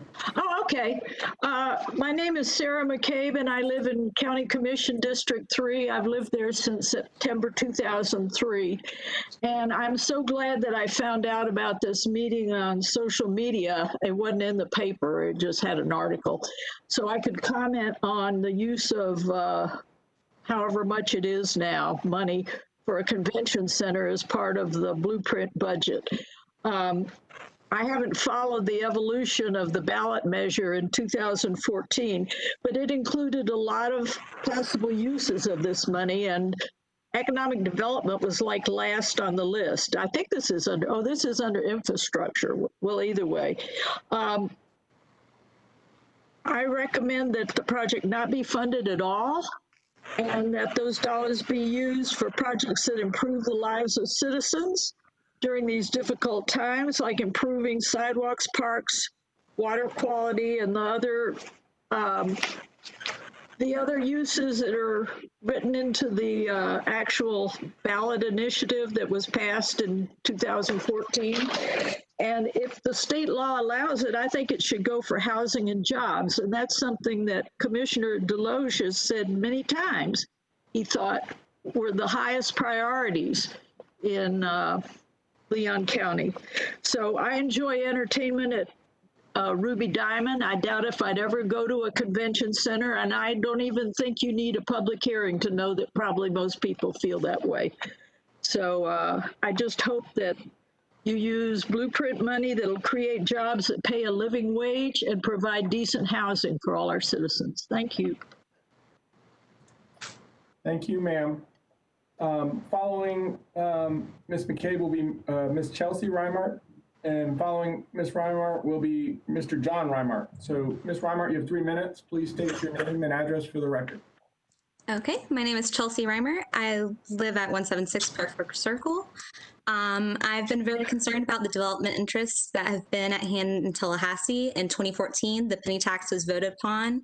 And for those that do not remember that, it was to provide the projects designed to improve roads, reduce traffic congestion, protect lakes and water quality, reduce flooding, expand and operate parks, recreational areas, invest in economic development and other uses authorized under Florida law, and to seek matches funding for these proposals.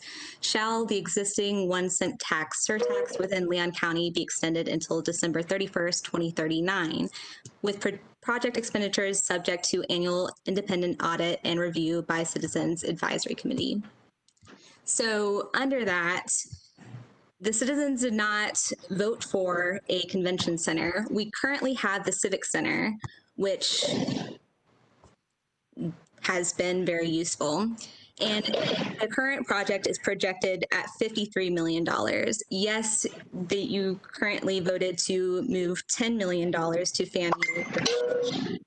A lot of us appreciated, since I graduated from there, FAMU does need that money. However, public comment has been delayed by over an hour and 15 minutes to be exact, and there has been the constant suppression of public voices, which many of us has been very disappointed with.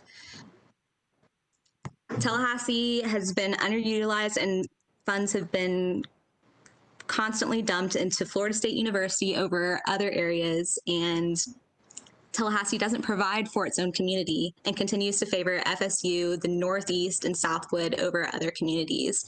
And I'm continuously dismayed over Tallahassee valuing profits over its people.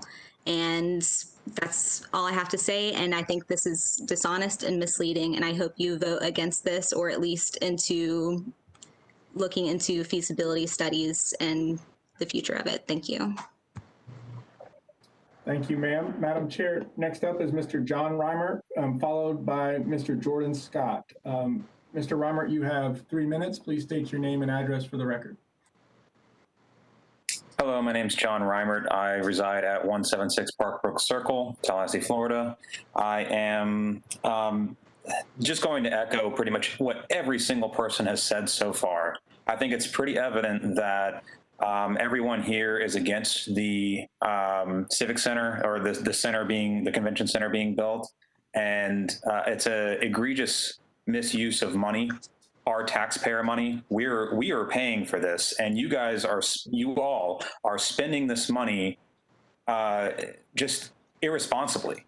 There are thousands of different ways we could be spending this money, and every single one of you are going to go to sleep at night tonight and think that everything's just fine. You're spending all this money on some convention center that's going to help, but it's not going to help our community. What would help our community is building affordable housing and helping people with jobs. We're in the middle of a pandemic where hundreds of thousands of people have lost their jobs. Many, many, many people in Tallahassee are homeless.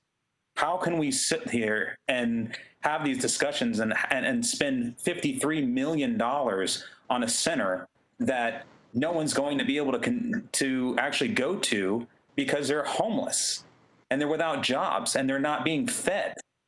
How can we do this? How can you sleep at night?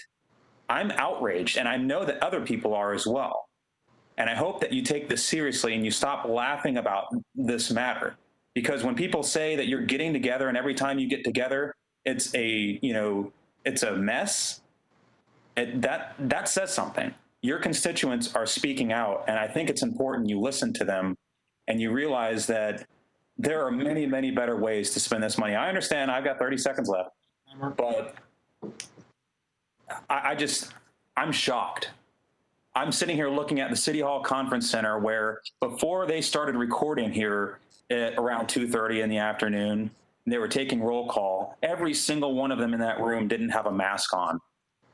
And yet you're pushing mandates to wear masks when you're not even wearing masks in the same room. You're less than 6 feet away from each other and you weren't wearing masks before the recording started. I'm ashamed, and you should be as well. Thank you. That's time. Thank you, sir. Appreciate that. Madam Chair, next up is Mr. Jordan Scott. Following Jordan Scott will be Dr. Jerry Seed. Mr. Jordan Scott, you have 3 minutes. Please state your name and address for the record. Yeah, well, my name is Jordan Scott. My address is 1919 Dawsey Street. That's in Tallahassee, Florida, 32303. I don't think I have much to say because a lot has already been said. I do want to just mention that I'm from Tallahassee. I'm from the public school systems here. So I'm not an outsider. I'm legitimately from here. What we want to know is what is the best thing to do for Tallahassee? Not the university people. I go to FSU. I'm a PhD student there. That's great. But the best interest of the FSU PhD students and the professors is not necessarily the best interest of the hundreds of thousands of people who live here. What we want to know is what is the best interest. So building a convention center, $53 million or $30 million, however many $1 million. We know, and I think that you all got an email that said, hey, this is probably a bad economic position to take. I think we know that. One thing I know for sure, I had a conversation with a friend that works in this industry, and his position was, well, the sort of quiet thing that we know is that it's never going to recover. We're never going to get the convention centers the attendance of the convention centers that we ever got before, because we got the telecommunication that we've learned about through coronavirus. And so now we know, okay, well, a lot of conventions that maybe used to exist are going to go online. And the ones that are still going to exist are going to have an online option, so they're going to be much smaller. So is there an economic, if there ever was, which there probably wasn't, but if there ever was an economic advantage to building a convention center, it no longer exists because of coronavirus. People have learned better. They're doing something quite different. And so we need to make sure that we are aware of that. If we are going to make... Connecting. I'm sorry, is there a problem? Yeah, no problem. Go ahead. If we're going to make a decision to build a convention center, we need to know that this is a economically sound position. And it does not seem in any way that it will be, especially post-coronavirus. And thank you. I will see the rest of my time. Thank you, Mr. Scott. Next up, Madam Chair, is Dr. Jerry C., and following her will be Ms. Lucia Summer. Dr. C. Thank you. I've been listening, and I've been on since 3 o'clock. And I think the thing that's striking me is that this business with this convention center shouldn't even be considered. It should have been struck as soon as we knew we had this pandemic, and that things are changing in front of our eyes.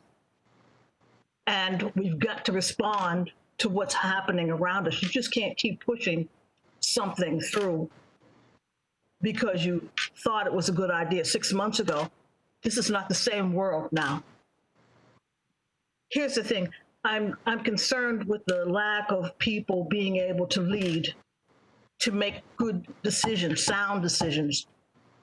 We know we're in trouble when we see people in riot gear throwing our children on the ground. We know we're in trouble because bad decisions are starting at the top and they're leaking down. And that's causing just a snowball of bad decisions, one after the other. We've got people living in the street. We're trying to keep the homeless from laying down on a bench, for God's sake, instead of trying to figure out what are we going to do about it. But we're thinking, actually considering giving $30 million to FSU. They've got millions of dollars stashed away. Why do they need our tax dollars to hire people to work for less than minimum wage? But here's the thing. You hear everybody talking, but you keep pushing the agenda. I don't know why. I don't know who it is you're trying to please, because you're supposed to represent us. We should be hearing every one of you reflect our viewpoints. And I think you can see there's a gathering crowd. The difference is this crowd, these young people, they're not going away. And I think the answer is going to have to be, we're going to have to look at recall votes. We're going to have people at the table who hear us, who respect us, and who do what we ask. This is a town with brilliant people in it, for God's sake. 2 universities. You've got the best, the cream of the crop here. People can think, they can tell you what to do. If you're not going to listen, we're going to have to go to the next step, and we're going to have to recall some people. And it's not that tricky to do. I've already looked it up. It's not hard. 30 seconds. But people are not going to continue down this path. Thank you. Thank you, Dr. C. Next up, Madam Chair, we have Lucia Sommer, and following her will be Ms. Elizabeth Winchester. Ms. Lucia, you have 3 minutes. Please state your name and address for the record.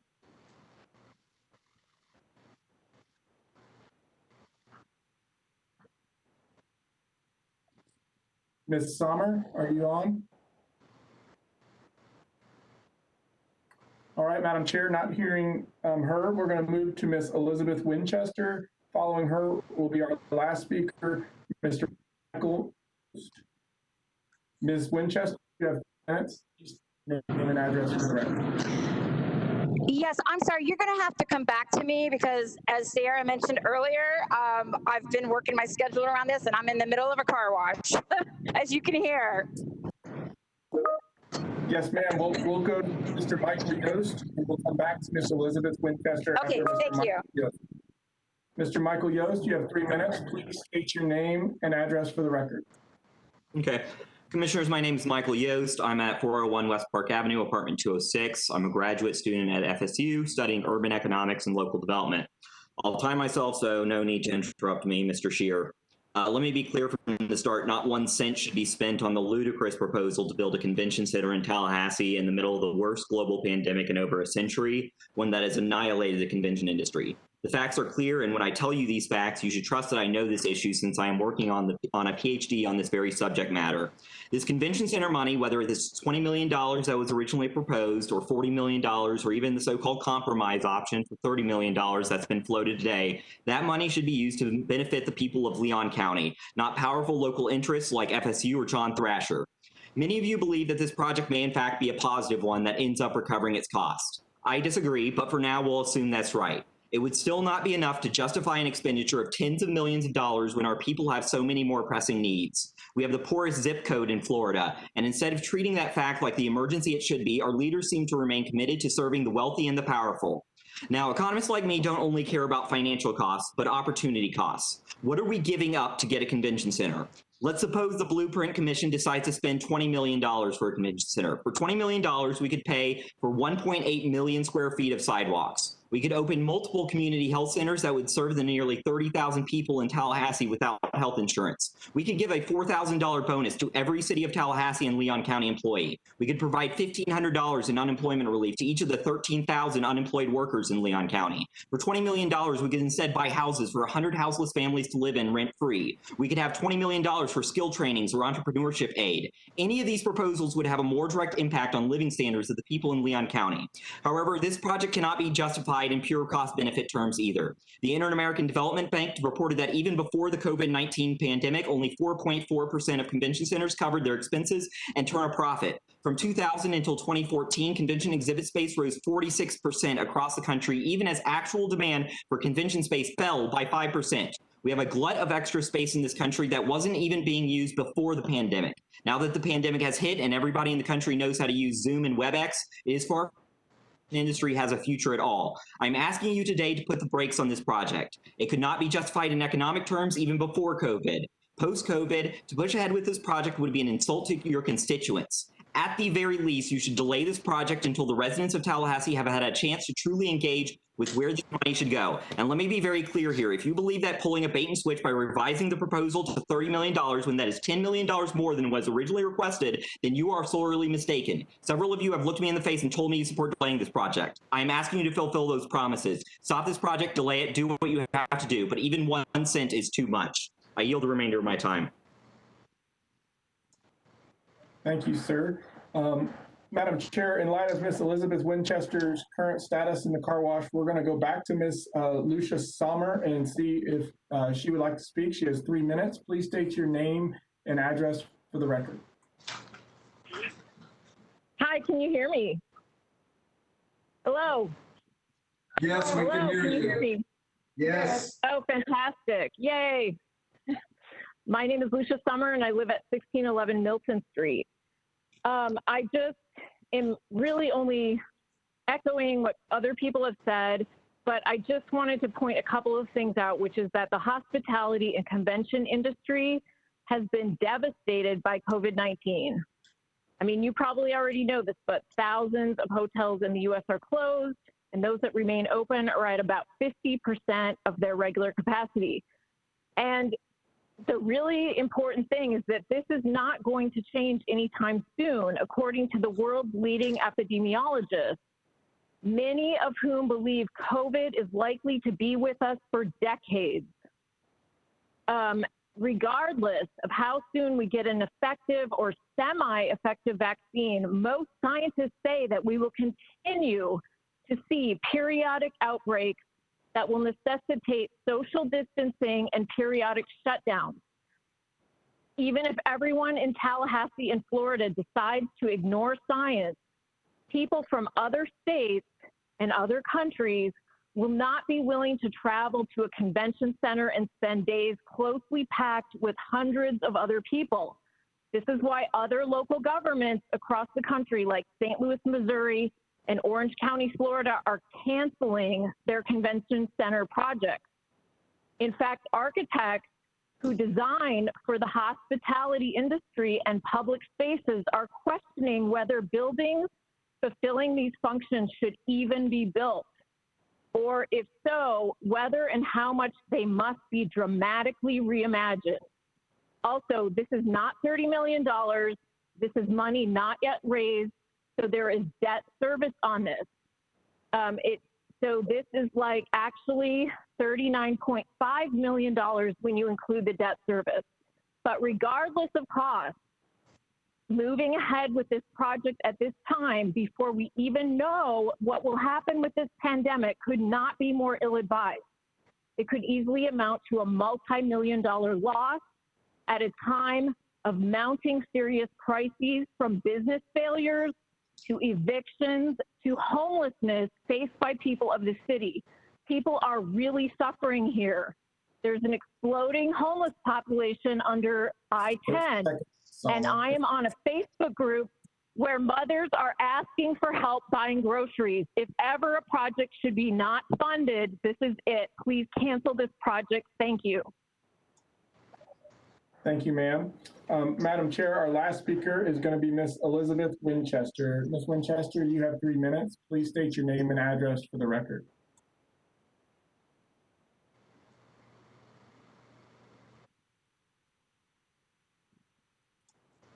Miss Winchester, are you still with us? Miss Elizabeth Winchester? Yes. Oh, there you are. Hey, we got you.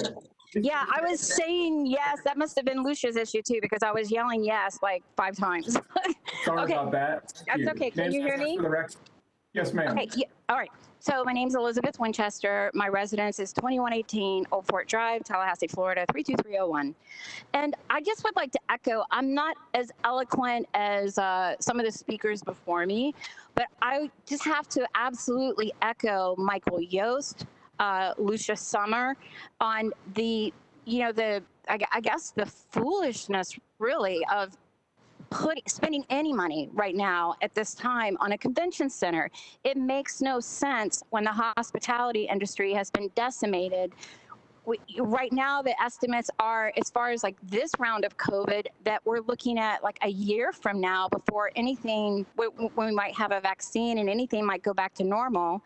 We just had a Democratic convention that was completely online via Zoom and whatnot. Even the Republican convention, they canceled their convention in Jacksonville and elsewhere because at least they realized it wasn't safe and they said outdoors. So to go spend this kind of money our money, our citizens' tax dollars on this, when I can't go to a Circle K store without seeing a woman who is has had her teeth knocked out the night before, has nothing to eat, has injuries from being beaten, and has no place to go, or an older man who's shaking and has mental health issues and has nothing to eat, or the people down at Lake Ella that used to at least be able to go down there and sleep. And I see them, and I'm not a commissioner.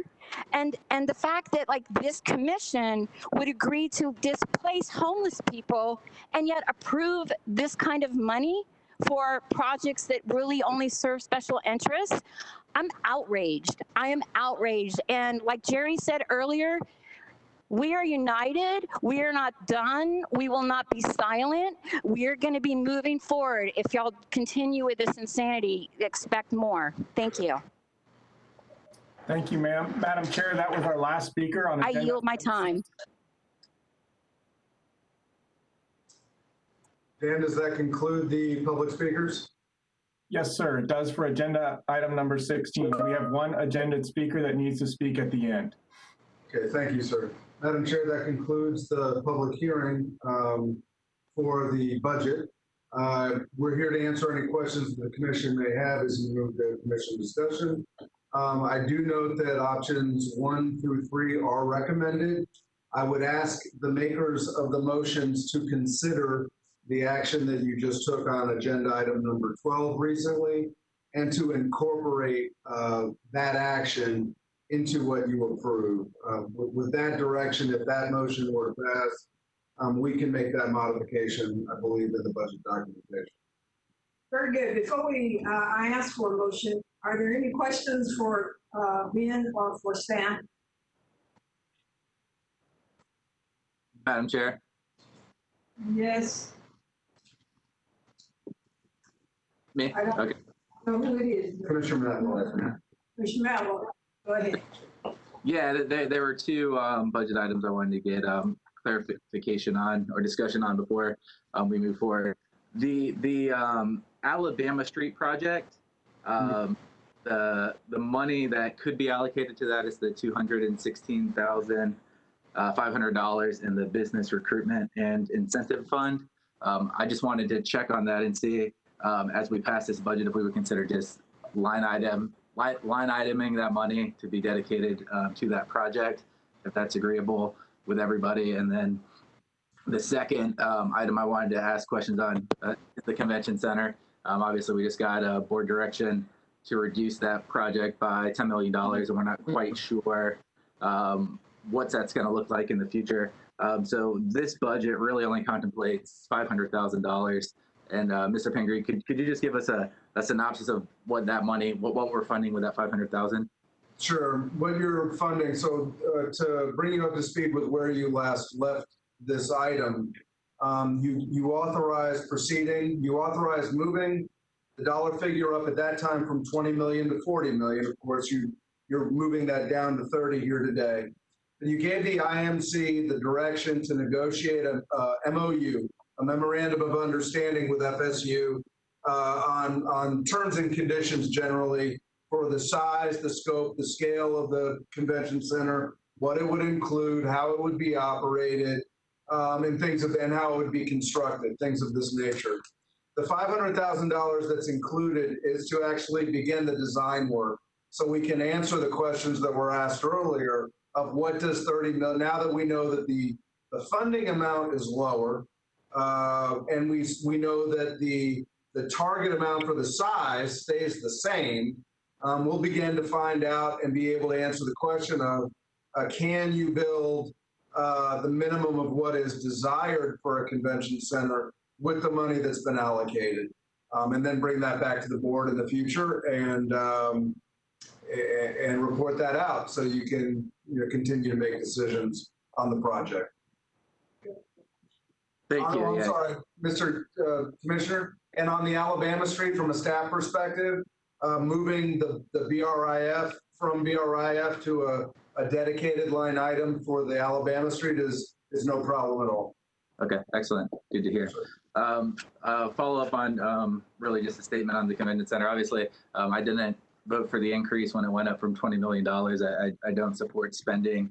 I honestly don't support building a convention center at this time, but I don't support spending more than $20 million of the economic vitality money on it when we look at things sales tax committee considered, like, you know, minority business funding and loan programs. I think things really do take a hit when we start getting into that bucket, and it gets really deeper. But I think my biggest, you know, it was mentioned earlier that we've seen a decline in demand for convention activities as space across the country increased. And this has been, you know, 6 years since that original kind of decision was made. So I really do just have questions and speculations about the future of convention centers in general, if they look like traditional convention centers, or if there's some sort of mixed use that is more inclined to where the future is going. That seems kind of a dated concept to me.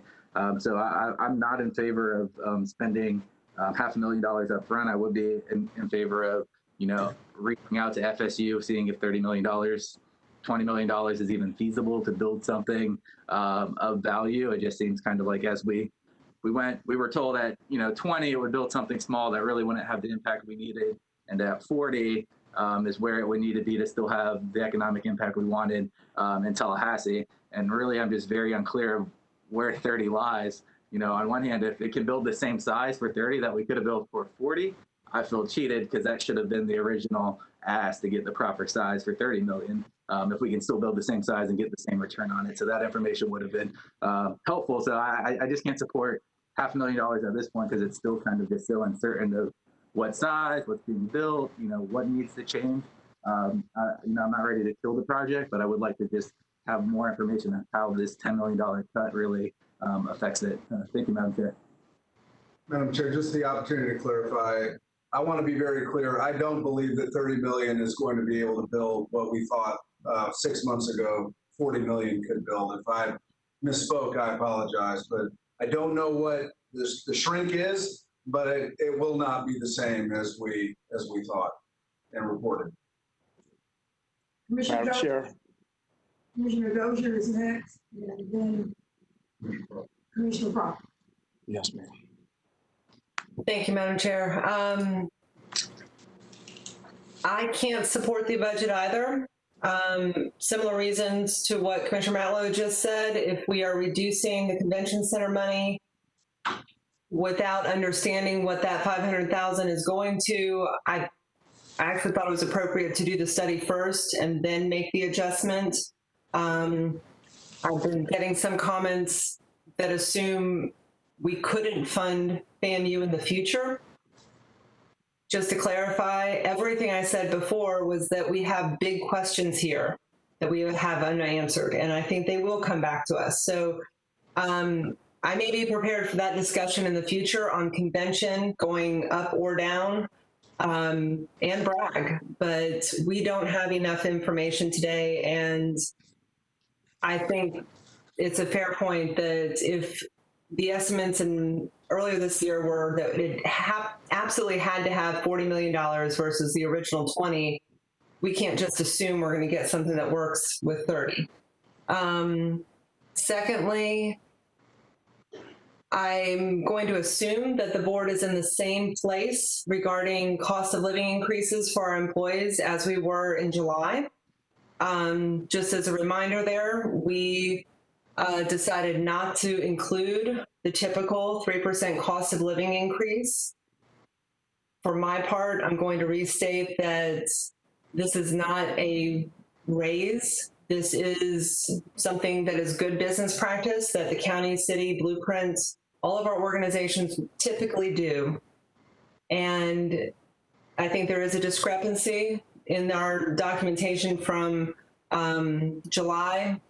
I have it in my notes that COLA was not included in OEV fund because there was other programs that needed that funding. However, the discussion focused purely on the city's decision not to include COLA. Now that we are approving the budgets for county, for others, we have included this for county employees and CRTPA. Blueprint's a standalone budget. It has all 12 commissioners. If we are going to respect what happens on each other's commissions and we generally don't dig into those issues, then I think we should treat this budget as a standalone. And our employees to a person have been working extraordinarily hard in general, but in the last 6 months, if we reflect on how much they've had to do to support our community, to roll out grant programs to support our nonprofits, our businesses, and continue. They stood up an entire program for CARES money. Our folks deserve to be taken care of like other employees, private sector and government. So unless we want to have a discussion about COLA, I cannot support the budget. I will leave it there. Thank you, Madam Chair. Thank you. Commissioner Proctor. You're muted, Commissioner Proctor. Thank you. Madam Chair, recently I read somewhere that Florida State had raised over $1 billion, and I thought that was real good, and that's great leadership by President Thrasher. And someone have $1 billion, that's more than the city and the county have combined in our reserves. And someone with $1 billion come and ask you for some money, that they need some help. That's an amazing ask. And I know Florida A&M has not raised $1 billion. And they came and asked, first time that I can remember ever history, that I remember them coming to ask for some help. But notwithstanding, Florida State's budget is larger than the county and the city annually. They have a budget that exceeds, up in the billions of dollars. So, like one of the speakers said earlier, when the bigs come and the little puppies can't get nothing because the bigs is growling and ate all the food off their plate. And I remember in school, the big boys used to come by, and when the elementary children was trying to finish with lunch, the big high school children would come by, and the big boys would come and intimidate you and take food off the little children's plate. That happened. So when President Barron came through with the Madison Mile project and sold us this, we went for it, wrapped this thing up and put it in front of the voters. And, the legislature votes every year for some money for Florida State, but we went there because I think my consideration, and I'm speaking to Commissioner Matlow and Commissioner Dozier, and I think that it's Commissioner DeLoge's understanding as well, that we're putting money down now to retrieve money well into the future. So this money, of which a convention center can do and be utilized by FAMU, TCC, the state, everybody, it will be, and for those of us who went to Nashville, on the Nashville trip, we saw a convention center there, and we saw the hotels, and but that convention center was a driving force in Nashville that it lifted Nashville to a whole nother level. My support of the $20 million is inspired by, we need that convention center, period. So even though FSU got billions of dollars, I don't know why they're so tight-hearted and closed-minded and don't use that money for this and that. But you don't get to be in the top 20 public institutions without having a lot to invest and hold up infrastructure and a whole breadth of things that you have to pay for when you're in that top 20. It costs money to get in it. It costs money to stay in it. Nevertheless, our purpose is to support projects that generate tax dollars, generate revenue for this community, that generate a whole new lift in us taking our rightful place in North Florida. North Florida is dead as the funeral home, and there is no reason. And when we invest in a top-notch come-to facility, I mean, people go to Albany, Georgia. People go to Dothan, Alabama. Panama City has that concert stuff, and they built all this stuff down there by the water. You got to go back down there and look at it again. Y'all, what's that word? Destin, all these cars from Alabama, Mississippi, man, they're in their own world. They're not even a part of Florida. They totally done broke loose and in their own orbit. We have to invest to put the stuff here to get the people to come. That's why we support this money. But when we voted and the people voted for $20 million, and then they get greedy and come back like, well, them chumps gave us 20, I'm gonna take the rest of his lunch. Now, we got to pull up somewhere. That wasn't voted on. Yet in our discretionary judgment, we decided that it's still worth what the future will bring 5 years out, 10 years out, 15, 25 years, what that will do to put heads in beds. That's what's driving the train. I understand that. But I want to say that years ago, if we're trying to keep up with the cost of inflation, years ago, we were stuck on $12 million for the fairground, and the same time and concrete costs and steel costs also went up for the fairground, but we have not inched up and given a quarter more than what we originally said. I don't understand that. Should we make a cost of inflation adjustment there for these projects that came on the books 12 years ago, sat there, and inflation has gone up? That 12 million is not going to do what an original vision saw. So we are playing favorites, but still, I say to us, commissioners, there is nothing that can galvanize the culture, lift us, complement Cascades, and we put, I think we put $28 million in Cascades, if my memory serves me right. We got that big building down there, over there looking in Cascades tonight, they building. You got to see the future, y'all, and we need this building, but we need to figure out and get to a standstill number, because when the number won't stand still, everybody and they dog and puppy rightfully ought to come down here and bite us in our butts, and that's what's happening. So we need to come to an agreement. Notwithstanding what FSU gonna do, we gonna put so much out in Florida State, if we get y'all to the 5-yard line and then march you down here and you can't get the rest of the money, hey, tough, we can't do it. Or we get another someone to do it.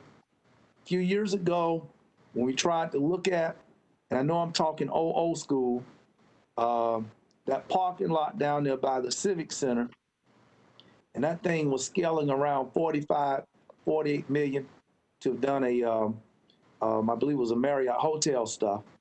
And all like that was supposed to have a convention center, but it didn't materialize. But we're back at this point and we need to move forward, not get stuck. Let us go forward, because it's like having a train station. A civic convention center is like having a airport. Convention center in a state like Florida is like having an air condition. I mean, you ain't tight and right in there. Competitive. And we can go higher. We can showcase more if we make this investment. It's small. Think about it. This 40 million, 30 million, whatever the million is small. But if we're going to maintain a semblance of public, we know what we're doing. We need to come to a number and stand still on it. I appreciate you, Madam Chair. You're sweet. Thank you much. Madam Chair. Yes, Commissioner Richardson. Thank you, Madam Chair. I think Commissioner Proctor makes a very compelling argument. Commissioner Proctor, great job, really. But what I've heard the comments that have been made, and you know, we do have lots of compelling issues in our community, but we've got to think, you know, I've told people all the time, I was on the original Blueprint Committee, and nobody could have convinced me 20 years ago that I would be sitting here 20 years later talking about what we did 20 years ago, because we knew then we had to plan for this future that we're in now in terms of infrastructure and how that would accommodate the growth that was occurring in Tallahassee. And so, and then as a part of the sales tax committee, this was a project that the citizens of this community voted on. And if it were not to come to fruition, there's a process that we would have to go through. Ben, you might want to explain that, to not do the project, because it was supported by over 60% of the voters in this community in 2014. And so I think that what I would like to see, at least going forward, is a feasibility study so that we have more information to make a final decision on. I think it should be, as has been recommended, an outside consultant with no contact with FSU or anyone here local, someone who can come in and objectively evaluate this project and let us know the feasibility of it for our community. And if, Commissioner Proctor, we will be able to achieve those things that you talked about. And so I'm willing to see the project go forward to that point, but I'm going to reserve final judgment until I have that information to make a final decision. Thank you, Madam Chair. Thank you, sir. Any other comment? If not, is there a motion on the adoption of the operating and capital budgets? I'll make a motion that we move options 1, 2, and 3 with the adjustment reallocating $10 million to Bragg Stadium, changing the $216,000 from the business recruitment and incentive fund to be earmarked for Alabama Street, and conduct a feasibility study on the convention center before moving forward with next steps. I'll second that. Okay, it has been properly moved and seconded. We're ready for Madam Chair, what was the last part of the motion? I'm sorry. To conduct a feasibility study, convention center, before moving forward. Okay. All right. Madam Chair. Discussion.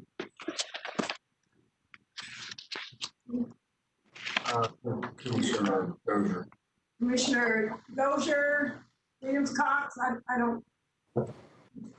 Thank you, Madam Chair. I had a point of clarification here.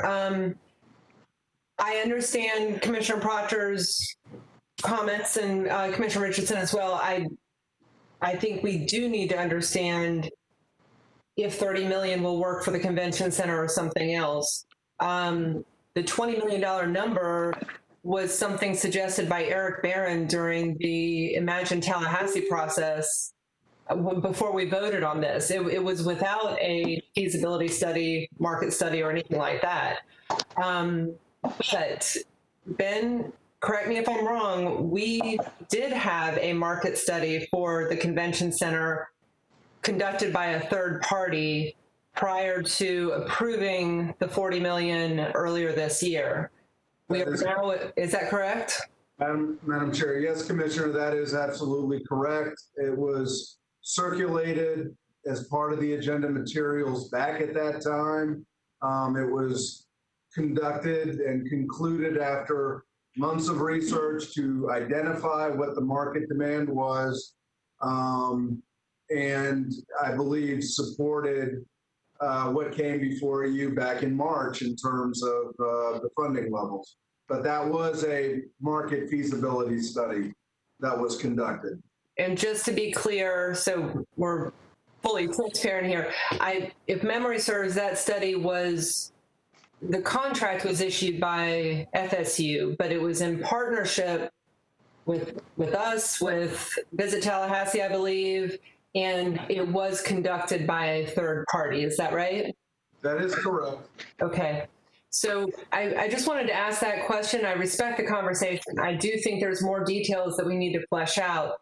But the next step was the engineering design and everything that was supposed to get us closer to an actual budget number.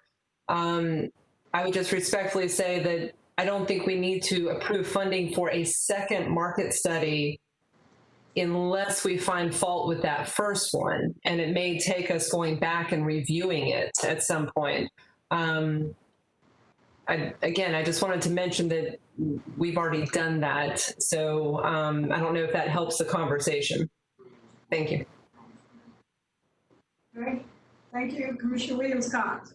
Okay, this may be a play on words, but what's the difference between a market study and a feasibility study? I would think that the feasibility study would take in consideration the current times and assess projected future to determine whether it is if it's feasible, not whether the market will bear it or not, but whether it's feasible. And you know, of course, the comments are turned on, so I'm seeing citizen input, and the questions that are being asked are, was that done prior to COVID? And we know that it was.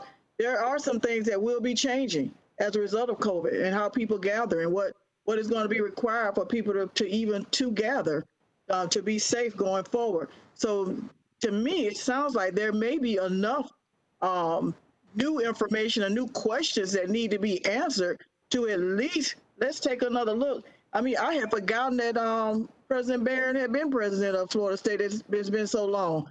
And so, you know, that was when as used some of Commissioner Proctor's colloquials, that was when Jeremiah was a tadpole. Well, he's a full-grown frog now, and things have changed. So it may be really good to take a look at nobody playing for a pandemic, nobody. So we have a pandemic. What's going to happen after this pandemic? I am understanding that according to some studies, we're going to be in a real bad way for another 10 years, economically and cost-wise. So with all of that information, I want a convention center. I do. And I stated the reasons for it. I supported it. But it doesn't hurt to take a look and let's see, what are the changing conditions? What is the climate now and what is going to be going forward? Imagine if we were in the throes of building a convention center and had to stop because people can't gather. We don't even have the MOU yet. And that's been months. So here's an opportunity to take another look before we get bound by an MOU. My second question is, I'm sorry, go ahead. You want to answer that? Yeah, I just want to ask, Ben, do you have the MOU? Okay, Madam Chair, Commissioners, if it's helpful to just sort of reiterate kind of where we are. I know there's a lot of. Well, Ben, before you go into all of that, can I ask my final question? I mean, I've been trying to be real patient tonight because I've been interrupted a few times, but if I don't get it out, I'm gonna forget it. Where would the money come from for the feasibility study? Okay, so now you can answer it all. Okay, thank you, Commissioner. So a couple of highlights. The market study, I do believe, is a feasibility study. It's one and the same. It was conducted, and I'm going off of memory, it was conducted by an industry expert that was a third party that came in and met extensively with the business community, with hoteliers, with Leon County Tourism, Visit Tallahassee, if you will, et cetera. And they concluded their findings. Their findings were somewhat separate from what our budget was. What our budget was not of import to them. What was of importance was what we had, what we didn't have, what we could support, and what we should build if we're going to build something. That was what the study was. Yes, it was done pre-COVID, and yes, it was presented, and that was what supported the actions that you took earlier. Right now, you have funding for moving forward with architectural design, that sort of. Effectively, what's in the budget, the $500,000, which, by the way, would have to come back to this body again before we do any of that work. We would bring that back before you, as is the norm for anything of an expenditure at that level. But it really, at that point, it assumes that you've already made the determination as a policy body that you agree with the feasibility study, you believe in the facility at that size, and you want to move forward towards its construction. My guess is you would take money from that pot of money. How much would it cost? I just don't know at this point in time. I would have to bring that back to you. But that's the standing. As I understand the option on the table, it is effectively, and correct me, Commissioner Matlow, options 1, 2, and 3, including $10 million in the forthcoming fiscal year for FAMU, and reducing the bond for FSU by to the $30 million level, which is what you did earlier today. And then you added that component, Commissioner, of you wanted to do another feasibility or market study before moving forward with architecture, engineering, and what the $500,000 has really been earmarked for in your budget development process. Okay, can I do a follow-up? Go ahead. Okay, let's agree on this. Let's agree that we're going to call this a feasibility study, so we're not confused, and the community is not confused. One group of folks I did not hear have been talked to were regular people, citizens, people who we would be counting on to go to these events. Was there an opportunity to have some community engagement in the past study? Madam Chair, yeah, absolutely. To be able to conduct and conclude their findings, they had to meet with all sorts of folks to determine, would people actually do conventions here? And more importantly, or as importantly, what size conventions are already accommodated in the market and what is missing in the market? What is that logical gap? And if that existed, would then there be a market demand to fulfill that and have it be a going concern? And so that's what the market and feasibility study found. And yes, they met over the course of months with all, I don't have the list of all of who they met with, but it was extensive. I do recall that. Okay. Thank you. And just for clarification, Madam Chair, on what Ben just said, that is accurate. What I'm proposing, at this time, I'm not asking for a reduction in the bond, asking to reallocate $500,000 anywhere else. It would stay on that project. Just before moving forward with the design aspects and any of that spending, we would do an updated feasibility study because, I mean, as it's been mentioned, COVID has changed everything. We learned that employment may not, we might not get back to the employment numbers that we were at pre-COVID until 2029. How does that affect the amount of companies that are having conventions? I don't know. How does that affect the how many medium-sized companies were impacted by COVID who may either close down or not do conventions in the future? We don't know. I mean, I think the point is this recession has so drastically shifted our economy that it's going to have a 10-year lag time at least to get back to where we want. So all we want is surety, an updated study just saying this still makes sense in this current environment. I don't think there's a huge rush. If it takes a few months, 6 months to get a study that gives us updated numbers to see what a convention center looks like, I think that's appropriate considering the circumstances we're under.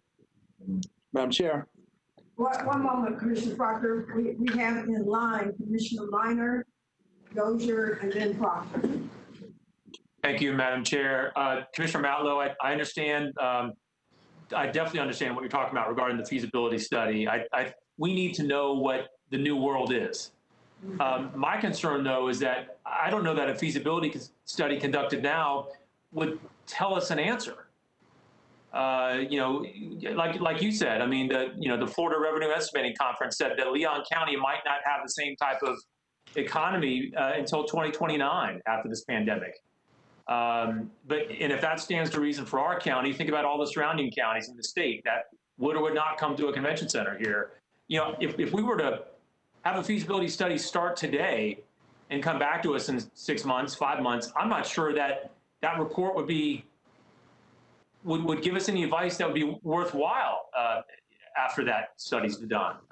There's so many unknowns. We don't know how long the pandemic's going to last. We don't know when a vaccine's going to come, how effective it'll be, when our economy's going to get back. I just don't know if we've got the ability right now to move on this for that reason.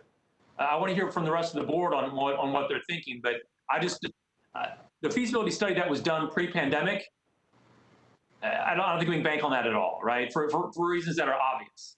I just don't know if one conducted now would give us answers that we could also bank on. Thank you, Madam Chair. Thank you. Commissioner Dozier.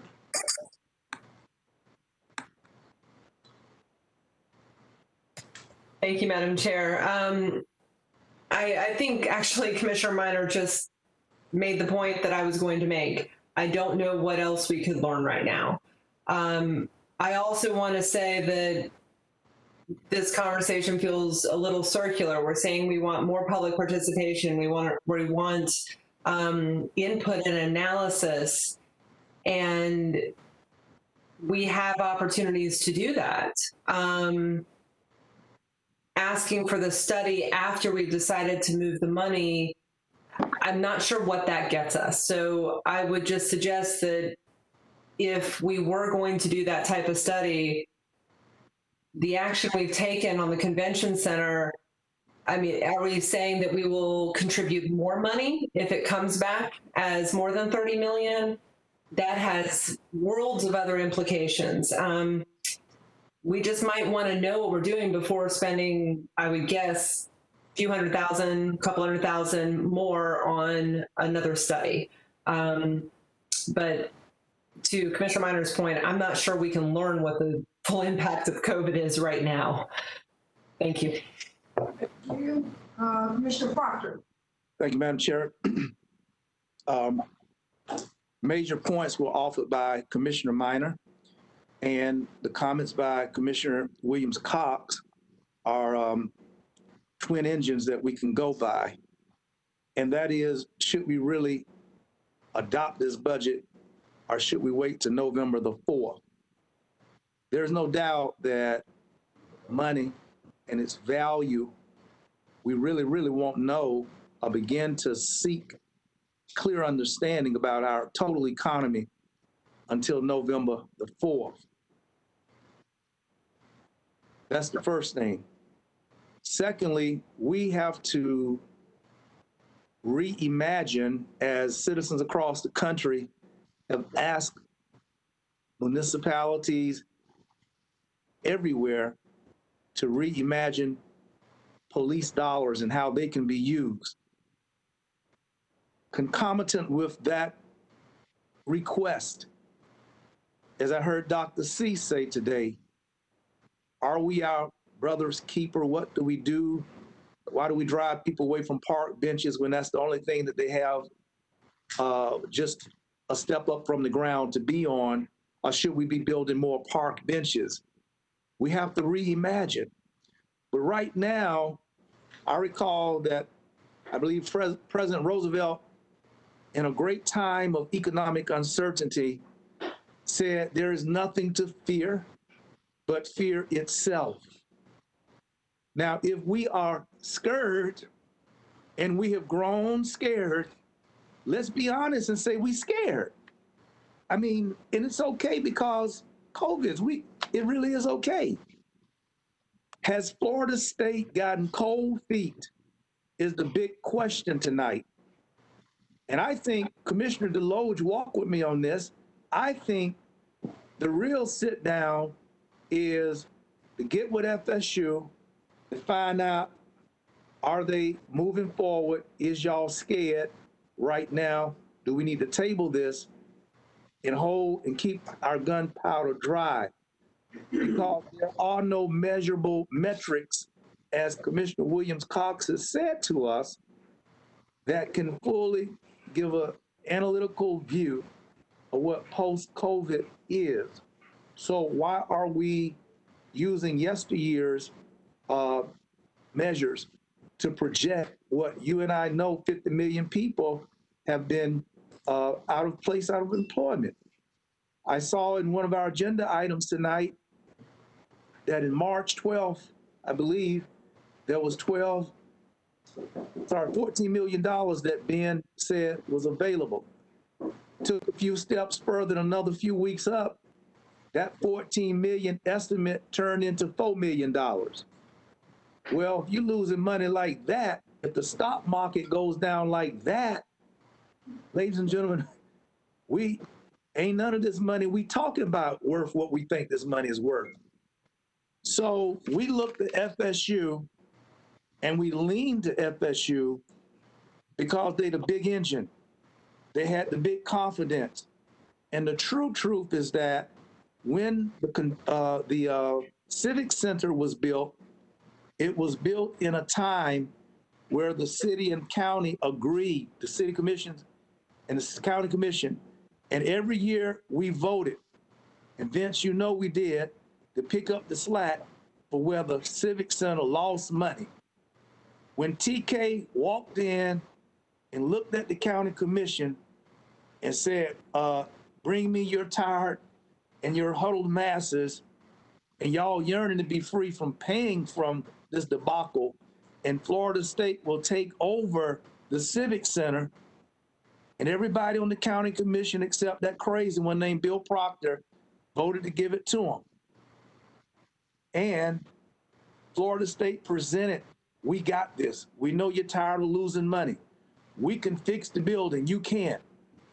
And when you're looking at the measures of strength, we were not able to come into the new market of cost.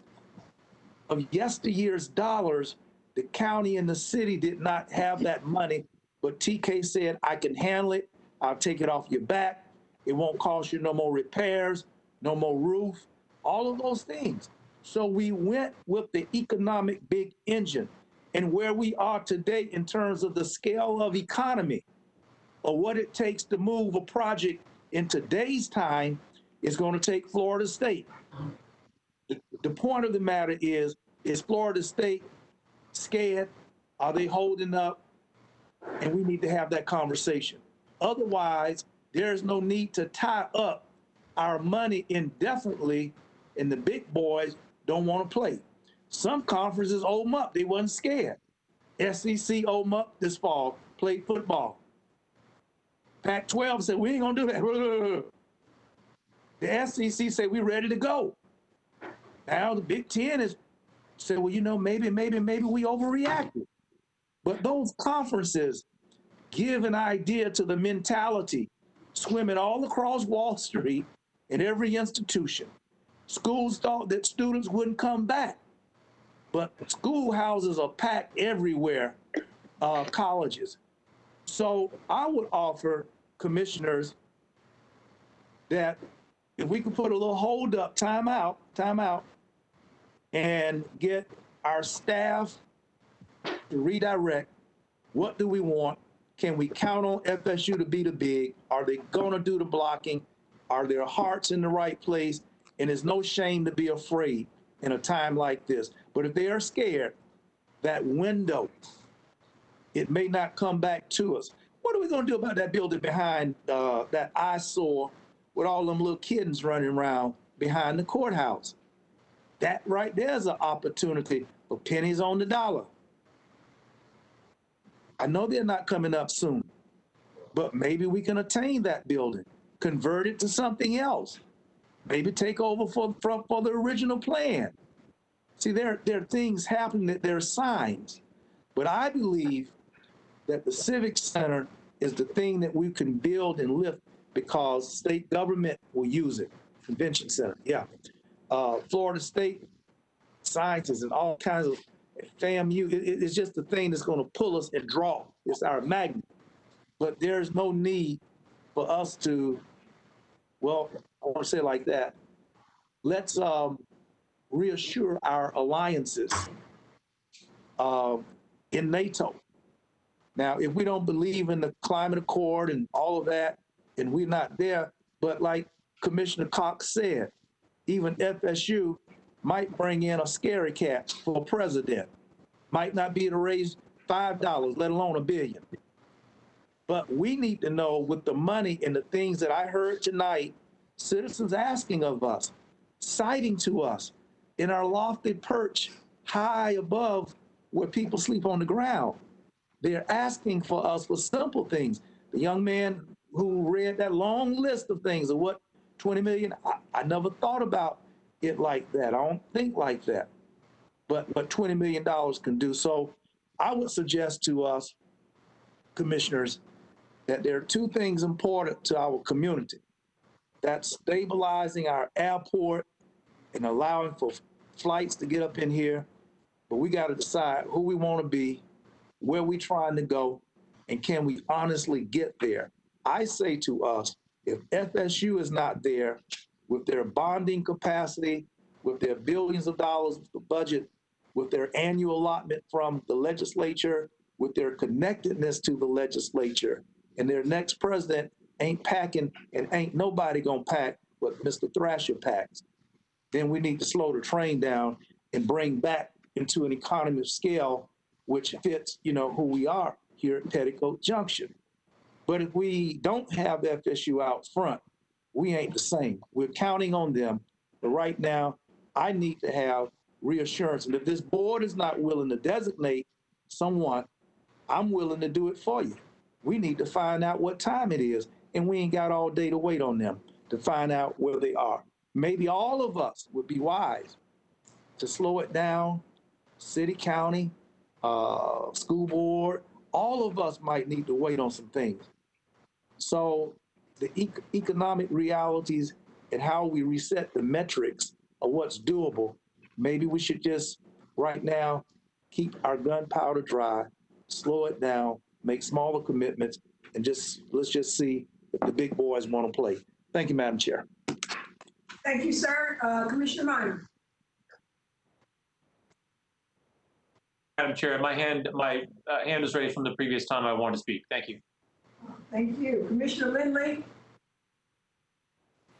Ladies and gentlemen, we haven't started on our general business agenda yet.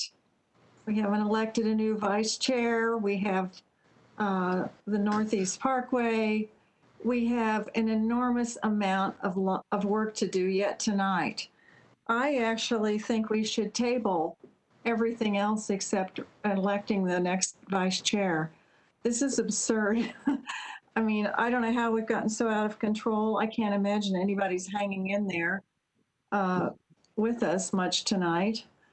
It's fascinating to talk about the Civic Center or the Conference Center and whether it will or won't ever pay off or what we should do. But honestly, we need to vote on something and get moving. This is an embarrassment to me. This is such an out of control meeting. So we got to get going on this. I don't know if anybody else is with me or if I'm the only one who's just undone by this endless inability to make a decision, but we are stalling out. Thank you, Commissioner Lindley. Mayor. You're welcome. Mayor, you wanted to speak? Thank you very much. Remind me the motion that's on the table right now, Madam Chair. The motion is actions 1, 2, and 3. It's options 1, 2, and 3. As I have it down, Mr. Mayor, that includes because it includes $500,000 for toward the convention center, but it would include bringing back first a feasibility study to be funded. I presume from that source of funding, to be conducted before moving forward with architectural design, engineering, and that sort of thing. And I think Commissioner Matlow mentioned Alabama Street gets its own line item, if I'm not mistaken, but clarify later. And 10 million for Bragg from economic development and 30 million for the convention. That's it. Okay. I'd like to make a substitute motion for staff recommendation of option number 1, number 2, number 3, and also reflect the previous action that this board took in regards to Bragg Stadium, full stop. As Commissioner Lindley just mentioned, we've been doing this for 5.5 hours. I don't think we're going to make any reasonable decisions right now, especially knowing that we have a lot of business come before us. I also don't think it's prudent to make any decisions without Florida State and the Chamber and other community partners at the table as well, to have a healthy discussion on the future of this community. So I agree with Commissioner Lindley. If I can get a second to a substitute motion, I say we call, let's vote on the budget, and let's move forward with the business tonight, knowing that there is a very important meeting coming up in the near future that we need to have with the university community, that we need to have with the business community, and a wider spectrum of citizens from Leon County that can participate as well, so that we can truly chart the course. But I don't want to tie our hands to anything this evening, specifically action to move forward or not move forward based upon a feasibility study, which, as Commissioner Dozier also brought up, we have already done. So that is my motion, if there's a second, Madam Chair. Second. Is there a second? Yes, second. It's been probably moved in second. Are you ready for any discussion on the substitute motion? Madam Chair. Yes. I would just like to clarify by moving forward with the budget, as the mayor stated, it actually does tie, because then we get into design work and study and all that sort of thing for a $30 million convention center, and we don't even know if that's acceptable to FSU. So, I mean, the prudent thing to do would be to just give that extra month or two, reach out to FSU, find out where they sit as we can do feasibility. Thank you. Any other comment? If not, I'll entertain a roll call. Madam Chair. Yes, ma'am. If I could try to split this baby, in that we agreed to do a memorandum of understanding, and we had talked about that memorandum of understanding, including some things. And since we haven't done that yet, if we move forward with this budget tonight, I will hope that memorandum of understanding would not move forward until there has been a conversation with Florida State, and, as the mayor says, a wider spectrum of individuals in the community. So if moving forward tonight, we need to make sure that memorandum of understanding will allow for some of the things that we're talking about, like including more people in the discussion. Commissioners, thank you. I know you're approaching a vote imminently. Right now, you have policy direction that is standing to move forward with a memorandum of understanding with FSU, with the budget that you have. Today, that budget amount changed, but you've already authorized the IMC to do that, to negotiate it. Of course, I believe we're contemplating much of what you're discussing here. But the next step after the MOU would be to move forward with architecture engineering. What I want to highlight is that would have to come back to you before we would authorize any expenditure. We would bring that back to the IA board for action once the MOU was done. But you are sitting on policy direction to move forward with the MOU, or at least that's what you've told the city manager and the county administrator. And us to negotiate in good faith. So if you want that to stop, I think maybe a separate motion at some point in time. But of course, we're going to consider, for example, reducing the amount of money and analyzing how feasible that would be, given the feasibility study we have in hand, barring any future motion to the contrary. At least for the substitute motion on the table. Thank you, Madam Chair. Did that answer your question, Mr. Williams-Cox? You're muted. Yes, thank you. We're going to go ahead with the vote. Madam Chair, if I could just get one thing in. I think I heard the mayor, and he can speak for himself, but I think I heard the mayor indicate that maybe with all that has been said, maybe what's needed is a big town hall meeting on economic, what's that word? Economic summit, like all of the world nations come together to talk about money and what's going on. Maybe our mayor and our chair should summons the players of our community, put out 2-3 projects. We didn't get a chance to do this down in Amelia Island this year, and we typically get to hear from which way everybody trying to go and what the game plan is. But you know, when you don't meet up and compare notes, but with the metrics changing with COVID, and I'm telling y'all, come November 4th, we're gonna know.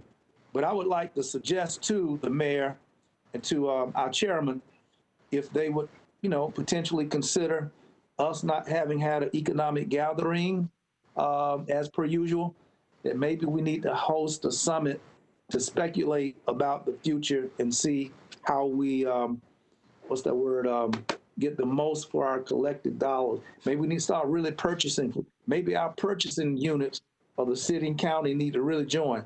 Maybe the purchasing units from the school board, and if the law allows it, need to really join together and buy tractors and cars and toilet paper together.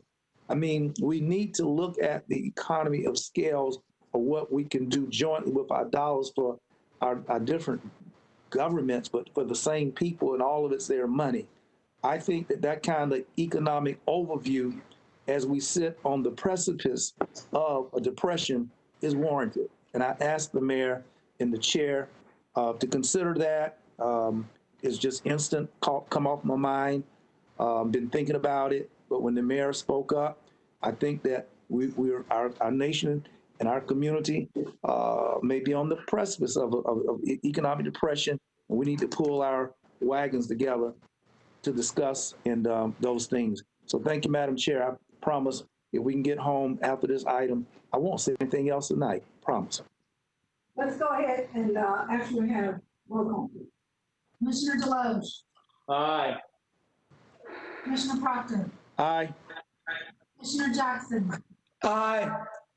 Commissioner Minor. Aye. Commissioner Dozier. No. Commissioner Lindley. Yes. Commissioner Maddox. Yes, ma'am. Commissioner Williams Cox. Aye. Commissioner Richardson.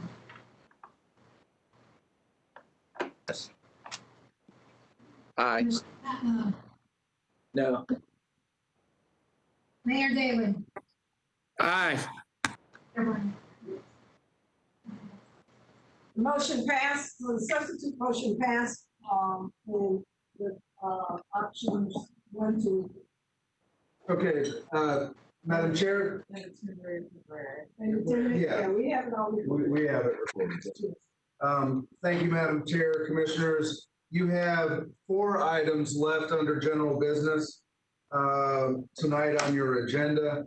The first one that you wanted to move forward with, as you stated earlier today, was item number 14. Commissioners, I'm going to sort of switch up we do have, pardon me, presentations on all of these, but I also acknowledge that all of our presentations harken back to the agenda material that you've had before you, the conversations I know we've been having since your briefings. There's been some email exchanges on this one in particular, and then the comments on this that you have made earlier today. We're here to answer any questions. You see what staff's recommendations are on the items. This is item 14. I'm sure I note that Commissioner Deloge has his hand up. Madam Chair, I'd like to make a motion for option number 1 and option only number 1. Second. Can I weigh in, Madam Chair? Yes. I just want to reiterate, I think the corn homeowners have stepped up and spent an awful lot of time, energy, and money bringing us to this point. They acted in good faith. It's the kind of things that we want to have, which is a citizen-led initiative. And I'm with Mayor Daley. I think option one is the only way to go here. And I want to support that. And I would just ask that to the degree that we can be conscious of any of the conservation easement that's in there, I know that that's going to work, but I want to be sensitive to that as well. But I want to support the Killearn homeowners as best I can. Thank you. Yes, sir. I think we had a motion on the floor from Mayor Daley for option one. Option one. Option one. Was there a second? By Commissioner Richardson. I'll second it if it hadn't been. It was second by Commissioner Richardson. We're ready for discussion. Any discussion? If not, we have roll call. Madam Chair, I had my hand raised. Oh, okay. I'm sorry. Go ahead. We're still looking at that, right? I've got a question for Autumn, Madam Chair. Go ahead. Okay. I know we've all had a lot of communication from Killearn. I appreciate that. Like Buckhead and other neighborhoods, they've been very engaged, recognizing Pam Hall's comment of many hours ago that not all residents in the area are part of an HOA. So that's something I'd like to come back to in the future. But Autumn, during our discussion and briefing, a big part of option two is the challenges that exist at the Roberts Road and Centerville intersection. That we could have a 5-point intersection or a roundabout or something like that. It seems like the concerns came from Killearn because one of the potential solutions that you highlighted in that figure 11 was bringing Wilani Boulevard over to Centerville to intersect just south of the schools, and thereby raising concerns about more traffic for the neighborhood. But I'm wondering if we need to do the further analysis of the intersection, and if we could move forward with that piece of it and not consider that particular alternative that's on the map. And if I have this wrong, I would love to hear from others, but if we reject option two, we still have a major problem at Roberts Road and Centerville intersection. And I'd just like some clarity here of how we address both of these concerns. Autumn, did I articulate that correctly? I think I understand. Chair, if I may respond? Please, sir. Okay, thank you. Option one will still allow for the in-depth evaluation of alternatives at that intersection in that northern area. Okay. So we will still do our evaluation of a 5-legged intersection. We'll do an evaluation of a roundabout, and we'll look to find other opportunities that may exist in that area. Engineering solutions that can help us out with that intersection. Can I pause you for a second? Yes, ma'am. Just said option one would cover that. If I'm looking at Northeast Gateway, option one is to expand support for Buckhead. Option two, expand the current PD&E evaluation to include alternatives. So I thought all of these alternatives were included in option two. If I can help, Autumn, if I can. Commissioner, option number two really would include discussion only the segment consideration that is south of the school. Okay. It's the blue line that's to the south. The consideration of how to mitigate environmental impacts through the conservation easement, what to do at either a roundabout or not. We've already got the direction for that. It really was, as was highlighted in a series of meetings over the course of this year, including some of those in the comp plan process. Option two really was born out of that. We knew that if we were to consider it, we had to get clarity and direction from the board, and that was the reason for bringing it forward. But I think that's what Autumn was speaking to when it comes to the 5 points and all that's going around the Langs and all that. We're already doing that. Yes, ma'am. Okay, I had to ask the question. Autumn, I'm sorry. Did you have something to add to that? No, ma'am, he covered it. Thank you. I had to ask that question because, quite frankly, I think this did get a little confusing. I mean, in our briefing, we talked pretty much exclusively about the intersection. And while we don't have the analysis of a road that intersects south of the schools, I will just say that I had more concerns about that, not just the impact to the neighborhood, but bringing more traffic onto the Canopy Road right where the schools are. And I really wondered how that was going to be ever a effective solution unless that intersection was just as, difficult to challenge as, let's say, 7th Avenue and Meridian and Thomasville. I mean, that's our perennial 5-point intersection that has no good solution. So if you are set with having other options for Roberts Road intersection, I'm good with that, but I didn't want to lose anything because we do not need to create another problem at that point. But I'm very happy to support the motion now because I don't think that other extension to Centerville was the right option for multiple reasons. So thank you. Thank you, Commissioner Matlow. Thank you. Yeah, I mean, I think the confusion arises, when we made the deal with Killearn, it was to go to Roberts. So, now we're in a position with an option to not go to Roberts, which would pretty much be the opposite of what was agreed upon and then take us away from what the board directed. So I'm a little bit confused of how that came about to really begin. But I mean, I just want to get back to like all the challenges we face. If we listen to everybody, which is the Killearn neighborhood, Keep It Rural, some of the property owners, the Buckhead neighborhood, the logical conclusion was the no bill to begin with because nobody wanted the roadway to begin with. So we're all kind of compromising to get to where we want. As for the intersection, I don't think a 5-point intersection is going to work. I don't think it's going to be agreed upon. I don't think a super roundabout out there is going to work. I mean, I think the logical conclusion would be to delete part of Roberts Road and have Roberts connect to Wulani and Wulani go to a standard 4-point intersection. I just, seeing this on the agenda and us going through a whole nother cycle of, emails that say we're not living up to the public trust, you start to wonder, man, are they right?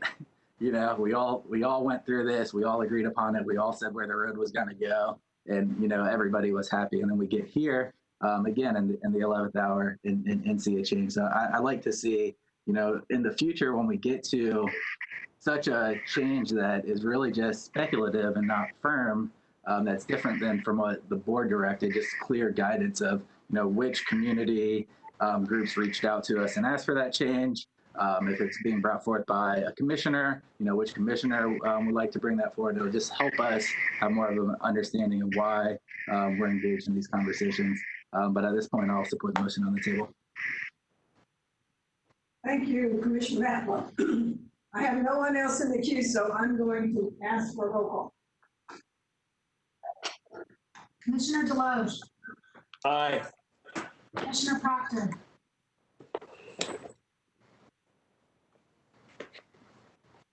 Commissioner Proctor. Yes, ma'am. Aye. Commissioner Jackson. Aye. Commissioner Minor. Aye. Commissioner Dozier.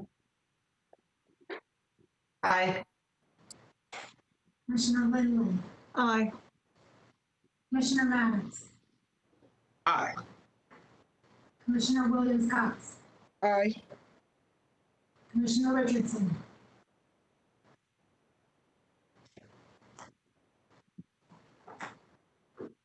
Commissioner Richardson. Aye. Commissioner Matlow. Aye. Mayor Daley. Aye. Chair Brown. Unanimous vote. Thank you, Madam Chair. 3 items left to go. The next item is item number 11. Commissioners, you see the staff recommendation. Appreciation to Commissioner Jackson, I think, has to be recognized, Madam Chair. We're here to answer any questions that you may have. Commissioner Jackson. Hey, thank you, Madam Chair. I appreciate that. Yeah, recently, many of you probably received a forwarded letter that I had crafted and sent to Mr. Pingree as well as Administrator Long, and my commitment to the people and families and children in District 2 as well as all of Leon County in my role as a county commissioner. I steadfastly believe in that, and because of that, I am respectfully, first off, I would like to thank those who nominated me, and then the overwhelming majority that said, yeah, I'll let him do it. But I do appreciate your support in nominating me to be vice chair. However, I have submitted that letter saying that at this time it would be prudent of me to concentrate on my county commissioner duties and the work that is going on in District 2 as well as all of Leon County. It's my understanding procedurally, correct me if I'm wrong, Mr. Pingree or Madam Chair, that the vice chair would still need to come from the county side of IA. Is that correct? Yes. Yes, ma'am. Or yes, sir. Sorry. Yes, ma'am, and yes, sir. Okay. Thank you. Well, in the interest of saving time, I'd like to this time nominate Mr. Commissioner Nick Maddox. I'd second that. Okay, it has been properly moved and seconded. Commissioner Maddox becomes the vice chair. You ready for it? Commissioner Deloge, Aye, yes. Commissioner Proctor, Gladly. Commissioner Jackson, Of course, I nominated him.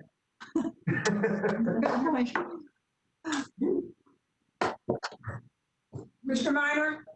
Aye, good choice. Commissioner Dozier, Aye. Ms. Lindley, Yes. Commissioner Maddox, Aye. Commissioner Williams Cox, Gladly. Commissioner Richardson, Aye. Commissioner Matlow, Aye. Mayor Daley. Aye. Chairman. Unanimous. Okay, two to go, commissioners. The next item is item number 13. Commissioners, this builds on years of work, a huge issue. It's the Northeast Connector feasibility study that was done, clearly substantiates, as is outlined in the item, a 4-laning of that roadway into the future. We are here, we do have a presentation we can give, but acknowledging the time, we're here to answer any questions that you may have on the item. Recommended action is options 1 and 2. Any comments, questions? If not, I'll entertain a motion. Commissioner Deloge? I would take, I would like to support option number 1 and let it, but I'm bringing my agenda back up in front of me here. But can you read the 2 options for me? I've got the. Sure. Option number 1 is approve the Northeast Connector Corridor traffic feasibility analysis. Option number 2 is direct blueprint staff to move forward with community engagement and further refinement of alternative A, and then basically the project, but there's a lot of other ones. They just go so slow. Okay, 1 and 2. I'm fine with that. Thank you. That's what my motion is. Thank you. Second. Been properly moved and second. Any discussion? Roll call, please. Madam Chair? You just raise your hand, okay? Yes, ma'am. Oh, it was up a little while ago. Just for the record, I can't support this. I would love to support this, but we have been loading up our budget a lot. And if I'm reading this correct, it could, or Ben, maybe you can answer this question. What is the budget implication of this? It is an increased estimated cost for Bannerman Road under the fiscal impact. Will you let us know what that is, please? Yeah, I believe it's 13 million. Autumn, correct me if I'm wrong. I do note that it is less 3+ million because of the negotiated agreement that the Leon County Commission approved with Cawthon Development and the corresponding donation, both for the road facility as well as for regional stormwater facility. We will, if this option 1 and 2 do pass, we will continue to refine this moving forward and see where further cost savings may be identified and or phasing of the project. But but we acknowledge that is the delta that would be created compared to the initial estimate. Sorry. Well, I will say this one has been in the pipeline for a long time. And as your analysis shows, Leon County, we did a lot of work on this in the beginning. I am just beyond concerned over what we're doing with the budget. And I'm going to keep raising that issue. I'm sure others are, and our citizens are, when all this gets fleshed out. Thank you for answering the question, Ben. Commissioner Deloge, Yes, aye. Commissioner Proctor, Aye. Yep, Proctor is good. Commissioner Jackson, Jackson said aye. Sorry, aye. Commissioner Minor, Aye. Commissioner Dozier, Aye. Commissioner Lindley, Aye. Commissioner Maddox, Aye. Commissioner Williams Cox, Aye. Commissioner Richardson, Aye. Commissioner Matlow, Aye. Mayor Daley, Aye. and Chair. Unanimous vote.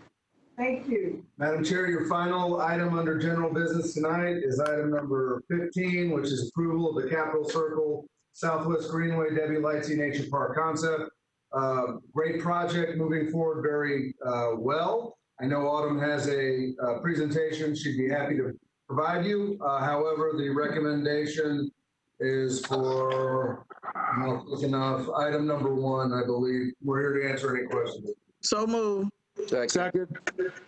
Very good. Let's do, any person? Madam Chair. Not put your hand down, or did you want to speak? Madam Chair, I just want to say that 1 minute, Commissioner Parker. Madam Chair, I hadn't lowered my hand, but I'll just say, I think this is one we can all celebrate. So good job with staff. Congratulations, Commissioner Lightsey. And let's end on a great note. Thank you, ma'am. Commissioner Jackson and Commissioner Proctor. Hey, I'll be brief. Commissioner Proctor and I are both very happy to see this come, and I can't agree with you enough, Commissioner Dozier. Thank you very much. Thank you, sir. Commissioner Proctor.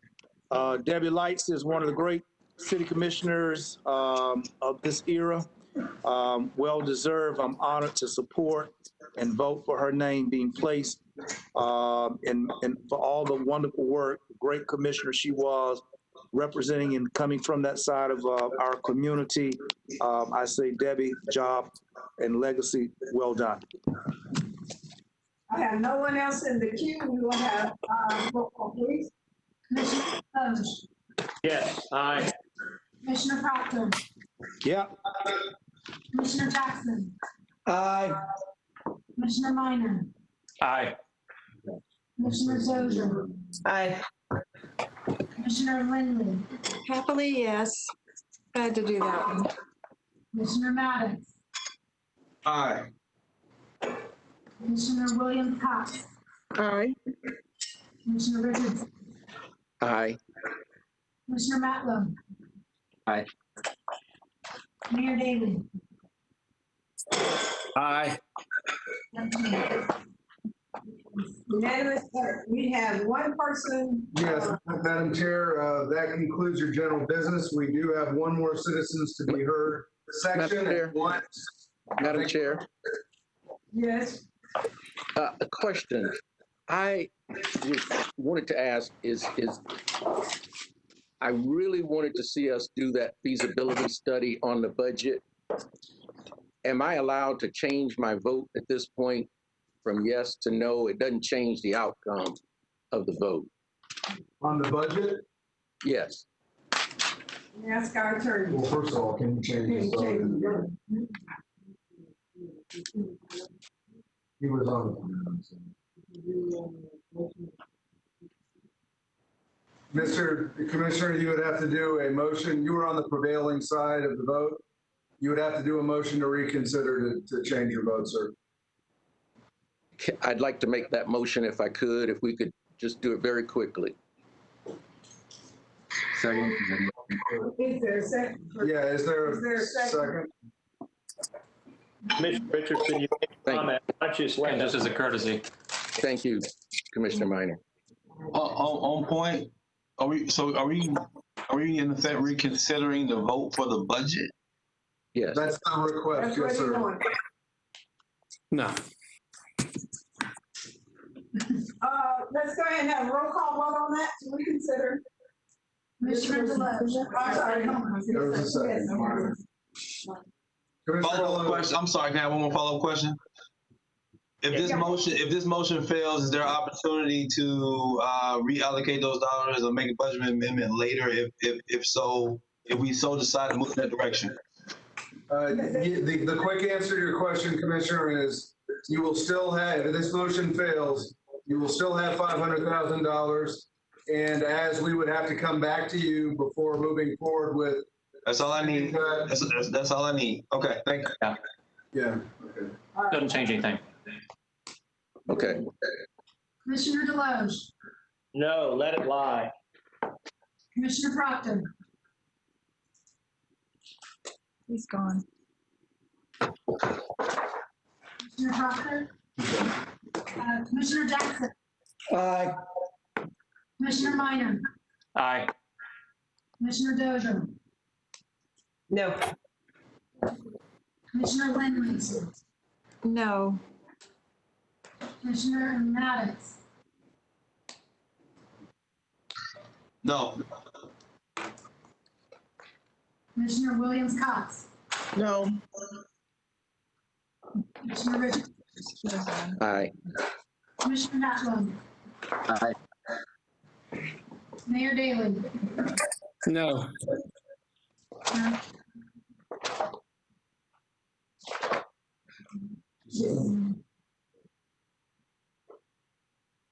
Just one moment, please.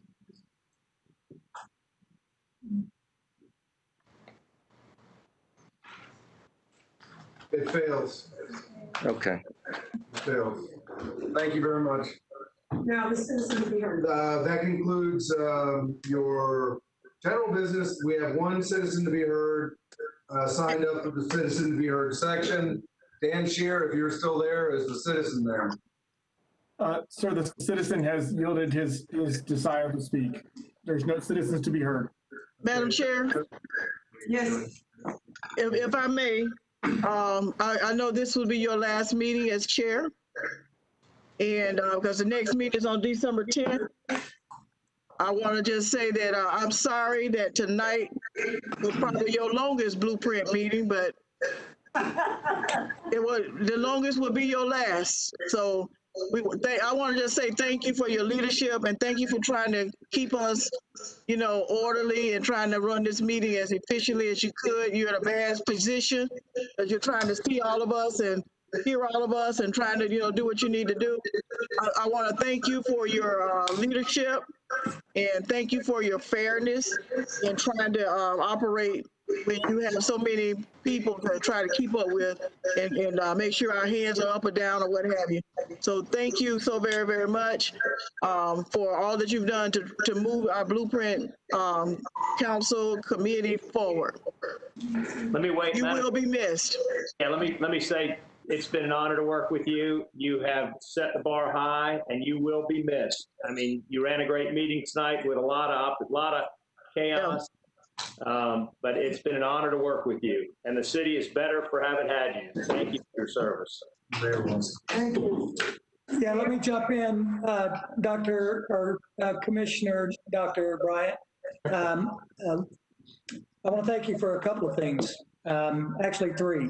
A great job of running the meeting, first and foremost, because sometimes commissioners are almost like kindergartners. It's hard to get us all heading in the right direction.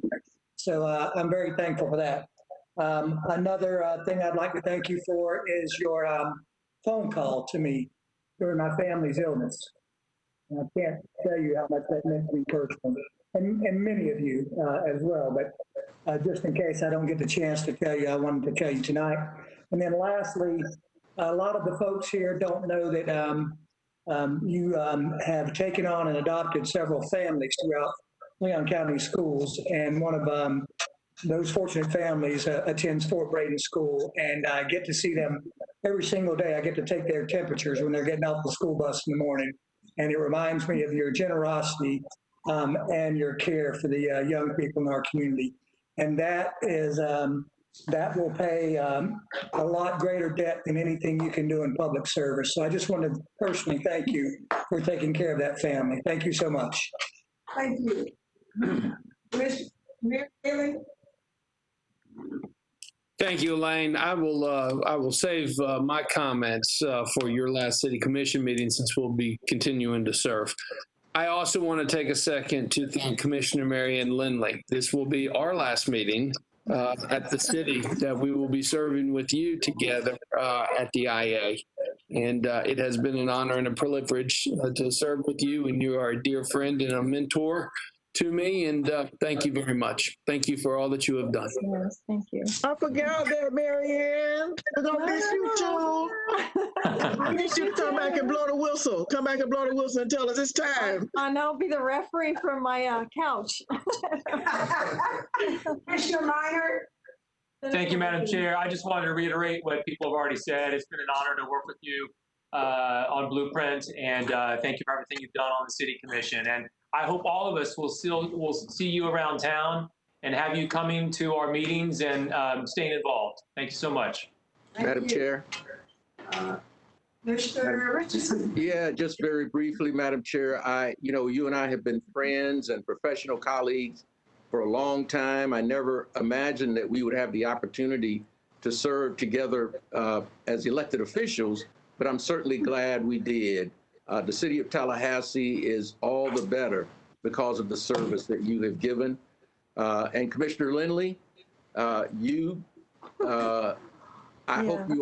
wish you all the best. I'm sure you'll enjoy the newfound time that you will have to spend with family and do the things that you enjoy doing most. And so it's been a pleasure to work with you as well. And I've learned a lot from you in the way you conduct your business on the commission.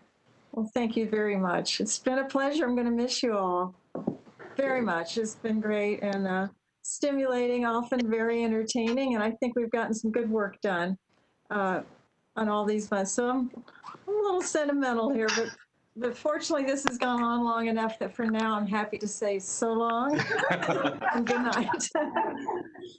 You hang on one more hour, you'll tie us for our meeting last week. Just hang on one more hour.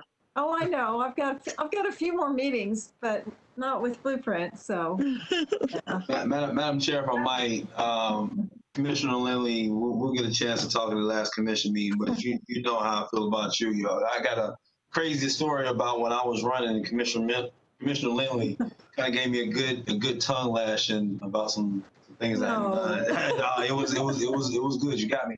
But Commissioner Dr. Elaine Bryant, I remember like it was yesterday, you sitting in that seat when they announced that you were going to be the next city commissioner. I couldn't have been prouder that you were going to be there. But now seeing you go throughout these couple of years and make the progress that you've made and lead the way you have led is something else. It takes the majority of anybody who comes into politics at least 2 years to figure out what's going on in the whole term before they even feel comfortable saying anything. But you jumped in, chaired probably one of the most difficult boards to chair. And yes, we are difficult, all 12 of us together at times, but you've done it with grace, you've done it with class, and you brought order when we needed it. And I appreciate you, and I look forward to you being, as we said about Power as alum when he left us at the county commission, a dangerously informed citizen that can come and speak on any issue before this board and advocate for those that you care most about. I appreciate you and look forward to seeing what you do next. Thank you, Madam Chair. And I'll bring up the caboose here, Madam Chair. You got so many accolades here. I'm going to take you back since I could say ditto to all of the other comments being made, but Commissioner Richardson and I were asked by our respective commissions to work on the strategic planning for the Commission on Status of Women and Girls years ago. And that's one of the things people may not know about. You've been working for our community for a very long time. And I hear what Commissioner Maddox was saying. I can remember you sitting in the front row of the City Commission chambers as well. Congratulations on your incredible service. We know we're not losing you in our community, and that is the best news about that. And thank you. I think you did take on some of the toughest meetings here, so well done this summer. Appreciate it. And the rest for Commissioner Lindley, I will save. But your hair looks great tonight. You all look pretty good in the video, so after this very long meeting. Yeah. Thank you, Madam.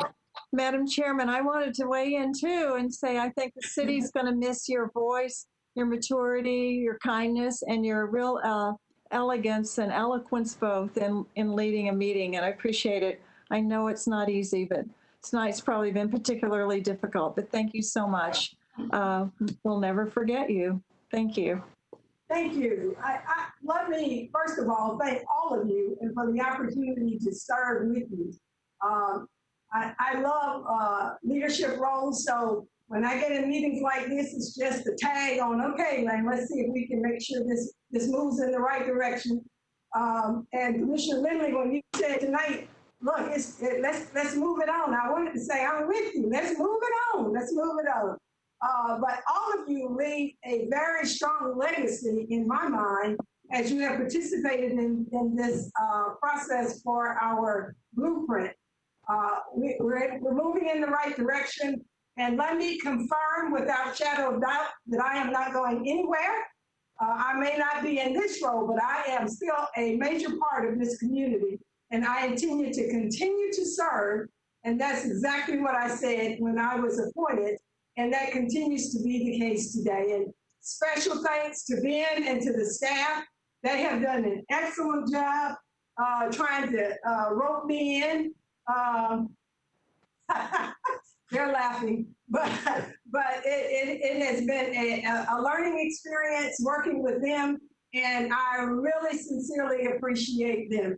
And for whoever follows me from the city, I will say to them now, make sure you make good friends with staff. They will help you to actually do what we need to do in order to provide leadership to the board. So thank you so much. And time is far spent. And I can say the last thing on my script. It says, good night, everyone. Mute and clap here. Good night, everyone.